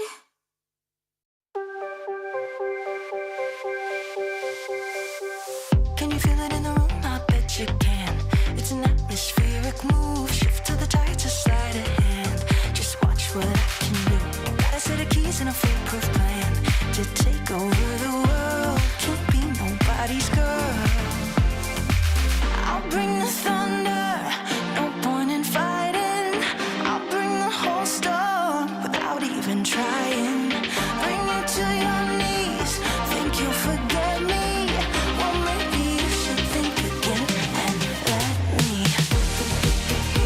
The kind of woman that'll go up and go down in history. I know you wanna, but I can't give any more.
always make empty promises that they can never fill. So I don't rely on them, and no, I never will. I just do it for myself, I don't need no one else. And they say I'm sick, but I don't do this for my health. I love the woman I become. She ain't ever, ever, ever looking back. She knows exactly what she wants, and if you're wondering, she wears a dress and pants. It's all about me, all about me. I could walk in your shoes, but it's not about you. It's all about me, all about me. I'm out here paying my dues. I still win if I lose. When the whole wide world's a mess, I look into the mirror. No, no, it's not blurry now. Oh, I can see it clear. I am my own champion, so make no mistake. Baby, not all superheroes come wearing a cape. I love the woman I become. She ain't ever, ever, ever looking back.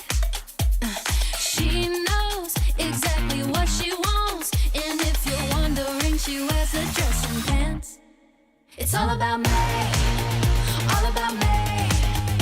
I could walk in your shoes, but it's not about you. It's all about me, all about me. I'm out here paying my dues. I still win if I lose. I don't need you now because, baby, I give me that rush. Tell me, who do you love? Cause I love me. Get back up and wipe the dust. I am where I put my trust. Tell me, who do you love? Cause I love me. I don't need you now because, baby, I give me that rush. Tell me, who do you love? Cause I love me. Get back up and wipe the dust. I am where I put my trust. Tell me, who do you love? Cause I love me. It's all about me, all about me. I can walk in your shoes, but it's not about you. It's all about me, all about me. I'm out here paying my dues. I still win if I lose. I don't need you now because, baby, I give me that rush. Tell me, who do you love? Cause I love me. It's all about me, all about me. I'm out here paying my dues. I still win if I lose. It's all about me.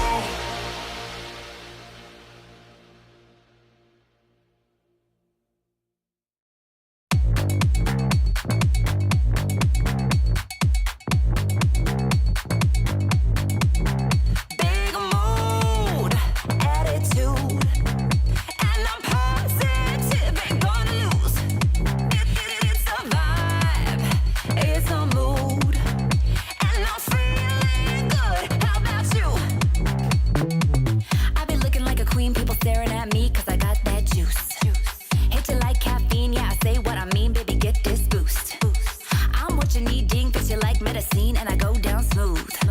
March to my own beat, not very discreet, baby, catch this groove. Yeah, I walk like I talk, want a taste of my sauce, you can't mess with my shine. So boss, I peacock, got this ish on lock, I ain't stressed. Genuine, big mood, attitude, and I'm positive ain't gonna lose. It's a vibe, it's a mood, and I'm feeling good. How about you?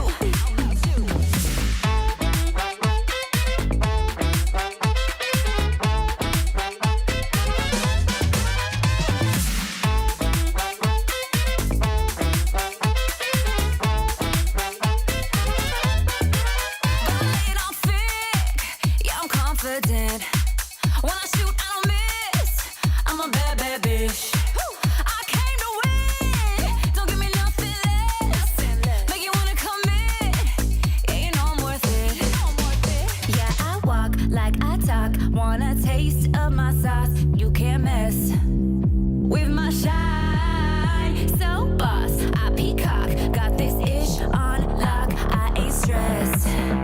Genuine, big mood, attitude, and I'm positive ain't gonna lose. It's a vibe, it's a mood, and I'm feeling good.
All alone in a crowded room, avoiding eyes. Stick to the shadows, staying out of the light. Looks like I got nothing, I got something inside me on fire. Looks like I got nothing, I got something inside me alive. I wanna shine. Just need a spark somewhere to light up the night. To shake off the chains that I wear. I wanna shine. Light up the sky at night. I wanna shine. Show the world the light. Someday I'll shine.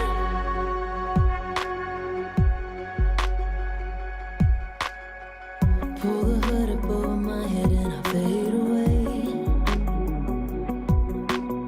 So many words in my brain, I'm too scared to say. Oh, looks like I got nothing, but inside I'm ready to explode. Looks like I got nothing, but there's magic inside me. I know I wanna shine. Just need a spark somewhere to light up the night. To shake off the chains that I wear. I wanna shine. Light up this crowded night. I wanna shine. Show the world the light. Someday I'll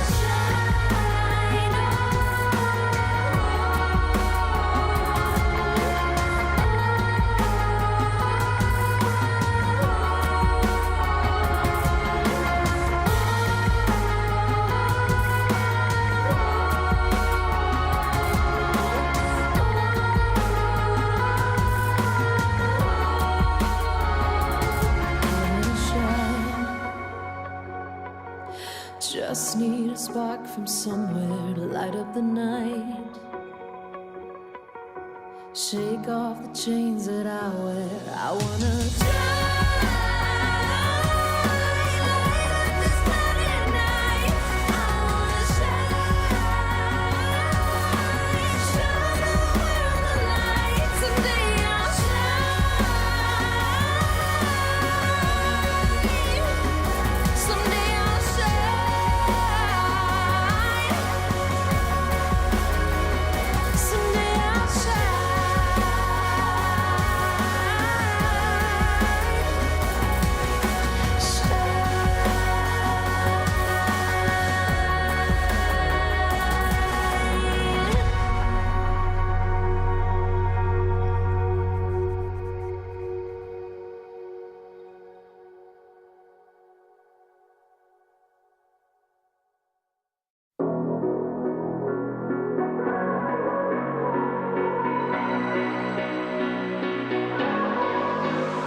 wanna be in this moment till the daylight's breaking.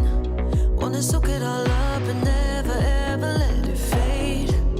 Go a little bit further, cause it's all worth saving. Wanna look in your eyes and hold on to the better days. Oh baby, I don't wanna lose. Let's not just throw it all away.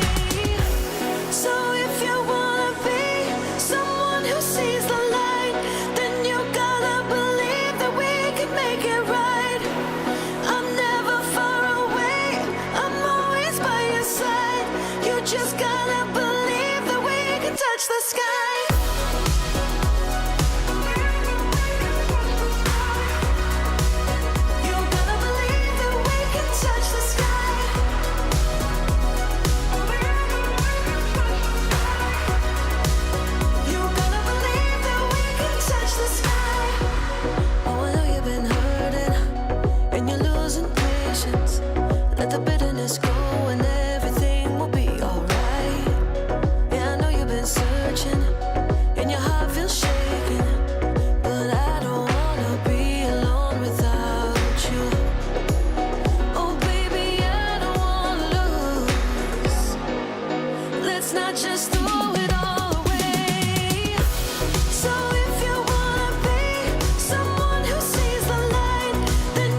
lose ya. Oh, my heart's still beating, it ain't ever over. Better hold my hand, cause I don't wanna lose ya. So if you wanna be someone who sees the light, then you gotta believe that we can make it right. I'm never far away, I'm always by your side. You just gotta believe that we can touch the sky.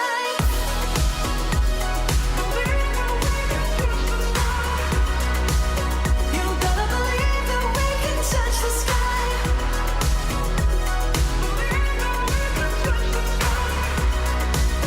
You gotta believe that we can touch the sky.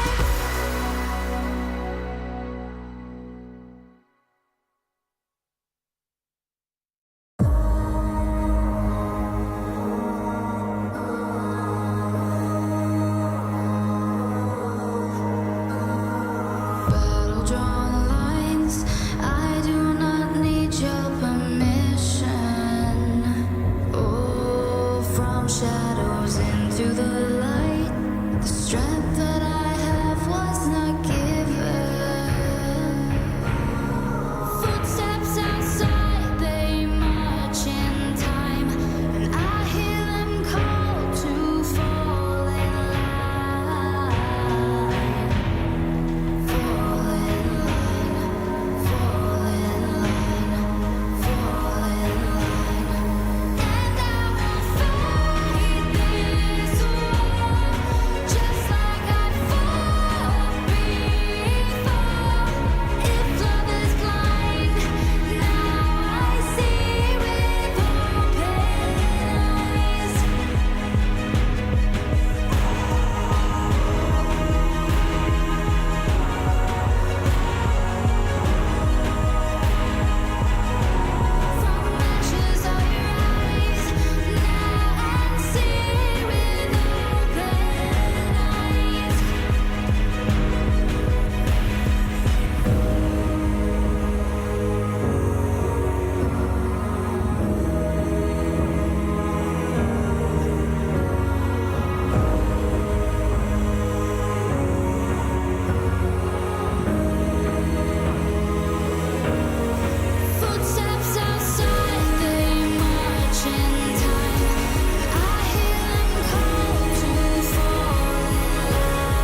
Every time I look at you, ooh, there can be no mistake.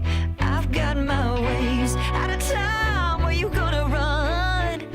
'Cause you love the games that I play. I'll be so cold. I'll lead you into the fire. Think by now you should know you're going down. Oh, you know that I'm taking you down. Yeah, nothing more you can do. I didn't say that you could talk. Ooh, let's just say something sweet. Begging me, please. Only one gonna take control. And that can't be you when it's me. I'll be so cold. I'll lead you into the flames. Give it up now, you know you're going down. Oh, you know that I'm taking you so down. Yeah. Oh, nothing more you can do. Live and learn, or crash and burn. Giving in would be wise. Call the fight, do or die. Or I can go easy on you if you like. You'll never see it coming. I'll break your soul slow. I think we both know you're going down. Oh, have you had enough? I'm taking you so down. Yeah. You should get it up. You're going down.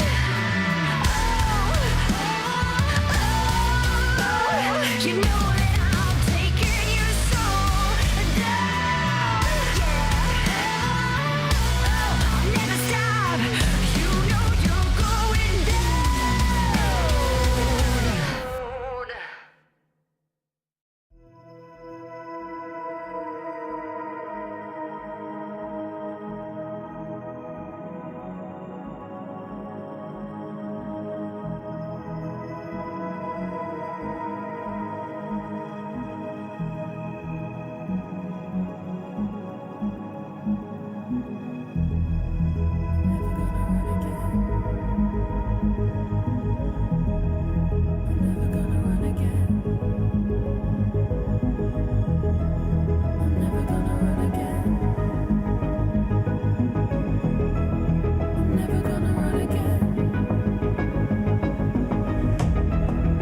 Never gonna run again. I'm gonna stand and fight, and I won't back down while it burns to the ground. I've got you in my sight. I'm gonna stand and fight. I'm never gonna run again. I'm never gonna run again. I'm never gonna run again. I'm never gonna run again. I'm never gonna run again.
gonna come out of this so beautiful.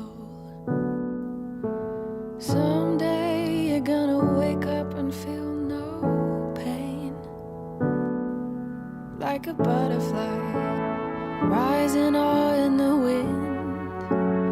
When you find your wings, that's when life begins.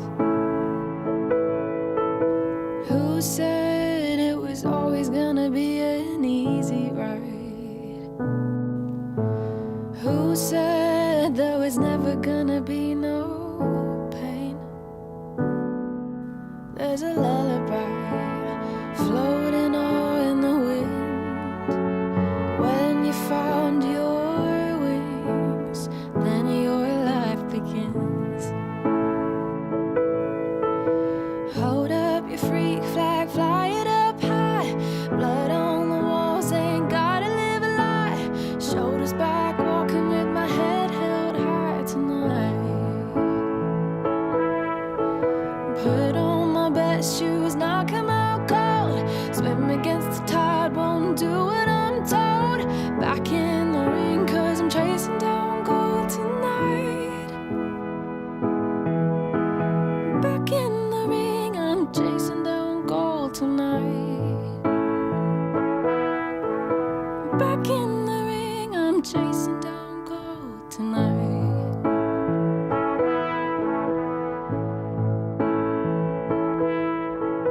Someday you're gonna come out and show you're beautiful. Someday you're gonna wake up and feel no shame.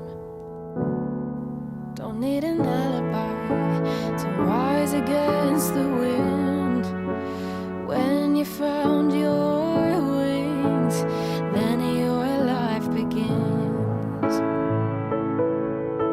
So hold up your freak flag, fly it up high. Blood on the walls, ain't gotta live a lie. Shoulders back, walking with my head held high tonight. Put on my best shoes, knock 'em out cold. Swim against the tide, won't do what I'm told. Back in the ring, I'm chasing down gold tonight. Back in the ring, I'm chasing down gold tonight. Back in the ring, I'm chasing down gold tonight. Hold up my freak flag, fly it up high. Blood on the walls, ain't gotta live a lie. Shoulders back, walking with my head held high tonight. Put on my best shoes, knock 'em out cold. Swim against the tide, won't do what I'm told. Back in the ring, I'm chasing down gold tonight. Back in the ring, I'm chasing down gold tonight. Back in the ring, 'cause I'm taking home gold tonight.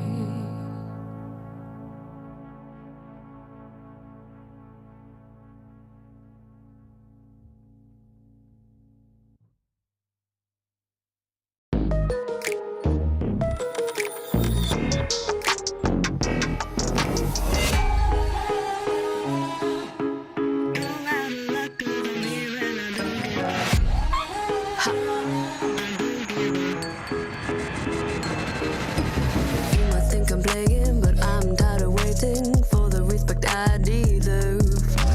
Might be in denial, denied for a while, all the props that I have earned.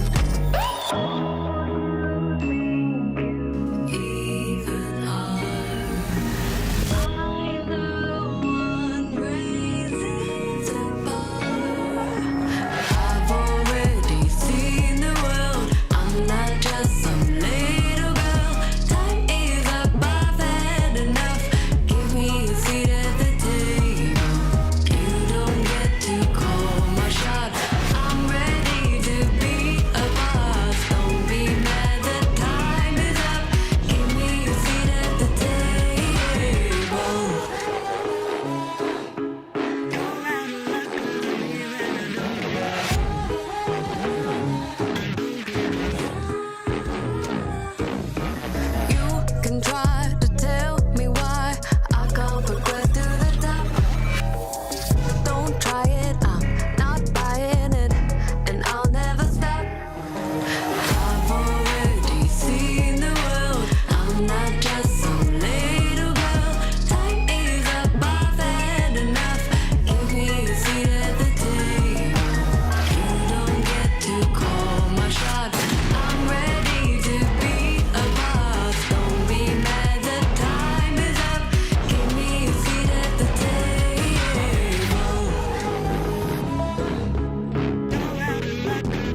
A shell shock never to mend. Walk a mile for a friend. Times how you choose it to spend. Strike a match, a burning end. We're waiting for the descent. Close your eyes for the bend. We're driving up, so when we roll, we're always home. Will this day ever end? We're stuck, we playing just how it goes. So when you're far from home, with no place left to go, you shouldn't feel alone. No, don't you ever slow, 'cause you're a ghost. Yeah, we are never letting go, never letting go, 'cause you're a ghost. Yeah, we are never letting go, never letting go, 'cause you're a ghost. Been lost out at sea, and then my hopes capsized and I sunk again. I've been searching the broken wreck, piecing together what's left of them. So when we roll, we're always home. Will this day ever end? We're stuck, we playing just how it goes. So when you're far from home, with no place left to go, you shouldn't feel alone. No, don't you ever slow, 'cause you're a ghost. Yeah, we are never letting go, never letting go, 'cause you're a ghost. Yeah, we are never letting go, never letting go, 'cause you're a ghost.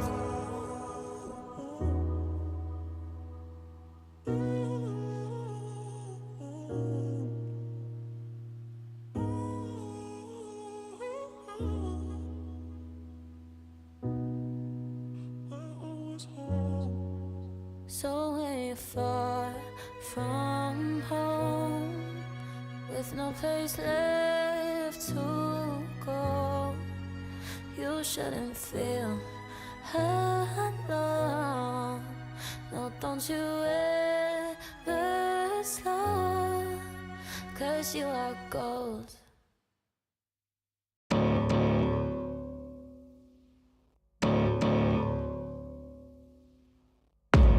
Handcuffed on a train track. 5 steps forward, taking 10 back. Freedom, that's the dream, no. Have a conversation with the ego. Oh Lord, don't need no side. Gonna have to get it from the inside. Work too hard, come too many heights. Might see the blood, but that don't mean you won the fight. Hurts this hard to wait, but oh, it's proof that you're away.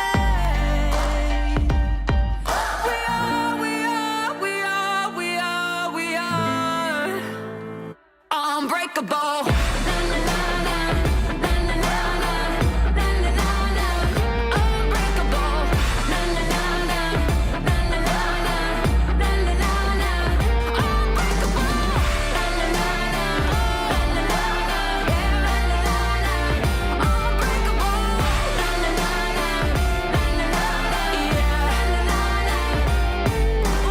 Pain tastes bitter, but you don't let 'em see you cry. Warrior, got that tiger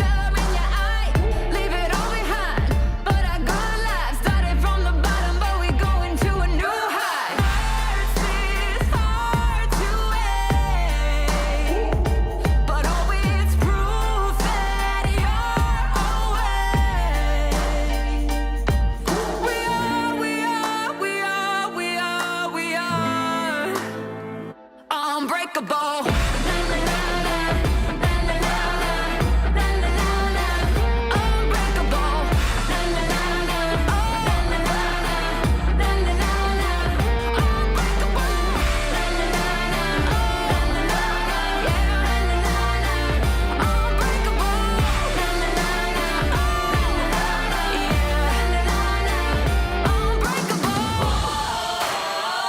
Unbreakable.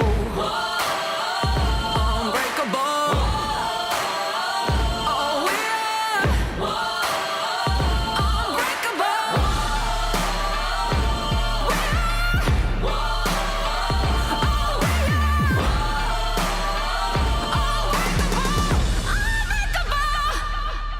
Cause we are unbreakable.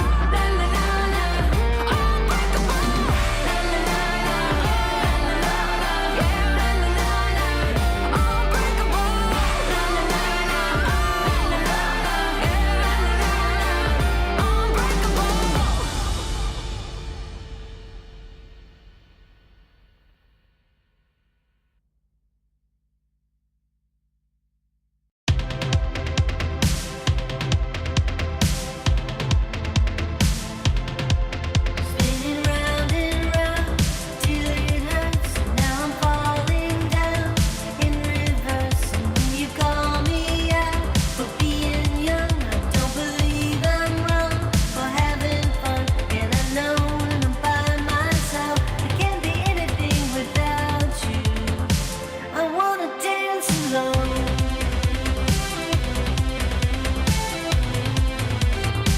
I wanna dance alone.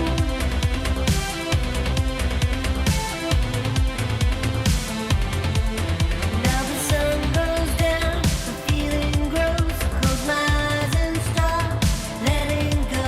Staying up all night with me, my friend. I'm gonna live this life together again. 'Cause I know when I'm by myself, I can't be anything without you. I wanna dance alone.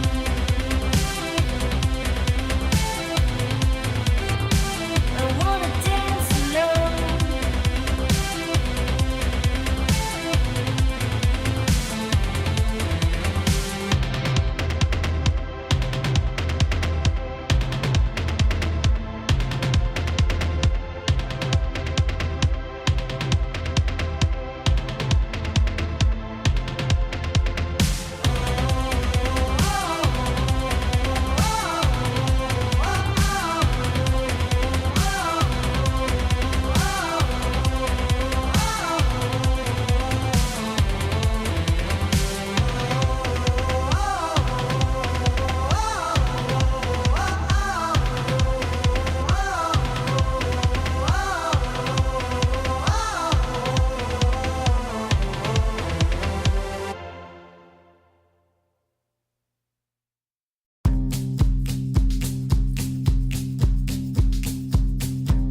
Where the girls moving and shaking all around the world. With a good head flip, take all your shit, 'cause we're in control. Don't you bother me when I'm sitting here ruling these streets. They call me the queen. Yeah, that's me.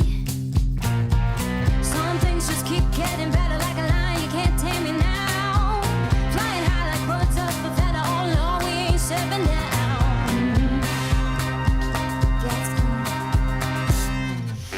Celebrate if you're looking so fine. Go out if you're feeling alright. Take the night with your friends. Leave your man on red till the morning light. Got a buzz on some cheap red wine. And ain't nobody gonna pay no mind if you dance on the bed. Oh, while you're letting those toenails dry, girl. You don't need no royal part in hell. You don't need nobody, 'cause you do what you want, 'cause you're the queen. Hey! Taking over one day, they'll say that all taps are wrong. We're here to prove that we're sitting real pretty where we belong. This refined badass little mama got a song she just wanna sing.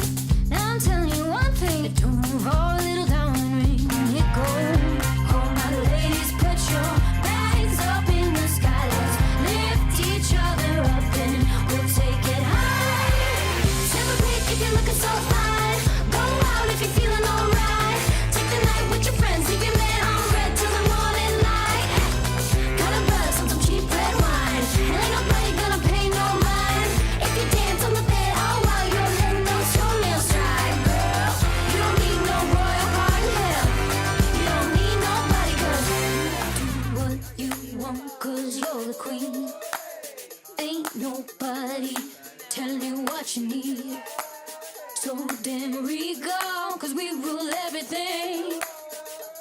do what you want, cause you're the queen. Bring it back now. Celebrate if you're looking so fine. Go out if you're feeling alright. Take the night with your friends, leave your man on red till the morning light. Got a buzz on some cheap red wine, and ain't nobody gonna pay no mind. If you dance on the bed, oh while you're letting those toenails dry, girl. Celebrate if you're looking so fine. Go out if you're feeling alright. Take the night with your friends, leave your man on red till the morning light. Got a buzz on some cheap red wine, and ain't nobody gonna pay no mind. If you dance on the bed, oh while you're letting those toenails dry, girl. You don't need no royal party, hell. You don't need nobody, cause you do what you want, cause you're the queen.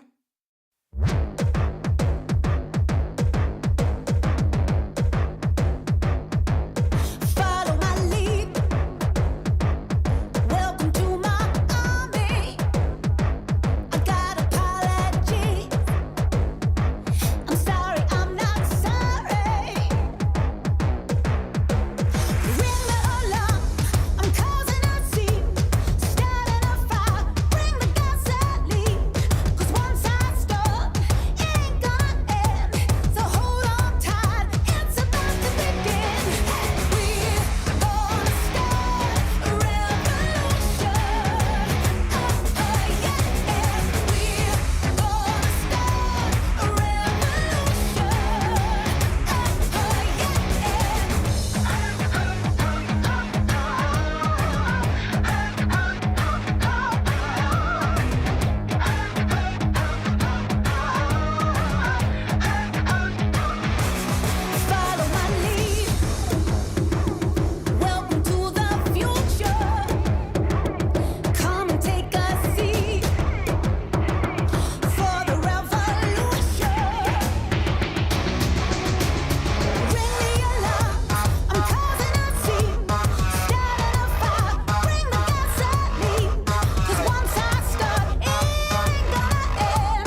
make a little bit of trouble. Cause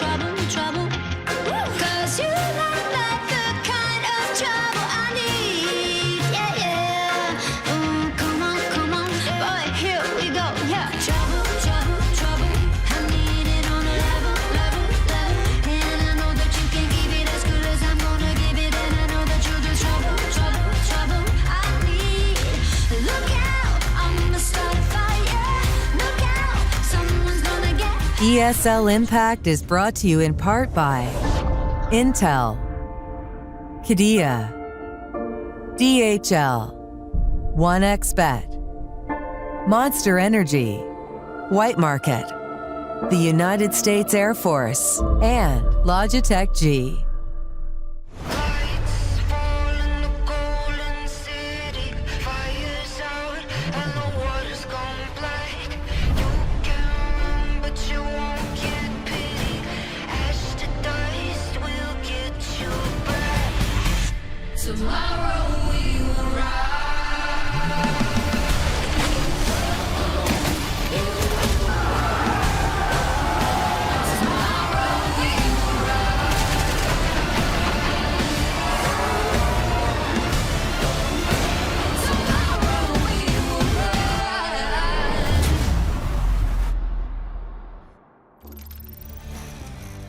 Hello and welcome back, wonderful people, for our final series of the day, and of course the final series before we go on a little bit of a 2-week hiatus as well. Now, it is a pleasure to be back, and Newt, my what a magnificent bow tie to re-welcome you back to the broadcast.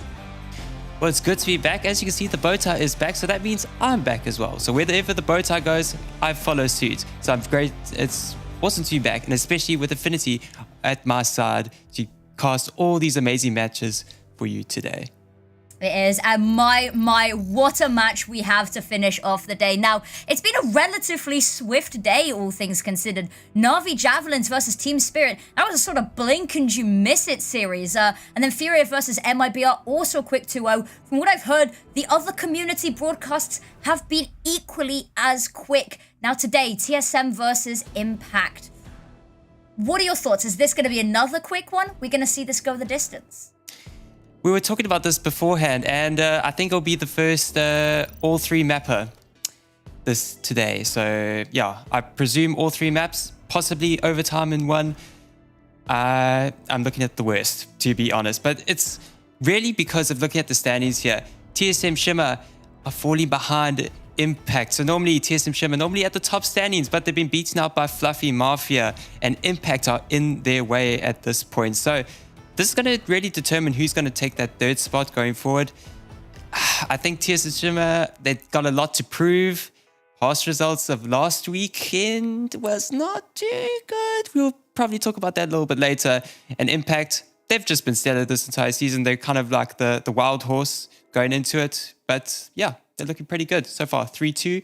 But they are leading the charge in front of TSM Shimmer.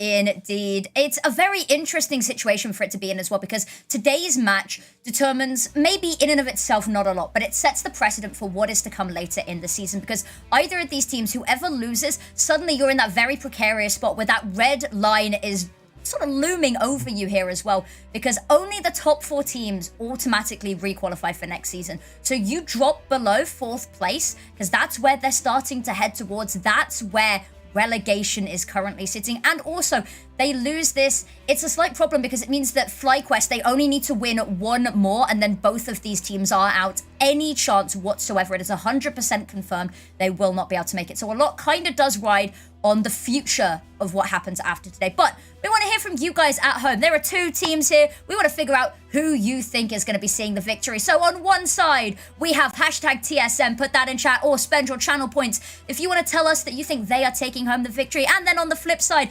hashtag Imps. Very easy, and actually a little bit of a nice one there as well. If you think Impact is going to be the one stealing away the crown today, and maybe you'll influence our decision a little bit. Well, there certainly will be, because at this rate, it's a bit of a toss-up for me who's going to take the victory here. So I'm going to keep a close eye on the Twitch chat, and it will definitely be favoring towards whichever they decide. But firstly, we got to take a look at the map veto. Looking at the map veto, it's quite interesting. So Impact love Vertigo, but TSM Shimmer, they're not going to let it slide. It's going to be their first ban. No doubt about it, probably. There we go. Vertigo's gone. I'm so sad. I want Vertigo. I just want You might be the first person I've ever heard say that. But I think Yeah. it makes sense. TSM Shimmer, they were sort of perma-banning Inferno throughout the whole thing. But when you're playing an opponent that's so clearly got an aptitude for Vertigo and you're running in a team comp that really doesn't have that synergy, they made a change less than 2 weeks ago with the loss, of course, Phoebe and Empathy mid-season. So you really don't want to be running a map like Vertigo in those conditions. But now, here comes the picks. We're likely to see something very puggy coming out from TSM Shimmer. The likes of probably Dust 2, maybe Mirage. Probably not an Inferno either way. But there we go. Ooh. Okay, this is not what I expected at all. That's weird, right? Yeah, that's very not weird. just me that's a little bit concerned about that as a pick there, dude. Mirage, I think it's a weird one for Impact to pick into because I think they had so many other maps that I think they could have gone with there as punishing picks, but they're going to stick with Mirage. They're going to play on a map that actually I think is going to favor TSM a little bit. And then Anubis as a decider is definitely an interesting one. If it goes 3 maps, I think this favors Impact. However, it's 2 puggy maps to start with. The fact that TSM Shimmer are playing Inferno, a map that they have perma-banned every other series this season so far, something has to have been cooking. Yeah, something's definitely been cooking. I was looking at their past 3 months, haven't played Inferno once. So I was predicting, if they're going to ban Vertigo, easy peasy, that's going to be Impact's pick. Inferno's going to come out for them because they're going to be like, it's a punish pick. They don't even go for it. They go straight for Mirage, which both teams are they're very comfortable on. So Inferno coming up from TSM is very interesting because they're going to be entering the fray into Inferno, but we first got to see who has entered the fray on TSM. It's these 2 players, Dai and Bungie. These are familiar names, but we haven't seen them in quite a while, especially Dai. Last played at ESL Impact Valencia in 2022, over 2 years ago. Geez, time has flown by with ESL Impact. And then on the other side, you got Bungie coming in with more of that utility usage.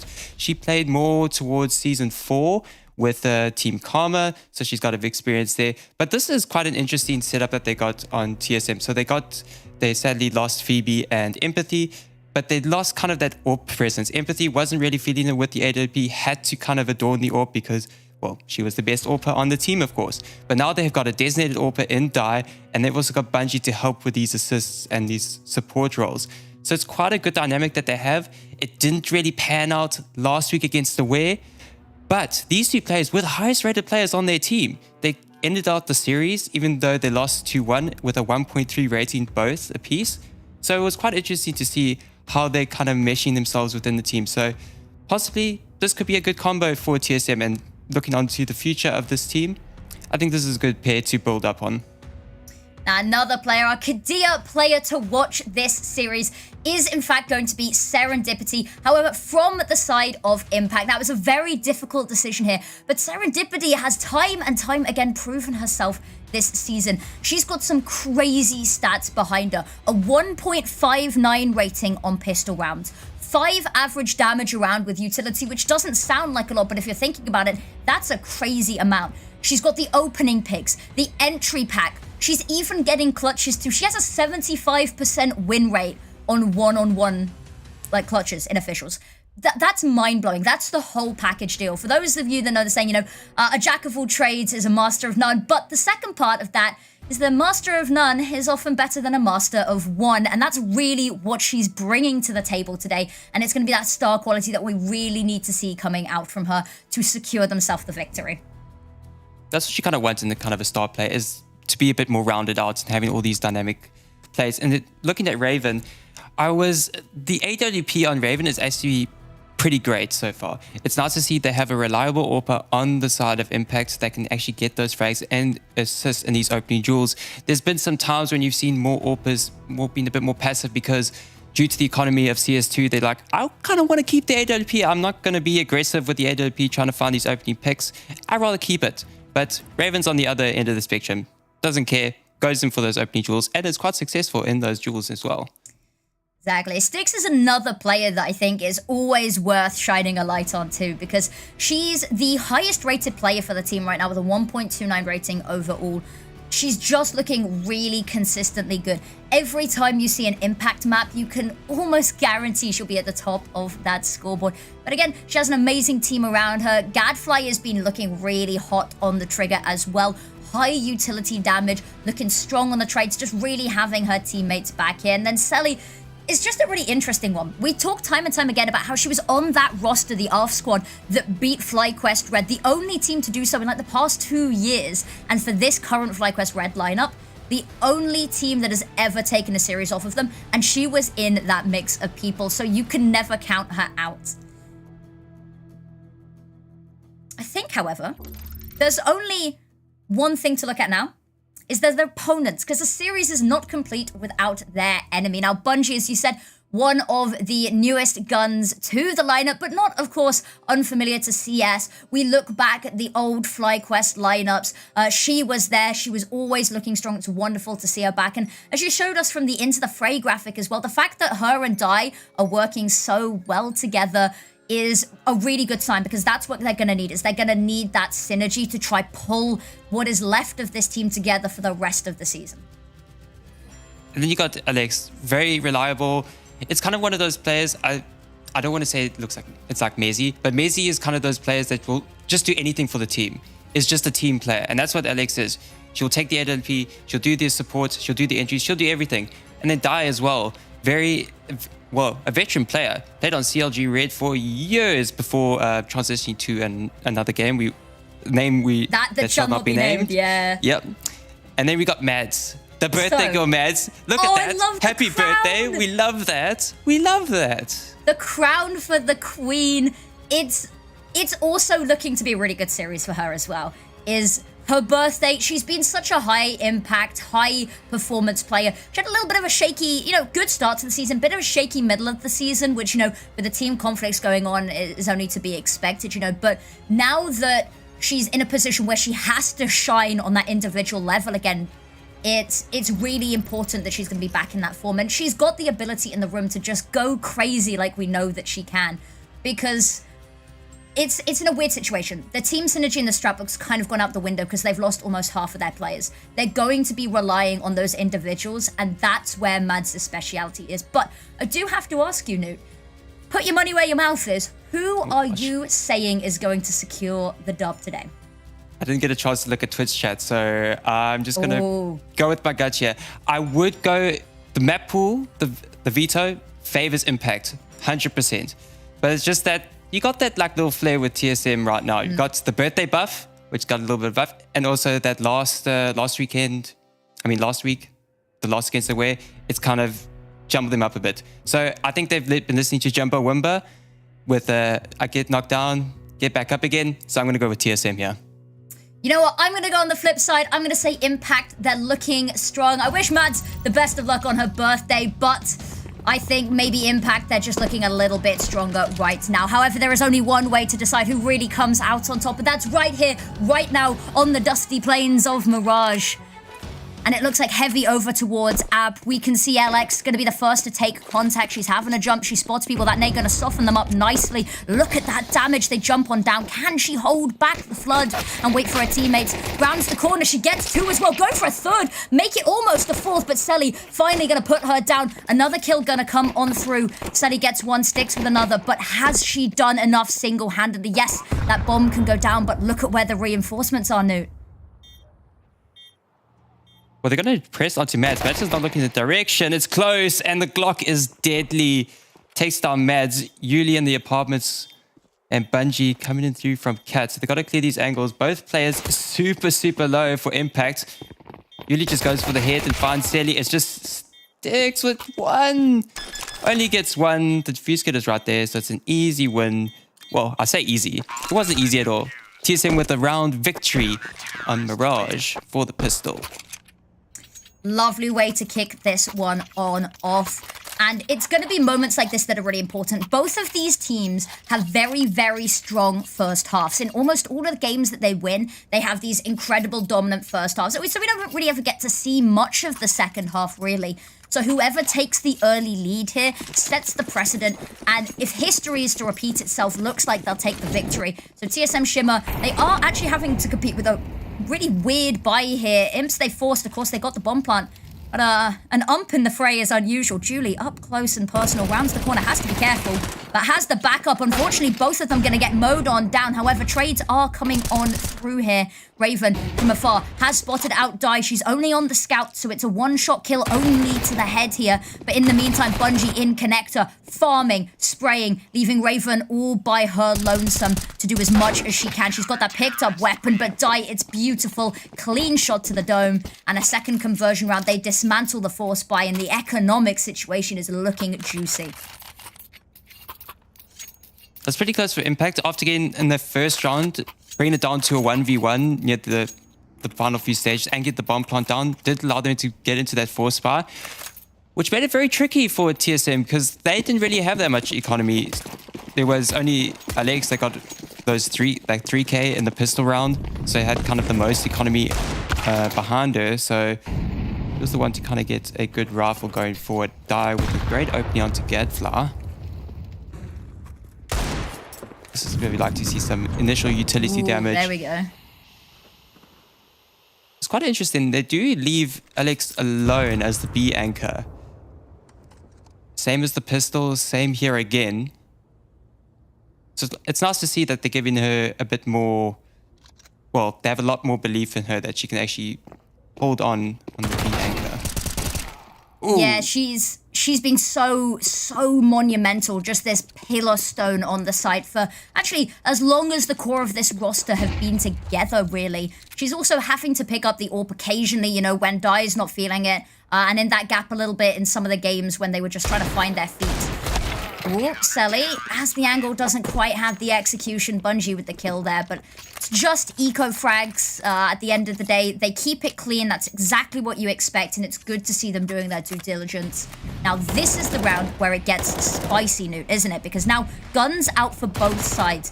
Full weaponry as well, because they've lost enough weapons, they've been able to scrounge enough weapons that actually, you know, TSM Shimmer, they're looking fine on that front, and it's actually going to be an all-out firefight, maybe a little bit of utility missing. You see how this goes? Ooh, Matt's just able to cross on over towards Connector. The AWP shot just whizzing past her head. Yeah, lucky to be alive there. That one is scary. Gadfly, there's the pick that they needed. They've not yet been able to secure this opener. That's the first. Lynn, not quite sure whether to try fight that, but is actually just going to duck away. Better to not be greedy and to just stay with your team and try stop any disadvantage from getting worse here. I now going to be taking up the mantle of that B player, and actually a huge task going to be on her shoulder. Sally, she can alleviate some of the pressure here. That's going to be huge. Only good for one, but it's a little bit of a distraction here. They've got all of the attention over towards A, and Die really has to pull something special out of the bag here, but they've been silent, quiet as a mouse, and I don't think she's noticed anyone just yet. There's the first. Attention snaps away for a second, trying to throw some utility to put some space, but that's going to be it. Immediate reinforcements coming in through CT, but they are taken down piece by piece here, and now Lynn, last left alive. This crossfire is brutal. I think the call to save already been made. No point needlessly throwing away your life. That early peak from Mads just wasn't very fruitful. It didn't quite get what they needed. I'm sure Lex possibly could have taken that opportunity to kind of push mid again, because even after the first initial contact, Impact left straight away, but then Lex kind of grouped in with the rest of the team as they tried to re-clear over towards T-Ramp. And that's when they lost another player. I think it was Julie, my apologies. They lost Julie, and then the trade came in, so they were kind of pushed all the way onto the one side of the map, and then you had just Die alone on B side, so it was just kind of a bit of a dire situation. If they had more mid lockdown, maybe there was a possibility of kind of cutting off the push onto the side, maybe, but that's all hypotheticals. Yeah, it's all a game of if, buts, and maybe sometimes. But Impact, they secured themselves a first round. Good to be getting on the board early, and I like that the AWP is going to remain in play here. Raven has been solid with it throughout the whole season. It's one of those things that has maybe not necessarily been putting up the highest numbers, but she hasn't needed to. She's just been consistent, doing what they need, and the fact that they can do so well without their AWP being the star has been life-saving for them at times. Die. There's a little peek through that pocket in the smoke, but not going to find anything. Gadfly, however, not going to find the same issue.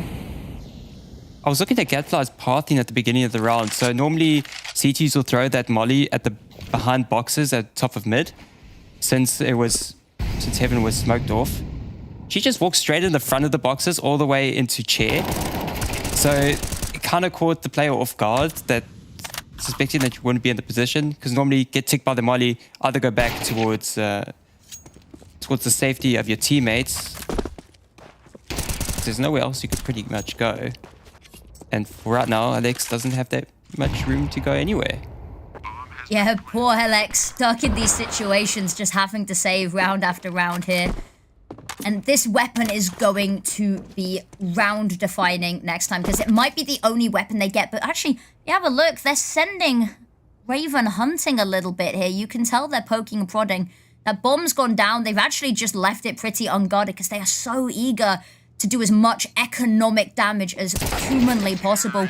And there it is. That's the kill that's coming on through. The final nail in the coffin. And next round is going to be rough on the books here for TSM. Yep, it's only... Ooh! Okay, Alex buys a scout. This could get a little bit interesting. Because I will say, I've seen this before, but it was in South America. And it was the T-side. And it was in the hands of Kami, so I'm not too sure. Alex, why'd you do that? Why'd you just tease us with the scouts and then sell it straight away? I think she knows because she's on stream. She does it for the performative element. She's very theatrical like that at times. She's a bit of a prankster, a bit of a jokester. I'll tell you, very good at pool as well. Just fun fact about her, Q Sports, absolute legend. Oh, really? Oh, that's yeah, cool. I was on her team. I think it was like, was it Phoebe and it was one of the NA advanced players versus Lynn and I. And I'll be honest with you, I'm so glad she was on my team.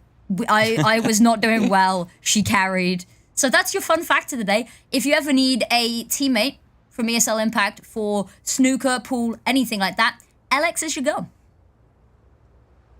going to put that in the back pocket just in case. Just useful information, isn't it? Stats new at the end of the day, you know? Yeah. 100% of the games I've played with Alex, I've won. There's a stat. Here we go, through connector. They've just had nothing contesting them, and yes, it's just the pistol, so they've gamble stacked A, and that's the thing about the gamble stack is it is a 50-50, but when it pays off, it can be really huge. If Matt can find this kill, unfortunately can't, but it's a lot of information because I think she spotted the second there as well, and that means that she can call over the final player, Lynn, from the other site. But in the meantime, bodies are hitting the deck and there's going to be nobody left to defend by the time she gets there. Julie is going to be finished off by the HE, and now disrespecting the smoke might be the final thing she does in this round. And taken down through the wood. Raven. Raven. What a shot. That's the worst kind of way to die right there. Buddy, I'm safe. I'm safe. Nope. You're never safe. Never. If there is a piece of wood, you are going to die behind it. Them's the rules of Counter-Strike. This is going to be another interesting round. Finally, guns out for both sides. The AWP finally available on Die, and I'm going to be curious to see where they choose to play. It's being sent over towards B. There's been a lot of apps presence, but this time, not the case. However, they are heading Cat over in that direction, maybe used later in the round. The Molotov going to force Bungie back. Unfortunately, not quite able to succeed in that fight. Counter utility being thrown to keep Gadfly at bay there, but that has just sort of shuffled them backwards and funneled them over towards rotating A. This is quite interesting. At least the CTs throw some initial smokes on the chokeholds of A, so it just kind of buys them some time, but they're very disconnected. They got two players over towards B because they're suspecting maybe just a late B push, and two players over towards A with Yuli probably going to take first no, won't be taking first contact. Mads is going to see the players usher their way through T-ramp first, but she's so far away. Oh, there's the molly towards Ticket. That's going to push her off and going to hold her back in CT. It's all up to Yuli now. She's all alone. Can she get any more? She finds one. Anchors down. She swings around and she gets another. The nade to force the fight, but it backfires, doesn't it, Nuke? Gadfly trying to find something to equalize it. There's half of what she needs. Raven rounding this corner. This is a difficult fight with the orb. Switches over to the Tech 9. There's so many bodies waiting. Mads gets the first, and Yuli, she is ready and waiting. The trust in your teammates to have your back when you see the opponent, but knowing that they're going to be dispatched of elsewhere anyway. And it looks like a good, clean start from TSM. Shimmer not letting Impact get away with too much here. That was a scary, scary situation that Yuli found herself in. She was all alone because Mads couldn't do anything with their molly in the way. But Yuli's pathing all the way to below balcony and then even moved all the way up because Raven was suspecting that she could kind of get the jump on her, go from above. But alas, Yuli was above, did the Obi-Wan Kenobi maneuver, took the higher ground. Yep, it's over. It's over once you get the high ground.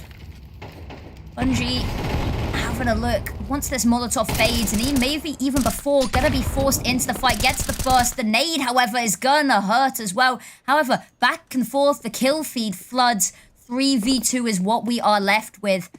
And the bomb is going to be retrieved, left in a safe location for now, and it seems like B feels like their only option.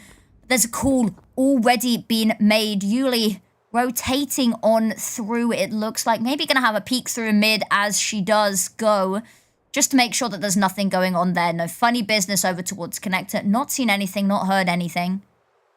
Just going to hold fire for now. LX. Important kills need to come here. She hears the util, throws her own out, gives her a little bit of space, but there's a window, and she just about gets it. Gets both kills as well, and I say that actually, it's serendipity with the team kill. Alex only gets the assist there, and that's something we've been seeing a lot from Impact, is they've been walking in front of each other more and more this map. I wonder if, I'm not too sure. They know that there's kind of a single player here, so they're both looking in that general direction. Yeah, it was just unfortunate events. But it is funny. It is. It's always nice to see a little team kill. You can hopefully chuckle to yourselves, laugh it off, go into the next round as well. And they have got the full weaponry. It does look heavy, full frontal assault here. The drops down, they're going to be met by Mads. One by one, they fall. And STX is trying to be the difference maker, does bring it back. But the fact that Mads gets away with daylight robbery and hell, LX has to come on through. Gets the first, isn't able to deny the trade. And Serendipity not quite able to pull the gun out. Jumps the corner a bit too apprehensively. And LX, so much time for the defuse. And Bungie sat there wondering if she was going to get to see any of the action there. Rather not see any of the action, but just see the round win pop up on your screen. That's kind of the best way to win a round. Like, okay, I did my job. I survived. Because it was the heroics of Mads here. The heroics of Mads just came in clutch with just an MP9. But it allowed for Impact kind of figured it out when they had 2 players left. Not going down one by one is going to take down Mads. They had to get 2 players down. I love this boost from Die, and unfortunately is going to have to hop on as they cross over towards mid. Serendipity with the long-range MAC-10. This is an interesting fight to be taking with it. The adjustment from Die not quite good enough, and in the meantime, Seli's found one with the Deagle. Die's pot shots aren't going to hit anything, and it hurts to see any one of those shots connecting. Could have brought this round back into some semblance of balance, but it's the Tech 9s. They are magic. Missed shot dancing around the corner, and Serendipity hurls herself, life, body, and soul at her. And that's the kill. Mads now trying to wonder if this round's even worth it. Money's not looking great for them, so the call to save really should be made right here, but it's whether they can escape with their lives. As there's the money to go stealing these weapons away from Impact, should they so desire. 5 alive and 5 grand in the bank for some of these players at the end of this. Why wouldn't you risk it all?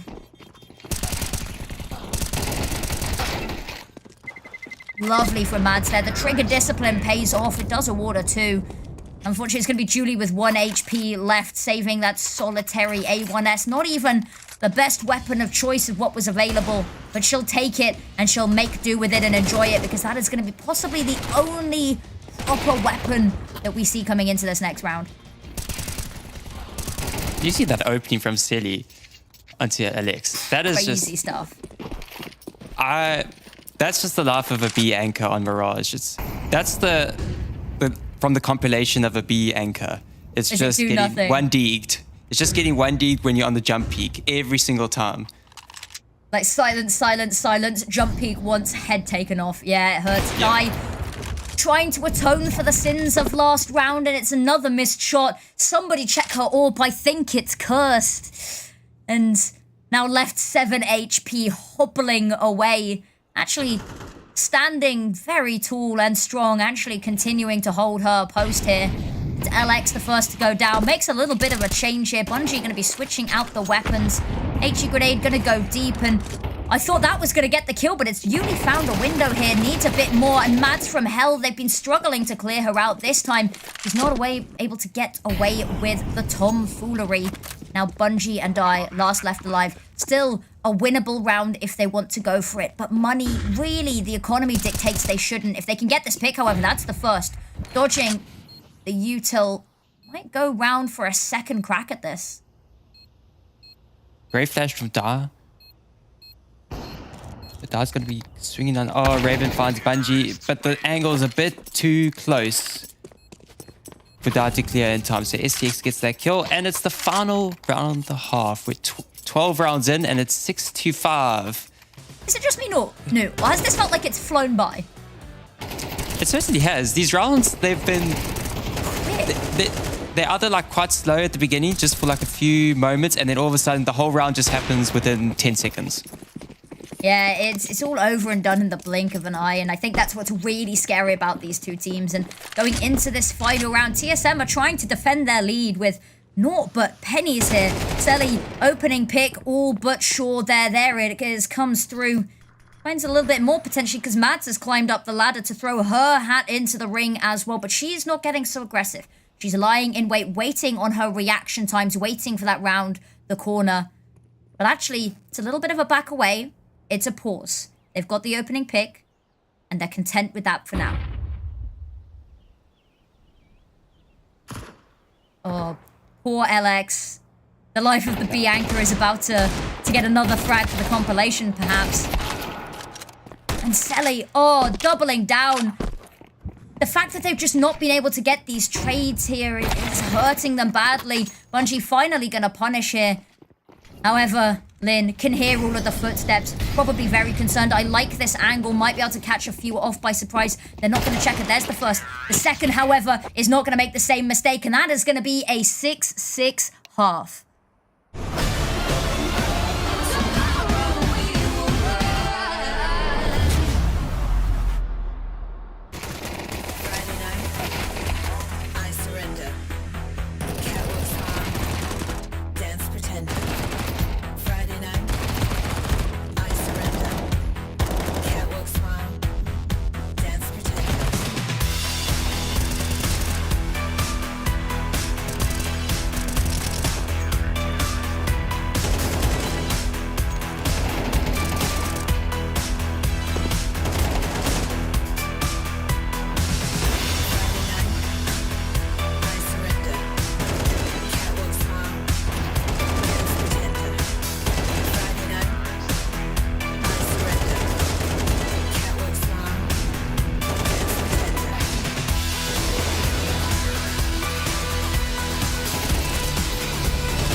drum go, bump the drum bump the drum bump the drum bump the drum bump the drum bump the drum bump the drum bump the drum bump the drum bump the drum bump the drum bump the drum bump the drum bump the drum bump the drum bump the drum bump the drum bump the drum bump the drum bump.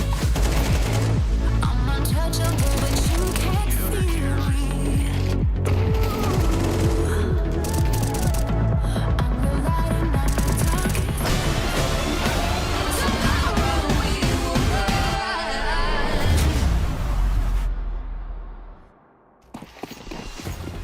Even at the half, one of these teams is going to break the stalemate in this pistol round and set themselves up for a lovely opening second half. The Imps, they've definitely got the advantage coming in 6-6 here. The pistol round from TSM last time was impeccable. Lin, it's such a messy spray, gets the first but unable to find that second. Dai goes for the repeat and is met by 2. If anything, that's information, but they really needed the kill. And Selly going for more and more and more, and that is the round. And there's some... Oh, there's a little bit of BM going on here as well, Newt. I was just thinking, it was nearly kind of a copy pasta of TSM's opening pistol round, except that they didn't have a player on the B site. And it was like, okay, TSM have this in the bag. They've got the site. If they just don't push into market or push back into lower tunnels, they will be fine. And that's exactly what they did. They forced the issue and they paid the price. So, for a little bit of context as well, there's a lot of passion behind this game between some of these players. Selly has already said on Twitter that she's going to be joining Shimmer. So, not TSM Shimmer. Shimmer as in the group that walked away mid-season. So, there's a little bit of conflict there, perhaps, because I know she's already agreed to be joining some of the ex-teammates. And so now is really a chance for her to try get her name in the hat early. But this is a round to try redeem it. They forced the weapons in, and unfortunately, they're toppling slowly but surely here. And now it's just Mads left.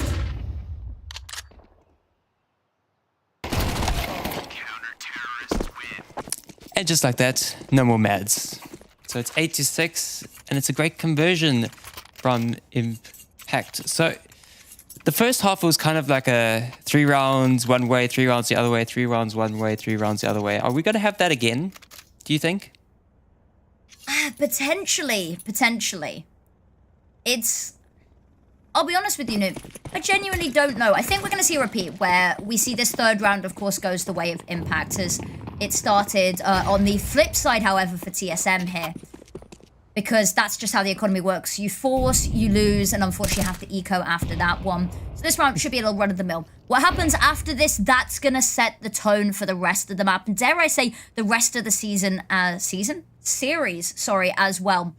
Because it's going to be about who can run away with themselves, keep the stamina up, keep the pressure up. And TSM, it's fine. They're getting a good couple of frags here. Dai, if she can find another one, that'd be really nice. But unfortunately, trapped from both sides. My worry is here, Newt, is that they lost the game to Aware. And there's been a lot of talk about that as well. And Aware have come out. Aware just played better on the day.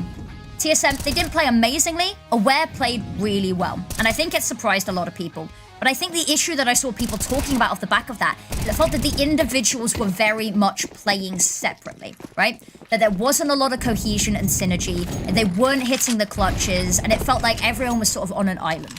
Now, they've managed to get 6 rounds on their CT side, which is arguably the side that you need the most cohesion for. So hopefully, we can see them piece together a really nice T side here with what we know their strengths are going to be, given all of the turmoil they've been through.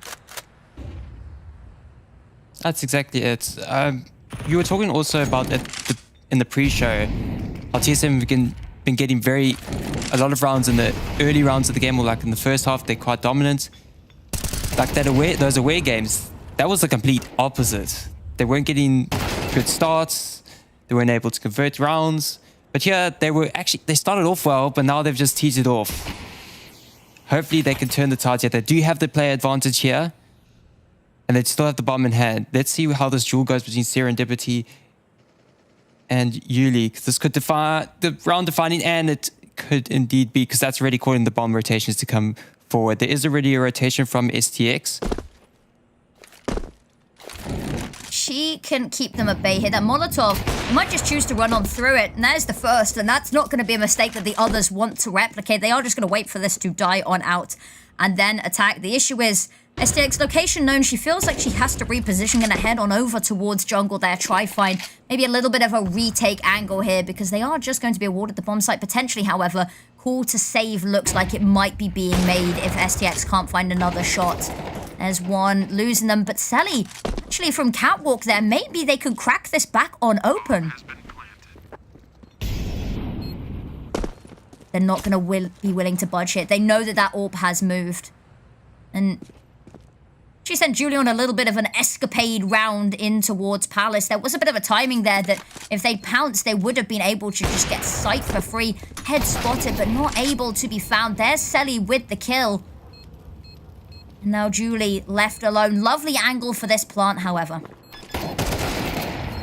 Oh, it's just way too loud for it. Too overzealous. It gets caught out just at the wrong time.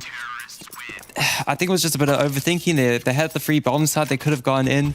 It did allow for STX to kind of get posted up in jungle and wait for this cross. And it also allowed for their player to get set up over towards Cats. They got the cross from Connector. It's just...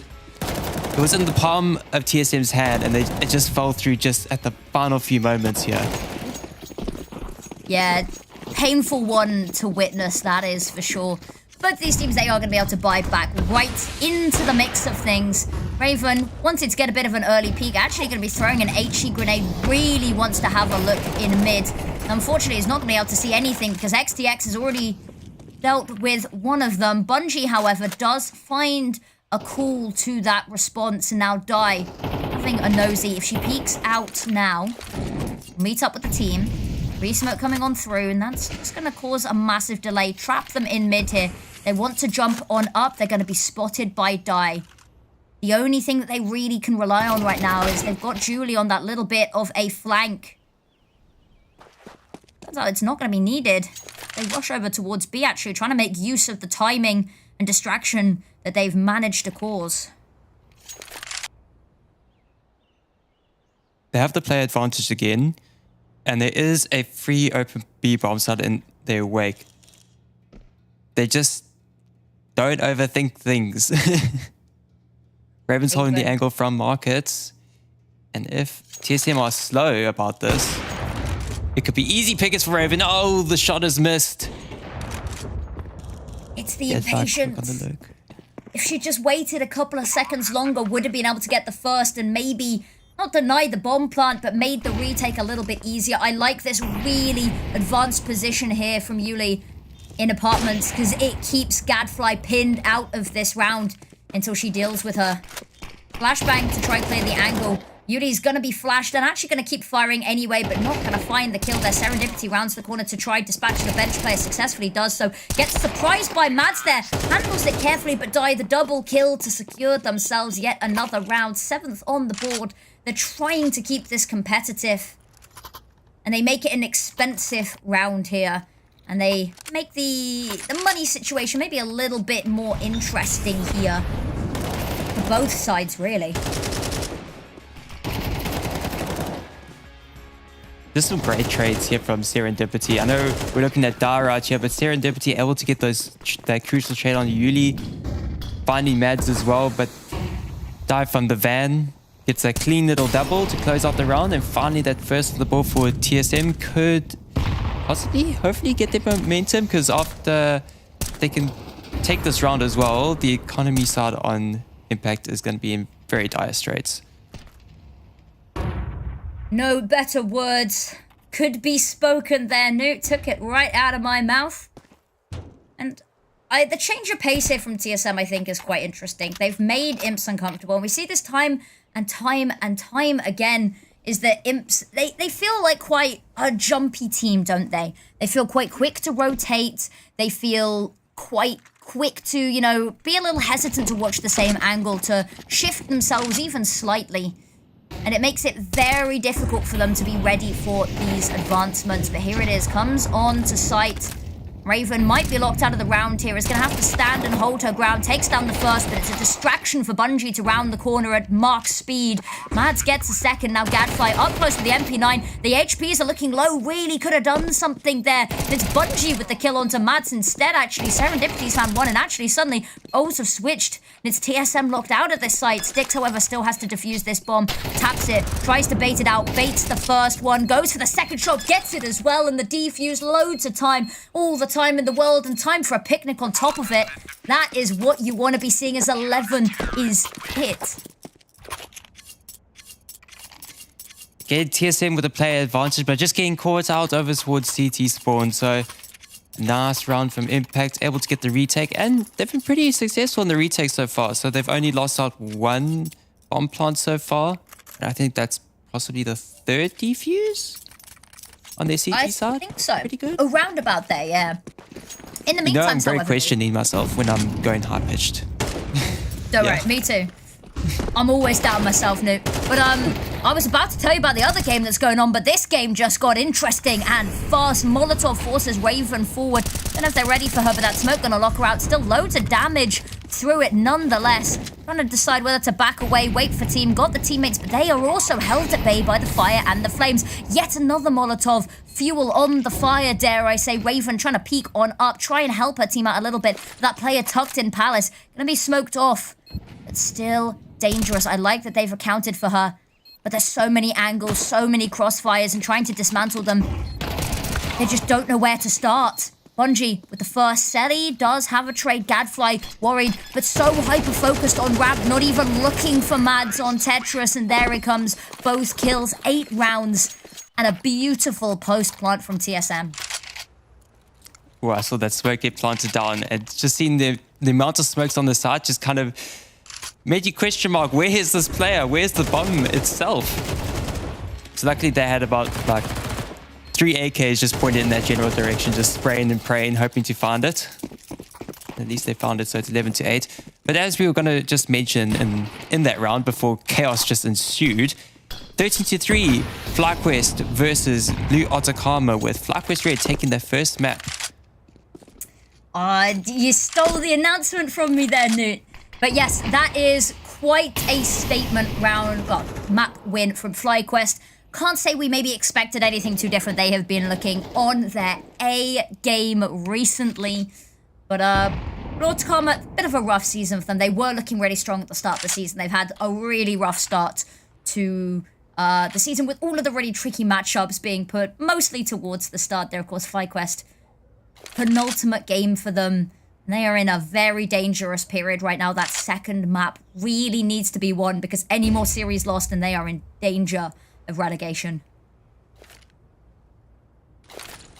But back to the game on hand. Mads in mid, having a little bit of fight, has the backup from afar of her team, gets her safely escorted into connector, albeit for a second.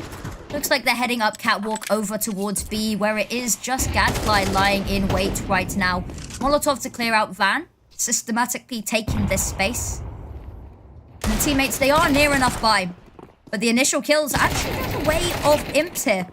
I say that, Bungie hears me. Immediate response, and it's beautiful. LX getting her name in the kill feed some more as well. Raven with the AWP. Lovely angle, but difficult to retake this site with nothing.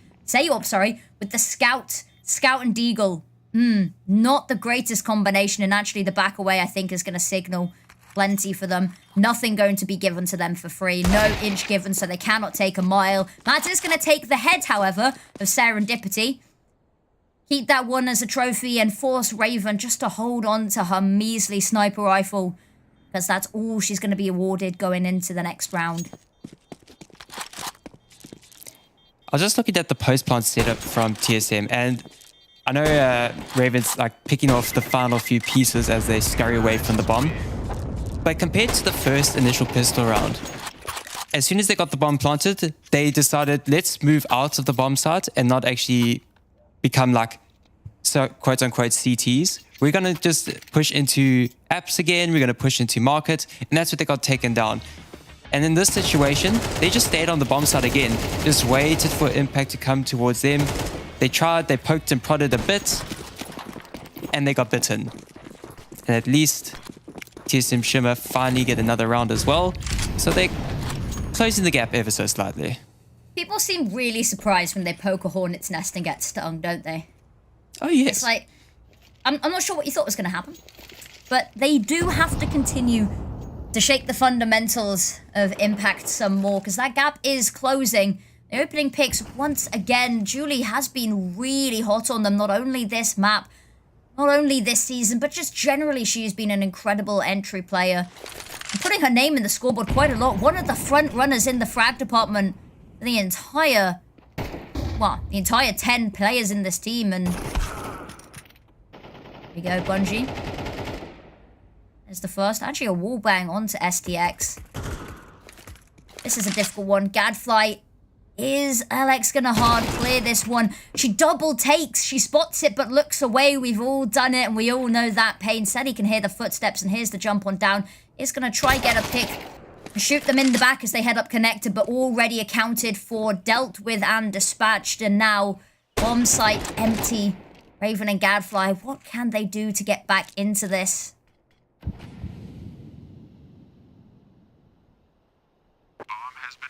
These guys got the most valuable prize, an AK, if she can hold on to it. Raven might secure it. Ooh. Come on, do it again. Through the wall. Do it again. Oh, the Molotov kill. I like that. You know that you got the tag. Throw in the Molotov because they have to still be in the corner because Raven's watching the exit. That one, I think maybe a little bit of a faux pas to try and go for some more there. I know you're in the 2v2, but trying to poke through that window with low HP and a scout, maybe not your smartest idea just yet, but Gadfly is going to escape with that AK for now. The rest of TSM, they are just backing away, not willing to risk any of their lives, precious money or weapons, just for the sake of one measly AK, especially when the rest of the team are going to be able to buy. It's going to be a full buy anyway, so they're maybe not necessarily as worried.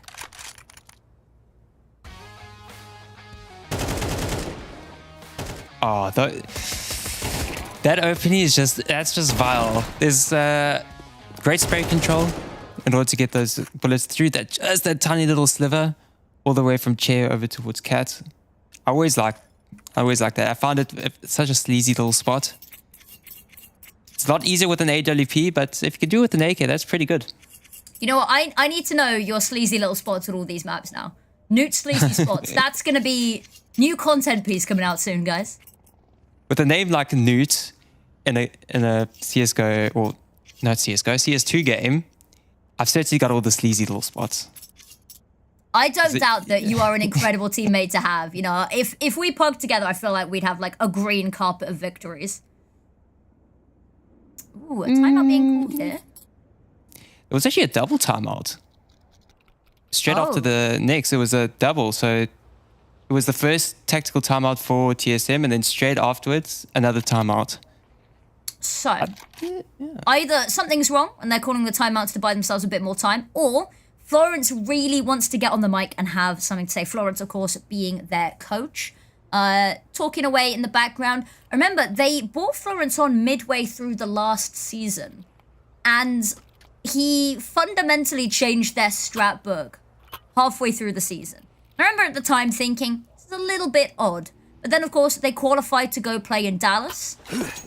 And so, maybe not all bad.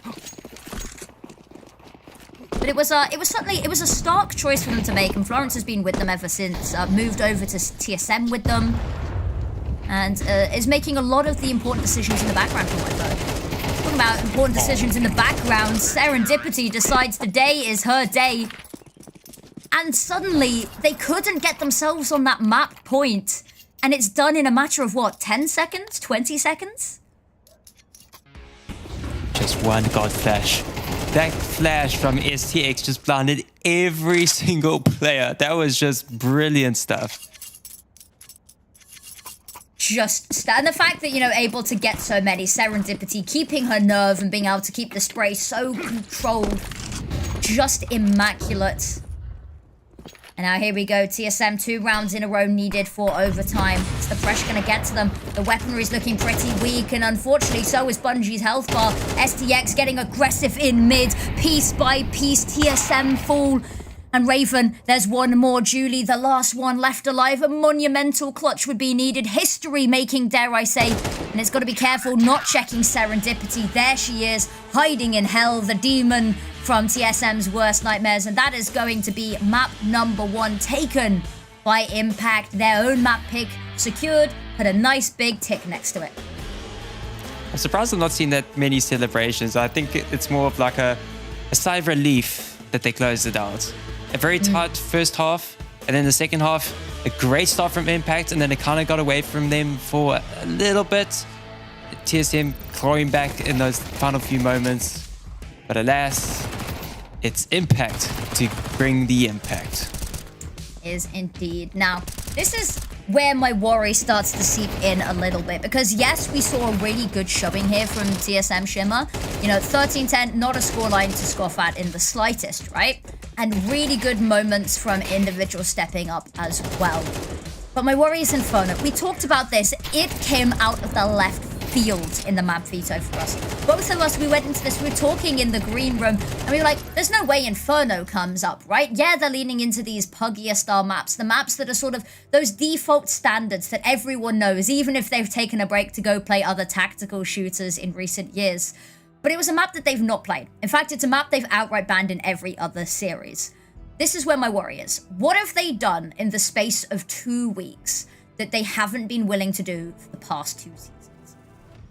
Probably they were just thinking Impact are the puggy team, so they want to bring them to a place that is definitely not puggy. It's kind of the adverse. It's Inferno, synonymous with being util heavy, especially that banana. You got to talk about banana, you talk about smokes, you talk about mollies, you talk about grenades. And that's kind of what you have when you have like a coach like Florence. You can create these protocols to say, okay, let's go in towards B, let's put more presence on towards banana, or this time let's go towards A a bit more with more utility there. So it's a bit more of a tactical map. So that's probably what they're playing at here, but it's still a big question mark, as you say. So what have they been cooking in the background that we haven't seen? Because last 3 months, never played it. With regards to Impact, they played it twice. They played it, the most recent time was against FlyQuest Red, 5-13, they lost. And then a time before that was Blue Atacama, 13-10 victory. But it's all a big question mark here. But one question mark that is not on the cards is this head-to-head that we have between 2 of the B-side anchors, because Alex did a phenomenal job in the first half, being the B anchor, but then Sally just shone throughout the entire map. On the side, everywhere across the entire map, Sally was there, just owning everybody. I think this is very much the issue, is that LX, as you said, incredible on the B-side anchor, single-handedly holding down the fort. Do you remember that first pistol round with the 3K was at 4K that altered everything and set them up on what seemed to be a really up and up trajectory? But then unfortunately just teetered off towards the end there. But you can still see really high level of cast there. However, as you said, Selly, Impact not only as that B anchor, but on the T side as well, finding just, it seemed like an entire frag movie within the space of that map for her. It was a playground for her to showcase all of her new tricks, and despite being a B anchor, managed to get those stats up there, because it feels like one of those roles that feels really under-celebrated. It's one of those jokey roles, you know, the B anchor doesn't see any action or gets immediately headshot, right? But both of these players, you know, started breaking the stereotype and proving that's a bit of a misnomer, maybe. Oh yeah, because we talk about B anchors, you think B anchors, literal anchor at the bottom of the ocean, at the bottom of the scoreboard, literal anchor for the ship that's trying to float above you. Sadly, the TSM Shimmer ship actually sank, but it wasn't because of the B anchor, it was just because there was a big hole in the ship, to be honest, that Impact were able to abuse and actually went out the map. So it was very interesting, and yeah, we love Alex. That was pretty good stuff. I know it wasn't like the great stat numbers that showed it, but those are a lot of impact frags that she got, especially holding off, trying to buy as much time for the rest of the team as possible when the impact got into that B bomb site. And then Sally was just stellar all the way through. Can't complain there. But then coming up next, it's going to be Inferno. So how is that going to turn up? Is we're going to see Alex back on the B bomb site again, as well as Sally? Because I think that's going to be a hot point of contention on Inferno.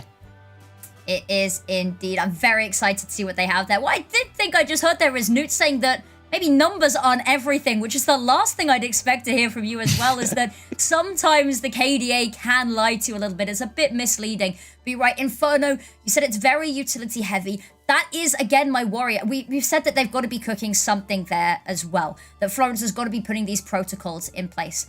I have a bit of worry, because from what I've heard is that sometimes practice schedules can be a little bit messy. I know that sometimes they don't always line up nicely for TSM. So it depends on what everyone has been able to contribute in 2 weeks. To entirely build up a strat book for a map from the ground up in 2 weeks, that is quite a lot to do. That's going to be a very heavy task on all of these players. But maybe, just maybe, they have indeed got that up their sleeves. But I think it's time that we head to a little bit of a break there. Give ourselves a moment to breathe before the fiery flames of Inferno engulf us once again. So don't go anywhere. Map number 2 is going to be fire and you don't want to miss it.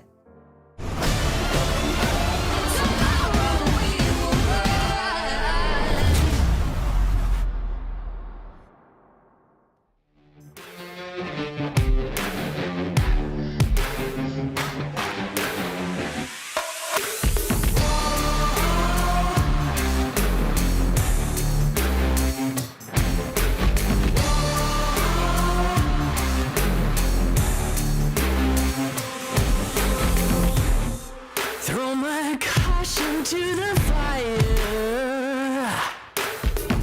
and bleed my heart till it's dry.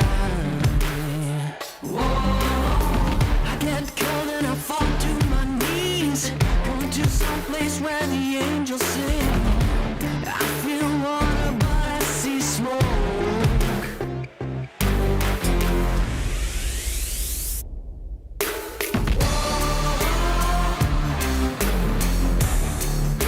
Set my soul on fire.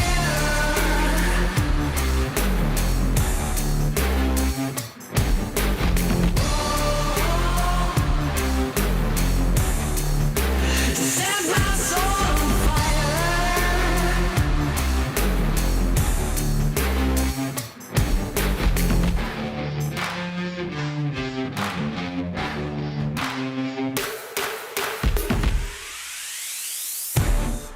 take these words and give me silence.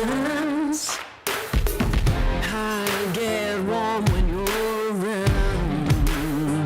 Whoa, I feel high when you call out my name. 1,000 serpents show me your ways. I feel water but I see smoke.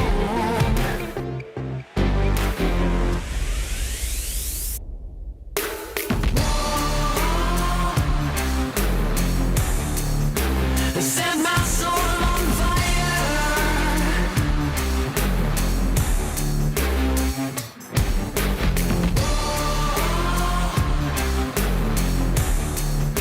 Set my soul on fire. Set my soul on fire.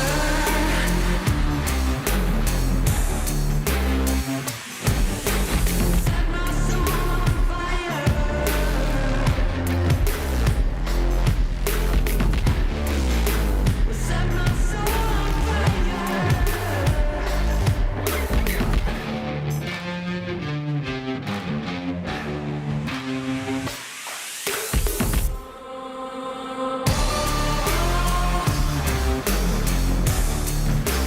set my soul on fire.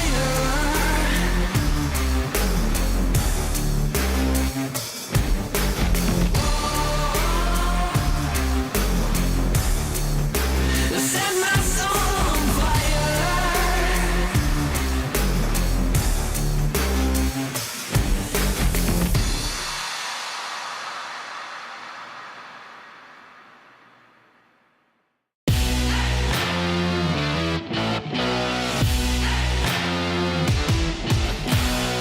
I see the light in your eye.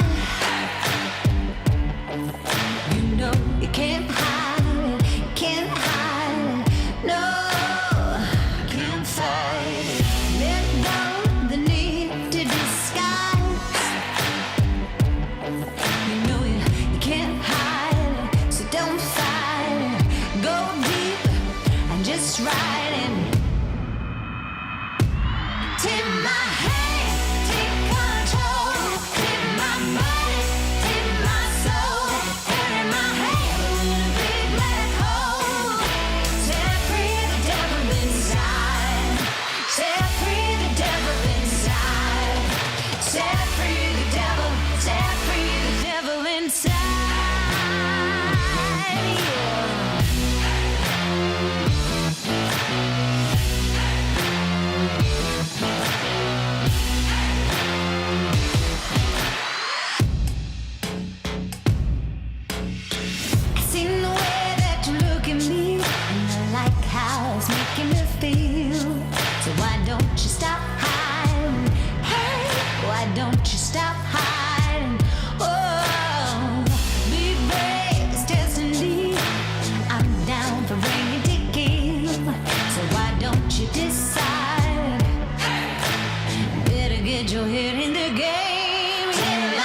wrapped around your little finger, but soon you will find you're wrapped around mine.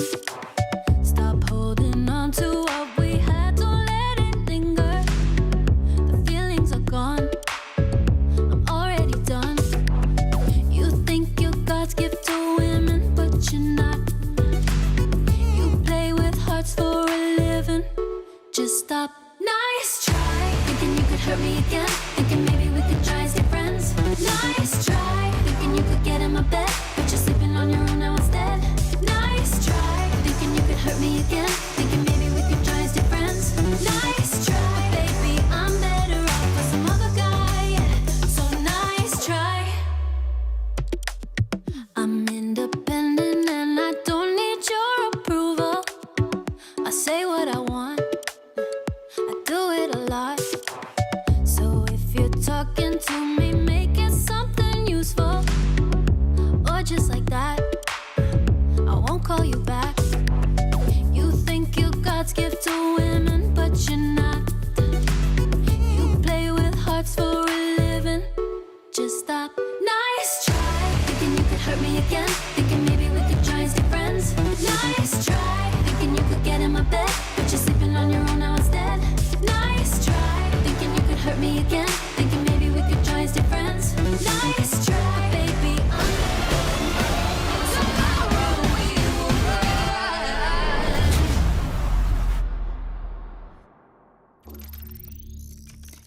13-10 was the score on Mirage, and now we headed on to Inferno. Quite a big question mark above everybody's head here, because we didn't suspect TSM Shimmer to be the one to pick Inferno. So there's going to be a lot of excitement levels as you go to that map. There's a lot of excitement levels here because there's an update. Finally, we're not the second child of Valve. Deadlock is not the favorite child anymore. At least CSGO's got some updates. Not for today. Get the confetti cannons out, the little pew. Oh, yes, we got to get all those. Yay, finally an update. Woohoo! But thankfully, we're not going to be affected. That's a good thing. No, So we're still going to bring you some action. Exactly. So everyone is just version locking their games right now. And it will be the same for tomorrow as well. So any new and fancy items you see in the Armory update, you will not quite be able to witness just yet. Maybe by the time the next games roll around by the 18th of October, I think is when our final games of the season are going to be. Maybe by then you'll see it. But go check it out. I think it's over 4 gigabytes worth of updates. So if you've got slow internet, get on it now. Because if you want to play it tomorrow, you're going to need to hop on soon. But it's looking to be really awesome. It's great to see that Gabe hasn't forgotten about us and Valve still remembers that Counter-Strike exists. And talking of Counter-Strike existing, this map is going to go crazy. Do TSM actually have a wild card up their sleeve? Or is this going to be a royal flush here for Impact? Only time will tell. Their T-side on Mirage wasn't really spectacular to start off of. They slowly got that momentum near the later stages of the half, but couldn't close it out there. So let's see if they can get a hot start here.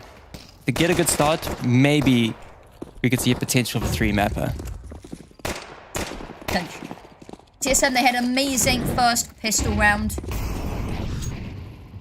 And now they'll be starting maybe a little bit more slowly, but only damage done so far. No kills to be found. I say that immediately as Selly, the hot shot of the team, is going to take off the head of Julie. Go for a little bit more at sticks. Die does find something. 1 kill to try even the stakes, and there's the bomb going to go down because of it, but reinforcements already here. A notoriously difficult site to retake, but look at that. They run and fly straight into the scopes of Bungie and Die, and now LX, the only one left. Not for long. There's the bomb defuse coming on through, and a notoriously difficult site to retake, done so with effortlessness.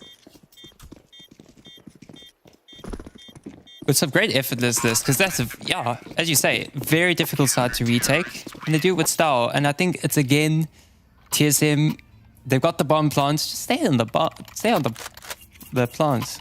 What? Me English? No. I'm not Me English, no.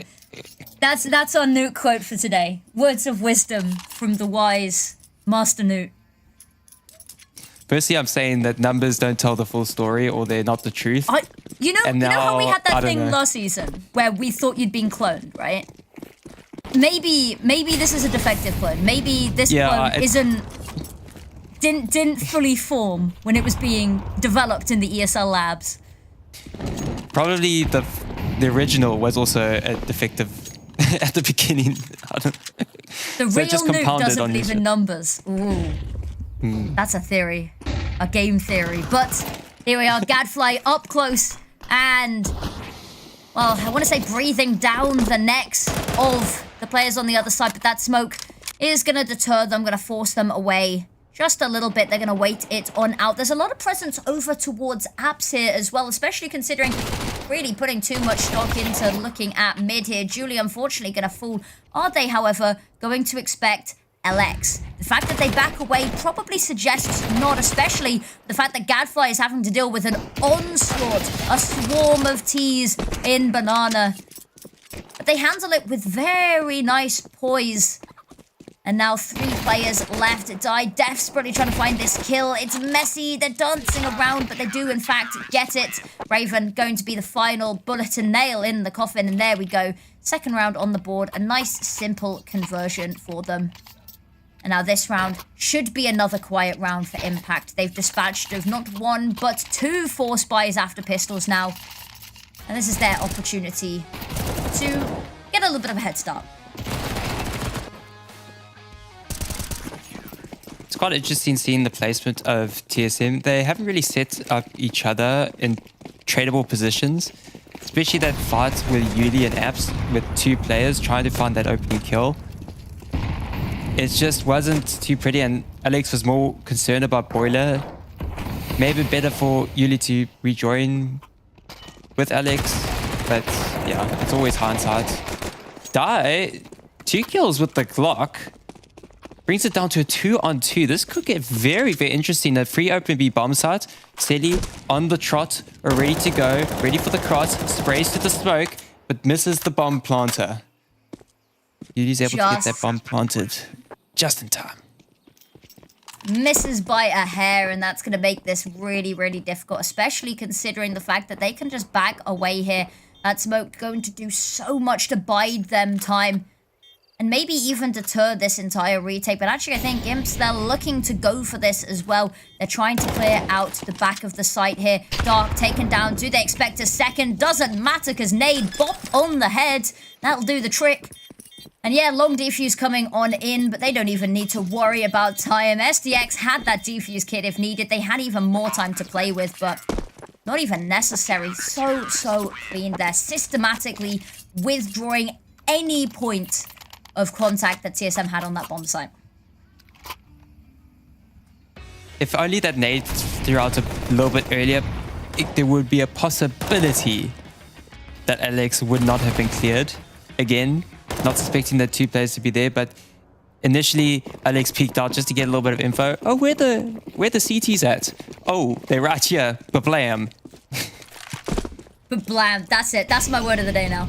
Ooh, battle of the scopes. Actually, Guy just falling away for a second, lining up some utility instead. Nade's going to go deep, and Bungie is going to be feeling the full force of it. Serendipity now. A little bit of a back away. Decides that the smoke grenade to put some distance, fall back onto site, maybe call over some reinforcements from the likes of Raven. That AWP going to be slowly working its way on over.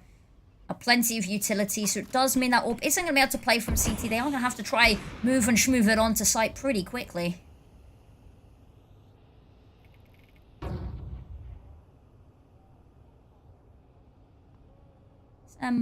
Very, very passive from them. It's interesting the way that they're playing this. They normally send in with Yuli and Alex over towards the app, so they leave 3 players to kind of work over towards Banana. And as they slowly make their way up Banana, they kind of rejoin together, leaving 1 over towards apps. They do have Yuli in mid. If she stays here for a little bit longer with some patience, maybe could catch out Selly, but it's STX that walks through the smoke and catches Yuli and Die off guard. That's a painful one. The disrespect, the confidence, you can feel it flowing through their very veins. And now Bungie left alone. Fight onto site, gets the first there, has to back away because that bomb is being guarded very, very heavily here. The Molotov, she could try and run through it, but really that would be a death sentence, so she does just have to wait it out here. we go. Bomb scoop back up, and actually, I don't know whether they've even spotted it, whether they had eyes on the angle there, because you got Selly having a look. But it doesn't matter, because time. Worst enemy for all of us, inside the server and out. Let's say chills down my spine. I It's a scary thought. No, but it's meant to be a motivational thing, you know? You only live once, so anything you want to do, you got to go out and do it, you know? We don't always get the next round, you know? We can't always GG go next. You know, any dreams and aspirations you have, go for it, you know? That's what ESL Impact's about, isn't it? I need that on like a cat poster on my wall right now. Well, like all of it. All of it. Well, Christmas is coming up, Newt. You know, if you ask really nicely, send me your address, I might... A cat poster with whatever I just rambled about will show up on your doorstep. I want to see it in the background of all of the future ESL Impact casts, you know? Oh yes, it will definitely be there. I'll get on a t-shirt as well to match. Oh yes. We need group t-shirts. You know, I think maybe that's the next step for ESL Impact. We need group PNG t-shirts. Serendipity. Ooh. That's a nice angle here, but this is going to be a painful one because 3 people rounding the corner at ungodly speeds definitely isn't a recipe for anything but disaster here. Now, if she can hold her nerve, find 1, possibly 2, that is going to be all her team needs her to do, because Gadfly also here is a little bit of backup, but the flashbang's so good. Actually impacted both of the teams there. Serendipity does find 2 and a whole load of damage onto Dire while she's at it, and they don't suspect Gadfly. Unsuspecting, only good for 1, but has done so much to buy the time. Allows Raven to rotate in and find the pick just as the smoke blossoms as well. Now Julie planting behind that very thin stone column, the only thing between her and the barrel of death. That's a lovely pick. Going for a little bit more, spots the head, but it's distracted from the kill on SDX by Selly in the corner. And it's beautifully played, a battle of numbers from Impact.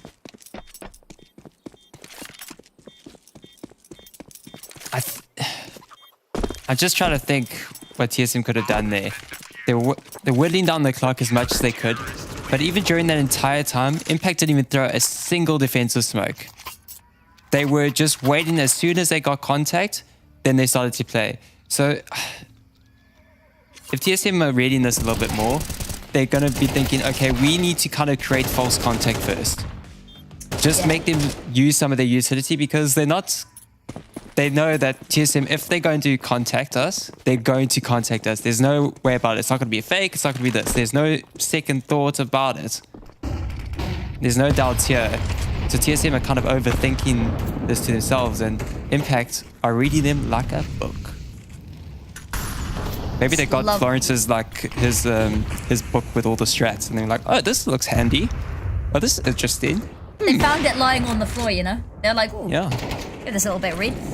Raven, oh, there's the pick, and she's had amazing fluidity this round. Have a little bit of a look at mid, saw nobody on ramp because they'd already gone banana, can calm that over. Moves on over to ult mid just in case anyone rotates off of banana, falls back, they don't. She goes up to apartments, takes contact there as well, gets the opening pick, and it's just so beautiful to see this dynamicness coming out of her. It's why she's one of the, it's one of the AWPers I rate most highly on the scene. Oh, most certainly. I've been loving watching Raven play. Not overly aggressive, does get those open picks, and has been solid throughout. I've seen maybe 1 or 2 missed shots, but the rest, always connecting. And that's what you kind of need with an AWP player. Unfortunately, we did see on Mirage, that one round, I think all 5 shots that tried to shoot at one player in mid, all missed. And they got taken out by a flying Mac-10. That's just a bit... I remember that.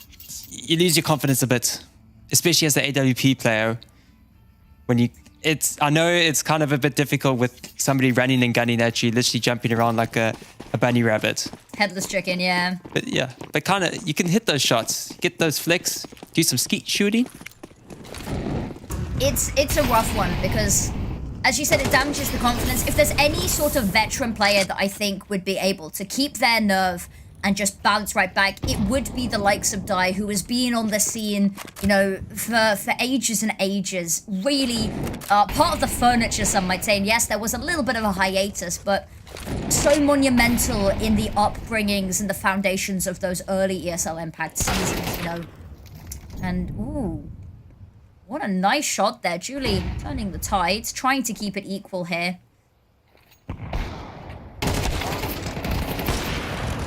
Great stuff from Yuli. Finding 2 kills over towards A, and they're ushering over towards this A bomb site. They can isolate Raven, low HP, whips out the P250 and gets double swung. And it's Yuli again to strike. 3 kills in the round, and the bomb plant secured. There we go. They've been disrespecting the smokes time and time again, and sometimes it works for them, sometimes we're seeing it actually lead to only a one and done, and in a situation where you're down on numbers, you really can't afford that. But something that's quite interesting about TSM here is that they have a 77% win rate off the back of opening picks. And that's a crazy amount to think about, because there's a lot of teams that we see, you know, we talked about, I think it was FlyQuest, who they start a lot of their rounds, you know, in 4v5s, and then they still win 46% of those. That's an amazing stat on that side of things. If you look at the flip side as well, they get these opening picks and rounds, you know, 3/4 of the time, that's it, seemingly set in stone there. So the fact that they're able to pull out these equalizing picks and to occasionally get these openers as well, which is something they've struggled definitely with on their T sides, is finding that initial opener. It's something that they were succeeding with quite nicely over on their CT side on Mirage, but it's, I don't know, I'm not sure what I want to see out from TSM Shimmer here. It feels like everything they're trying has been kind of shut down. Yes, they found a round success there, but it was maybe not as comfortable as they'd like. Oh, now they're bringing the Impact of bringing the fight back to them again. They're already pushed all the way up mid. So this is very awkward. Bungie with a nice little trade and a double onto Banana. But this allows for STX to push forward, and that isolates the bomb. It's stuck at T-spawn. Yuli needs to help, needs to assist to get that bomb out over towards B. She finds a double. And it's just Raven left in a 1v4. Rough place to be in. That's the pick that you want to get, and that buys you enough space to be able to hide over on that A side and keep this weapon for yourself. However, Bungie, $750 to her name, is having a little bit of a look. Now, I don't think they're going to put too much interest in hunting down this weapon, because they really can't afford it right now, right? They don't have the financial padding to be secure. But it doesn't mean that they're not having maybe a little mosey around the map, you know? It's not a clear derivative. It's not a clear plan of action here. It's just them sort of, if we stumble into her, we'll take that. And Julie, for instance, just looking for a place to save her own weapon, might need to take the fight here. However, both of them more than content to sit in their own apartments.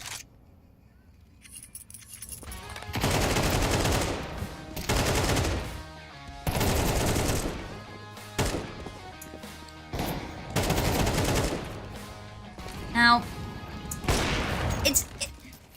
it's looking a lot better. I think it's these beginning of the rounds. That's something that they've been suffering with a little bit, is they've been losing a lot of those opening fights, especially over towards Banana. So I like that they've maybe diverted their attention a little bit further away from Banana, because of course you do have to show face there and show presence, but the fact that they're definitely heading a little bit more towards A. On the flip side, on just the pistols and that saved AWP, they can go a little bit crazy here, Imps. They want to get aggressive with this control, and yes, it gets them a kill, but that's all it's going to get them. However, funneled over towards that A site where that single AWP lies in wait. It's already finding results, and they're going to move it further back site there because they know that Serendipity has control of B. The smoke is also just going to block off Dai, who has that bomb. She's going to meet up with the team. And so that AWP bunkering back site is even better because they now have no idea where she is playing.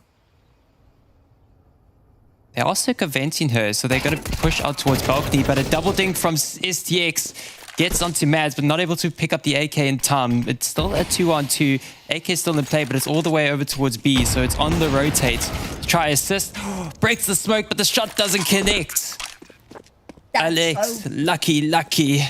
That's what the L stands for, Alex. Lucky. Exactly. It's that one. If the pick had gone the other way, they could have contended that so easily. But no, that one single smoke to block over towards Library and Archers, that dams the round. That's the dam that stops the river flowing, right? Because now suddenly the line of sight on the AWP is completely cut off. They don't really want to rotate it round short because that's now a really awkward angle, and then you're having to play up really close and use that AWP as a shotgun, which is not exactly its intended purpose, you know. It does not say on the box when you buy it, please use up close personal without scoping it. That's not how it's wanted to be played.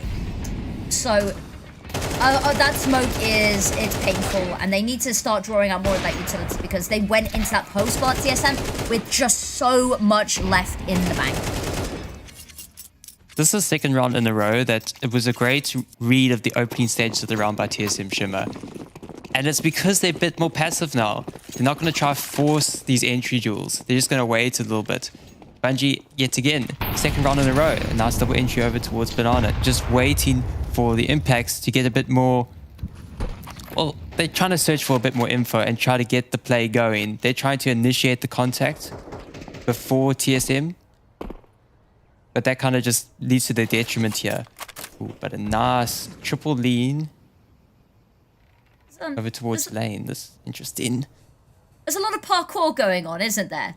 You know, you've got the boost up onto the roof and onto flower pots. And now Lynn and Julie have just sort of been dancing up and down the steps here, having a little bit of a jump off.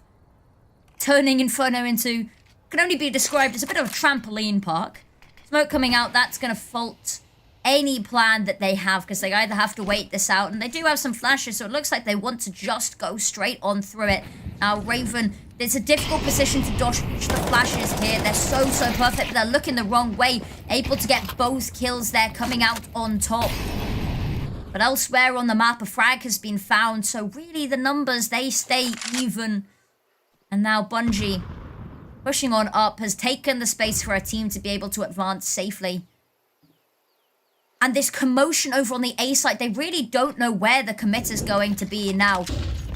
Gadfly going to be overwhelmed up close with the MP9. Are they going to clear her? The Molotov doesn't quite spread far enough, and they just haven't checked. They line up. The trigger discipline's perfect. She gets two, and that's all she needs to do. Guy with the AWP is getting in uncomfortable situations and managing to get herself out of them as well. Taps the plant, trying to bait out the player from Banana. Successfully does so. They're allowing her these 1v1s. Now Raven taking a second to pause here. Trying to catch her on the plant, but that's it. Die goes for some more. And that's it. 3 kills. Stunning stuff. Stellar stuff.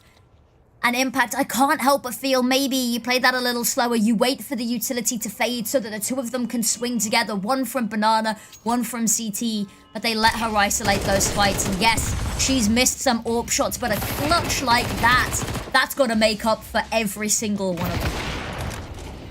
Oh, seriously, I love this parting. As soon as she gets the bomb planted down, she uses the fountain as a kind of way to just block that angle from CT, from that sideline. Ooh. So it just allows her to push on back a little bit more. Someone called Ferrari, because we've got some speed up in here. This is crazy from them. Vroom indeed. Is that your best, you know, Formula 1 impression there? Probably like Formula 1 impression. Are you willing to give us a proper like race car? Like, there's no pressure on this. I've been testing the limits to see what I can get my co-casters to be able to do. Are we your little circus rats? We just do your bidding. I got a bingle bangle bongle bish bash bosh out of a co-cast the other day. Pretty proud of that one. Oh, very nice. In the accent and everything, I was quite happy with that. You get a lot out of me for free. An absolute content cow, I'm telling you now. But Selly, that's a lovely one. This is a difficult position to escape from. She's allowed a second and almost gets them to line up for some more. But the fact that she gets away with 2, and considering it was only really the 5-7 to hold on to there, that is money, money, money in the bank for her. Money, money, money. Oh, don't. Must be funny. In a rich man's world. No, in a rich woman's world. In a rich woman's world, you're right. Sorry, I was going with the original, you know, ABBA lyrics. Big ABBA fan. There's a lot of teams that listen to ABBA before their games. I can't remember who it was recently, but I'm like, I feel the Meggy Weggy influence is spreading far and wide here. I think, you know, production has told us this. They think it was Insanity that was listening to it before their game. And you know what? I like that as a pre-game ritual. I like that a lot. I rate that really, really highly. You know, a good bit of music gets the adrenaline pumping, which is exactly what you need, because you need to stay sharp on these matches. And talking of staying sharp, these B-side players, they have had to stay laser focused this entire game, because they have been tried and tested time and time again. And this time, actually, there's a heavy lean over towards A, but that bomb still remains uncommitted right now. So either side, they're just waiting for a pick maybe to fall into the palms of their hands so that they can grasp it and run away. But actually, Imps, they are more than willing to just sit back and not budge at all. Again, with having Alex and Yuli over towards this A bomb side, they continue to work towards apartments at the top of mid. And this is the better place. They're not forcing contact again, but they're just pushing into open spaces. So they're looking around. Is this clear? Is it clear? Okay, cool. We're good to go. He's going to push on forward. Matt at the head of the pack. Gets caught out is Yuli. The flash undeterred for Selly as STX finds Alex as well. And the player numbers keep on dwindling down for TSM. In the final round of the half, they only find 5. Impact make it 7. So it's all game in the second half.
returning to the battlefield of Inferno. Passion reignited here, as a pistol round could determine everything. Both of these teams, they want this victory to keep themselves out of the red, to keep them in steadfast pole position to requalify for the next season. And it's all got to be here now, and so much aggressive map control from TSM here. Straight down Banana, but look at that, Imps, they don't care. A site is where their hearts and souls are set on, and that is exactly where they'll be. Kills are going both ways, and actually TSM, they hold on for dear life. And that's going to be exactly what they need. Serendipity left alone, and Mads, that's the kill. The bullet in the head to get it done. A pistol round that they almost certainly needed. I much needed a pistol. Immediately, there was we never got to see it on like the screen, but you could see it in the minimap. There was an immediate smoke thrown up by CT all the way to the bottom of Banana. So they instantly denied any sort of movement from the T's into Banana, and we had 2 CTs already taking up space. They had no room to breathe over towards that side of the map, so there's only one way for Impact to go, and that's A. So they've funneled straight into the 3-player setup, and the double setup in pit was just perfect. The perfect little cherry on top. Exactly. Now, can they replicate that same success? The buy is fine, and it's actually not going to be contested, Imps. They didn't really find enough to make this worth it. Bungie pops ahead on out, and it's like a whack-a-mole for her. Get one, get two, and now that's where the flip comes on through. The overwhelming firepower. These Deagles are impressive. Now, Die, long range with the FAMAS, has spotted out one. As the rest of the team, they pile onto site, but they have left that contingency Banana player. And yes, no one's walking on rounds to try fight from there, but she will be that little bit of a presence, the unknown entity in the wind that might cause some mayhem as they go for this retake.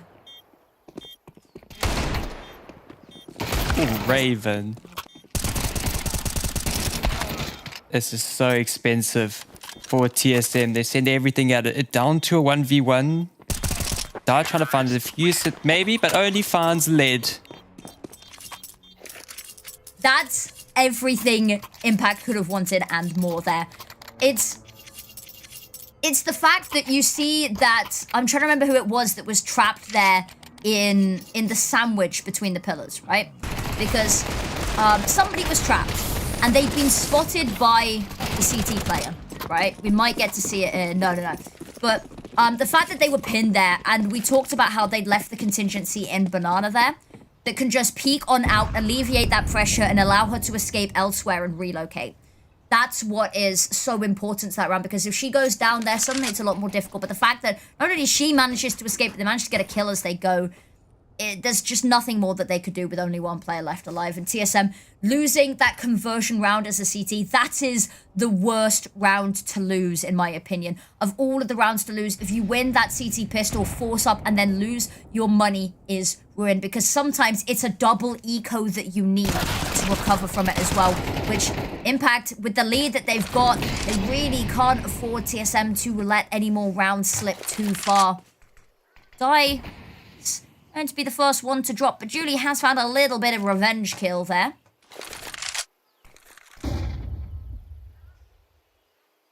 Aggressive over towards B. Now the stack is still waiting for her. It is only pistols. She does still have to be very wary. One up. Is she going to be heard? Do they check Bungie? Back his turn. She just manages to slip the net there. And unfortunately, not able to find either kill. All of the shots missing. Bungie does find one. Raven hiding with the orb. Ducking, weaving, Selly with two. And that's it. It looked like they had a moment to stop that bomb going down. Trap it on site. And then just leave LX to dispatch of Gadfly, who is elsewhere on the map, having a little bit of a wander, enjoying the scenery.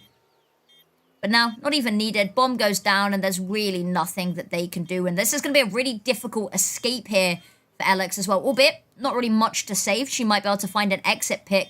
Or trap these players on the site and try and remove these AKs, perhaps. Nope.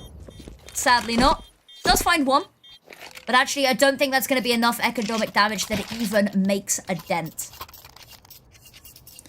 No, dude, I'm just so surprised. That position on the B-bomb side, is there like an invisibility cloak or something at the second boxes? What? I would have thought that the orb gun barrel was sticking out there, surely, because it is a lot longer than it feels like when you've got it, right? Because when you're wielding the orb, you never realize that, oh god, okay, it's sticking out the other side and everyone knows where I am. This is lovely lead from Imps. They are running away with themselves, and even though there's a buy here from TSM, it's really not very pretty. The FAMASs, the MP9s, they're really gonna have to work here, and yeah, they've got them playing in the nice position. Mads playing that sandbags, hoping that someone peeks her, but that smoke actually just gonna deter them, push them over towards A, which is arguably the weaker side. I say that reinforcing as we speak, as they rotate Julie on over to assist, and right timing, right call. The stars have a line for them on this one, but can they pull off the execute?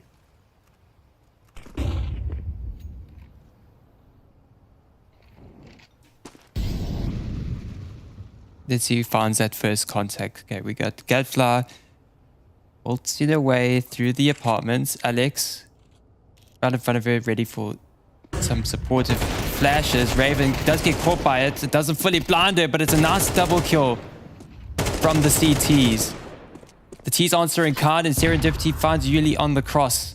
A 2-on-2 situation. Nobody near the A bomb site, and both CTs disconnected. One coming from archers and one coming from mid. Bomb needs to be planted. They've actually managed to get here quite quickly. And Gadfly, if she can cover the plant, has to be careful, because actually Bungie is a lot closer than they maybe expected. Luckily, the smoke does hold strong for just long enough. And Gadfly rounds the corner, spots just the elbow. That's all she needs, and probably suspects there's got to be one more here. Peeks the corner. Actually, doesn't even have her gun out. Does enough damage. All that is required now is one single bullet. Now, there is some utility available for them if they want to try go for this, but Bungie, just too low health, needs to hold on to this AK. And my heart hurts for them, because it looks so good for them in loads of these moments, right? They manage to get themselves onto site in just enough time to potentially stop the bomb going down. Or they have the right read, then something goes awry, and then it all sorts of slips away, and it's not for want of having the wrong idea. It's for want of it just being this raw firepower coming on out, even when it looks like they're at advantage.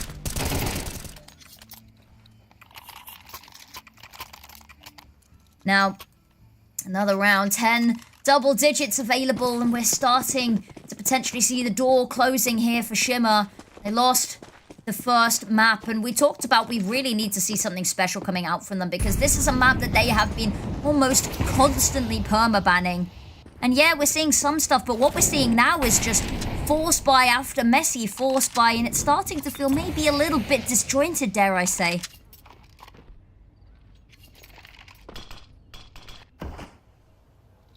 It gets a bit disjointed when you have a bit of a dire situation here for TSM. They got two players over towards lane. They do have all this contact from Yuli.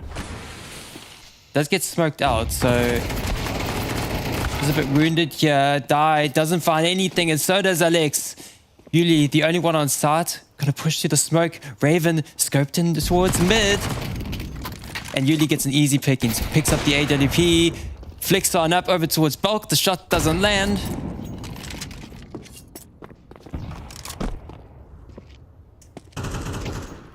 This is looking rough. And yeah, there's a couple of players low health here where the likes of Mads' MP9 can shine, especially if she can find the pick on Gadfly, one of the healthier players here. But unfortunately, she's just not expecting to have to hard clear that, well, that far away from where all the action appears to be. And maybe a tiny bit of a faux pas, not expecting somebody there, but this is going to be the call to save. They do not have the money. That orb is going to be everything, and Di's maybe not been having the strongest game we've ever seen her have it. Yeah, she's been having solid impact, and she's been hitting a couple of nice clips, but they'll want to keep hold of this, because anything that they can save, the better, because the rest of the team, they are not going to have the money. And anything they can do to try prevent that map point, because that's what comes next, right? This is the round for 11, right? The next round, they're not going to have much to buy. They lose that. Suddenly, series point looms over them like a horrible, ominous shadow. Oh, bloody gosh. I feel like we've been in this situation before on Mirage. Get to round number 11 for Impact, and then TSM kind of get like a little bit of a comeback going. But like just at the end, they run out of gas. Hopefully it's not the same situation here. Hopefully they keep the momentum going. They do have a good buy. It's Yuli with the AWP. That's pretty interesting. And just gets instantly naded out and pushed off a banana. Ooh, opening pick and what a sequence as well. Wall bang, headshot on the AWP. Bungie, there's another one and make it 2. Suddenly Imps, this round is on its last legs. And despite the fact that they've had a very, very dominant half, right? TSM, they've only found one thus far, right? They haven't got the economy in the background because TSM's at least been managing to take away a lot of these weapons, right?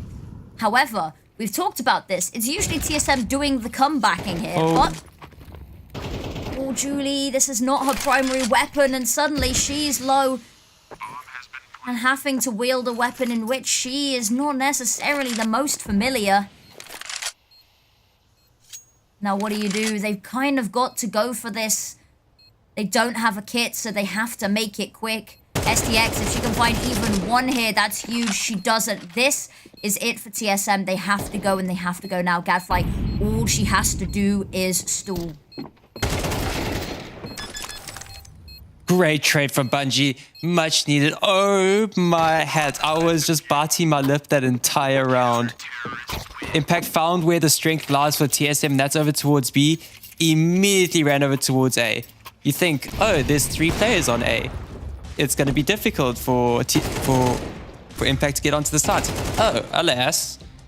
Impact make it work, and they isolate every single duel over towards A, and they even get the rotation. Oh my, if TSM lost that round, I think I would have flipped my table. I would have, well, I mean, my desk is very much flipped to the, attached to the floor. So if I'd flipped it, that would have been quite an impressive. You flipped the building. On that one. I flipped the building. It is a whole flat. If I'd managed to do, you know what? I think it is definitely something that would merit a response like that. I would have flipped the whole flat for you, Newt. And for, of course, TSM. But this round, they are just eking out what's left of the bank balance here. It's very desperate. They're trying to keep hold of this lead. They lose this. It'll probably go 9 and 11 on the scoreboards. And with 3 kills flooding in, it's all blue in the scoreline. Julie actually forced away, taking a bunch of damage. And suddenly there might be room for a bomb plant here. That smoke, have to be careful, because if it fades, that's going to be the worry. But Selieva, the bodyguard, got her team's back. There's the first. Blocking off short. That's going to be a problem. Smoke to part it. That might cause some issues, but she gets the first and spots the second. The transfer, it's immaculate. And now Mads has to do it all. Spotted, taken down, and everything in that round looked like it was there for TSM. That was their round to lose, and that they do. And series point now off the back of a round that honestly, Impact, they didn't look too shaky, to anything but too shaky in. And it all comes down to this now.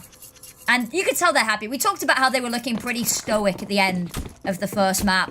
You know, run of the mill, just get it done and try not to give anything too much away. Now they are looking happy. It's all smiles in the Impact camp. Serendipity, lovely nade. Bungie taken down by the flames as well. And the buy, this is all they have to defend the series with, Newt.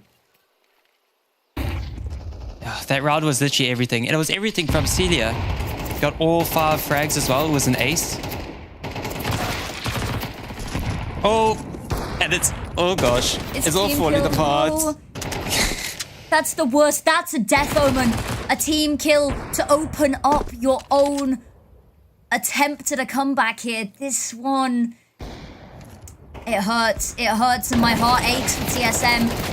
Gadfly finds one, LX with all but one as an answer, and now they're picking them off bit by bit. And Mads left alone with a pistol. She's the clutch queen. Maybe a little bit of birthday magic would go a really long way here, but this is going to be a rough one. Rounding the corner, might be able to get the drop here on Raven, does indeed. That's the AWP. And actually, she's going to go for it with it. Digits being planted in, hoping maybe someone peeks up at that smoke. That is going to be an issue. Oh, she checked for STX. I don't think it was spotted. Just sees the corner. That's the first. And now blocked out by their own smoke. STX. Sorry, Selly just has to go for this. But there it is. All she needs is a couple of bullets. Gets the job done. And you can see the Impact are happy. They take yet another series. And TSM Shimmer, unfortunately, that is going to be it. They go down. And now they are 3-3 in the standings, victories and losses. And suddenly, that ominous red section of relegation is starting to maybe dawn on them. Well, with that, Impact solidified themselves number 3 in the group. Great stuff from Impact. They demolished a wounded TSM. And even in these latter stages, TSM had the jump on them. They had it. But there was the likes of Sealai that just turned the tides for Impact. And it's great effort. Great effort from the birthday girl. But alas, it won't be happy birthday to Mads, unfortunately. Well, we wish her a happy birthday. But I'm sure it's not going to be I was going to say, that sounded like a threat for a second, dude. I was like, whoa. Yeah. No happy birthdays for you. Just joking. Aw. We always wish Mads a happy birthday. But I'm sure the Kappa's not very happy. But I'm sure Impact are feeling very happy after that series.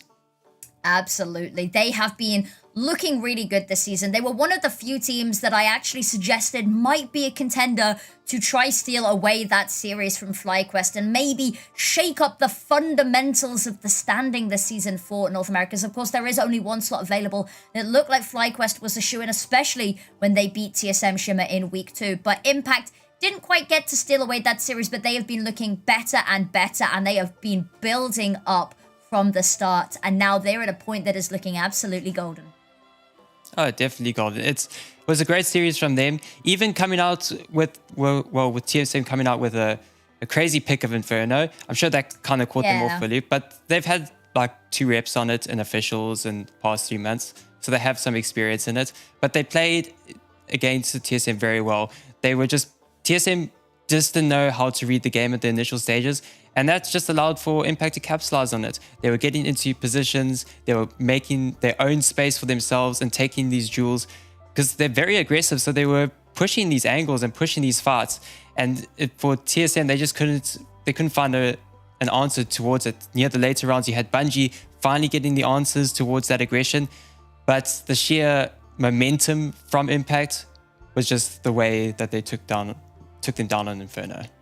Indeed, indeed. Now, I've got to talk about the clutches. Some of the clutches that we saw coming out today were beyond people's wildest dreams as well. I wish I could hit clutches like that, I'll be honest with you, Nu. I rarely, if ever, have done something like that, but we saw moments of brilliance from both teams. And yes, it is an unfortunate loss, and towards the end of that second map, it really did feel like Impact were the stronger team by a fair bit of a margin. We do have to remember that this series has actually come fairly close as well. That map number 1, 13-10 scoreline at the end, you really can't understate the fact that TSM Shimmer put up one hell of a fight to try keep themselves in the series. But I think they've just been struggling a little bit, trying to find that cohesion and synergy so close to the end of the season with all that's been going on with their roster. And you've got to feel for them a little bit with that one. But it feels like it's been a bit of a theme for North America and ESL Impact this season, has been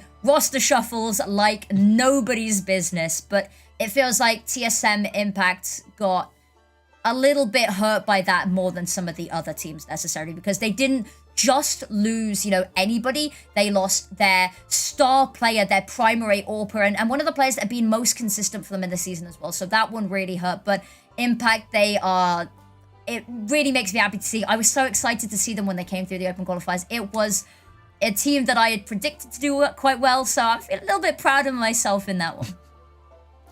Well, they kind of came out of their field for me. I was watching them and they were like, oh, wow, they're doing pretty good in the qualified. They qualified.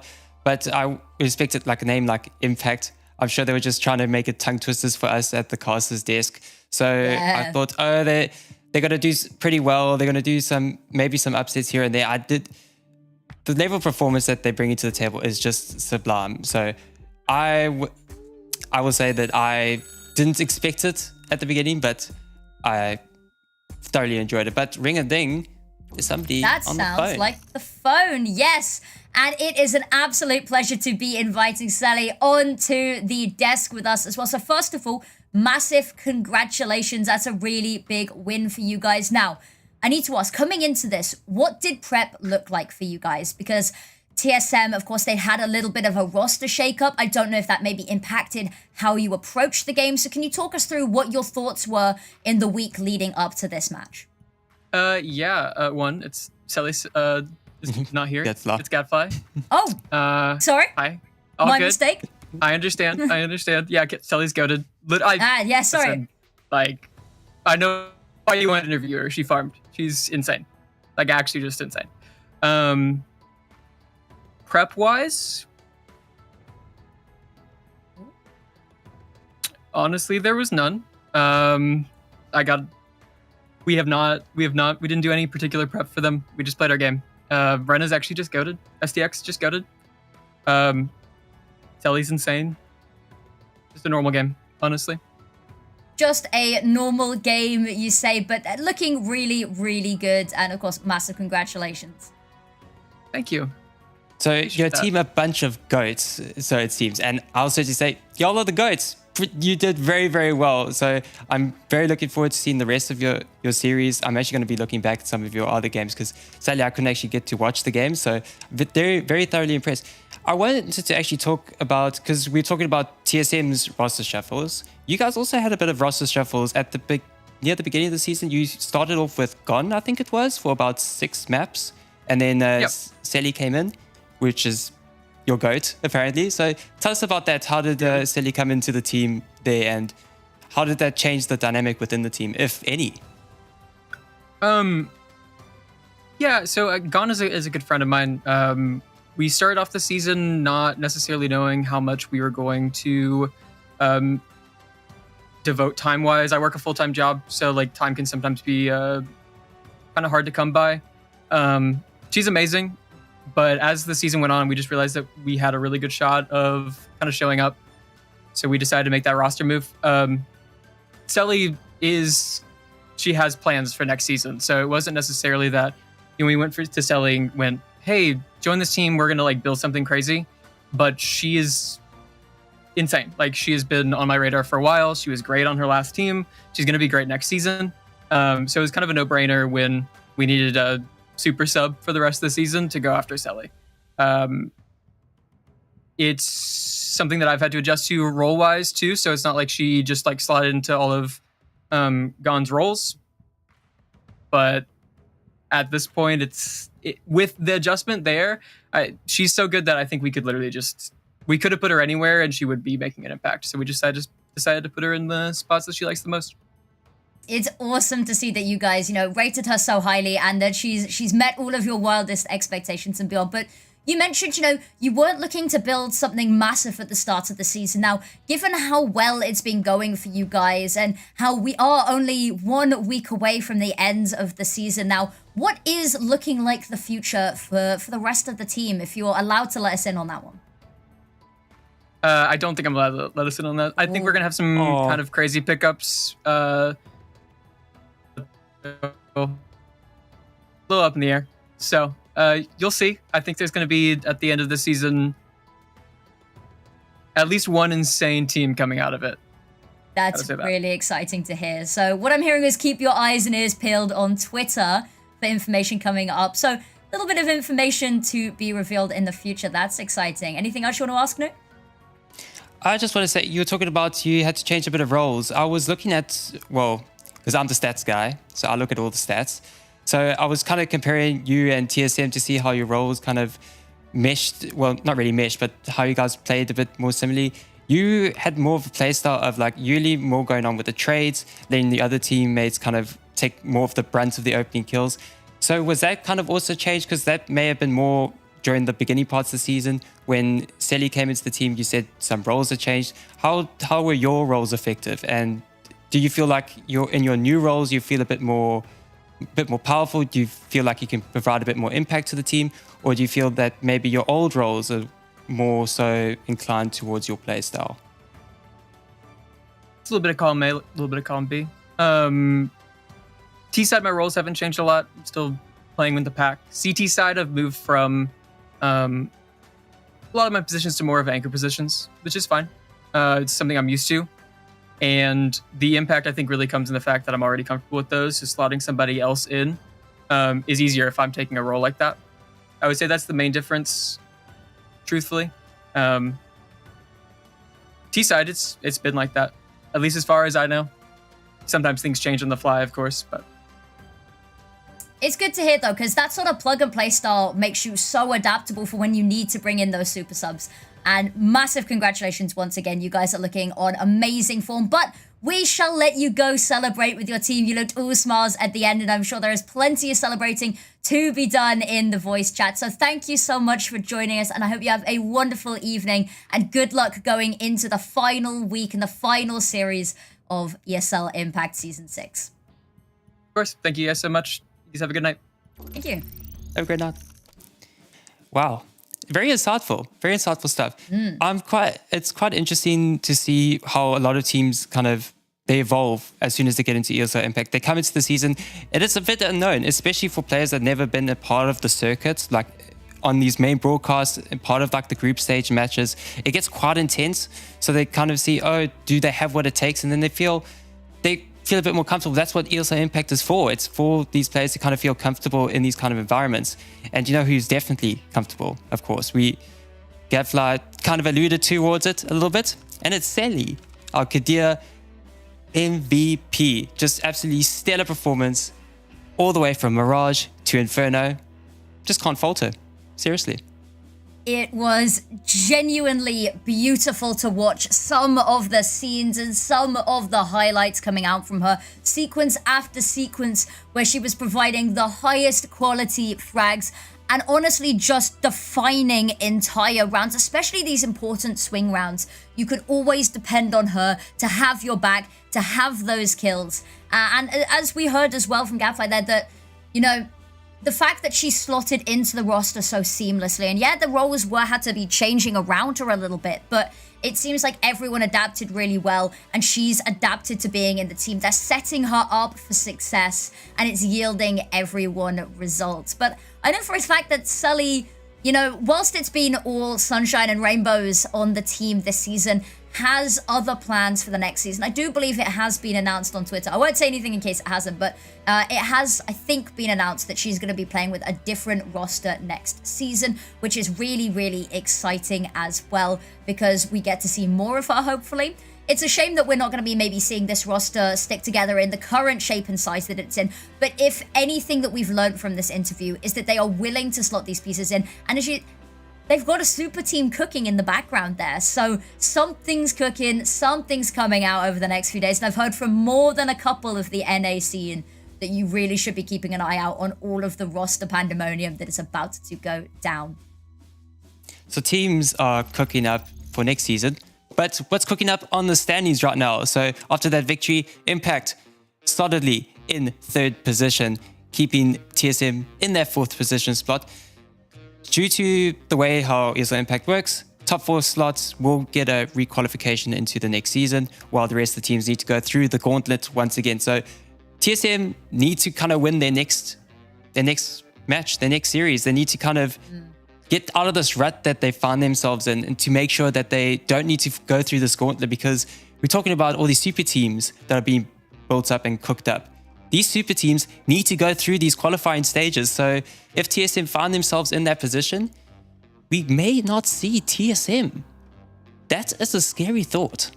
That's a really weird thought as well, because if you'd asked anybody at the start of the season who you thought were going to be in the top 2, everyone's answer, I don't think I'm wrong in saying everyone's answer, was FlyQuest at the top, TSM Shimmer in second. And the fact that we're seeing them in a position where them and the only real competition they have for this relegation spot, the only real person that could throw a spanner in the wrench, I think, right now is Blue Water Karma. Of course, they did unfortunately lose their game to FlyQuest today, so they are now down 2-4, which puts maybe TSM Shimmer in a little bit more of a happy position, getting that little bit of a buffer. But that's the only team that I think they've got to be particularly worried about. But I'm I think it's just wild that this is where the standings are, but I think it's really nice to see that the teams that we've seen coming up through the open qualifiers, they have been kicking butt and taking names. But I think we've got our top 5 plays of the game ready for us as well. So let's have a look. All regions, all plays. And let's kick it off. Number 5 is going to be Mads' 3K in Hell on Mirage that we got to witness. Crazy, crazy stuff. They even try and clear her. They throw body after body, and yet she does not topple. There we finally get to see some vertigo action. And this is why you get to plays like this. Carl with a nice double nade and seals it off with a nice little orb kill just to close. A little cherry on top. It's always so sweet to get a double kill with just a single nade. Yeah, that's really... And you don't see it very often, but number 3 is going to be Isa, also on Vertigo. It's the 4K on the B site, winning her team the round single-handedly. And it's just masterful. Played a bit of whack-a-mole, just seeing all the hits popping up from B stairs. Easy peasy lemon squeezy, and it's easy peasy lemon squeezy for Gabs with a nice little ace over towards on A main on Anubis. Just absolutely destroyed the MIBR offensive. MIBR just couldn't get it going on that series. And now this is the 1v clutch that we saw on Inferno from Die to secure a round. Unfortunately, couldn't take them to victory, but on the AWP, back and forth she goes, kill after kill. And it's just so clean, so dynamic, so fluid. And what a way to end up the day as well. But that's going to be it for today, I think, Newt. We are done with our series, and it's going to be 2 O's across the board. And if I'm not mistaken, I think it was 2 O's across all of the community streams as well. So it's been a pretty quick night. But tomorrow, there is more Counter-Strike ahead of us as well. And I'm looking forward to it. I don't know about you, Newt. I'm looking forward to it. After seeing all those top 5 plays, there was a lot of action there. So tomorrow, there's going to be even more action. I swear to godly gosh, darn it. I swear to you that it's definitely going to have some amazing action for tomorrow because it's the penultimate week. We're nearly at a close. So the action is just going to get even more heated. So until then, we'll see you guys all tomorrow for the next ESL Impact Season 6 games. See you then. Bye.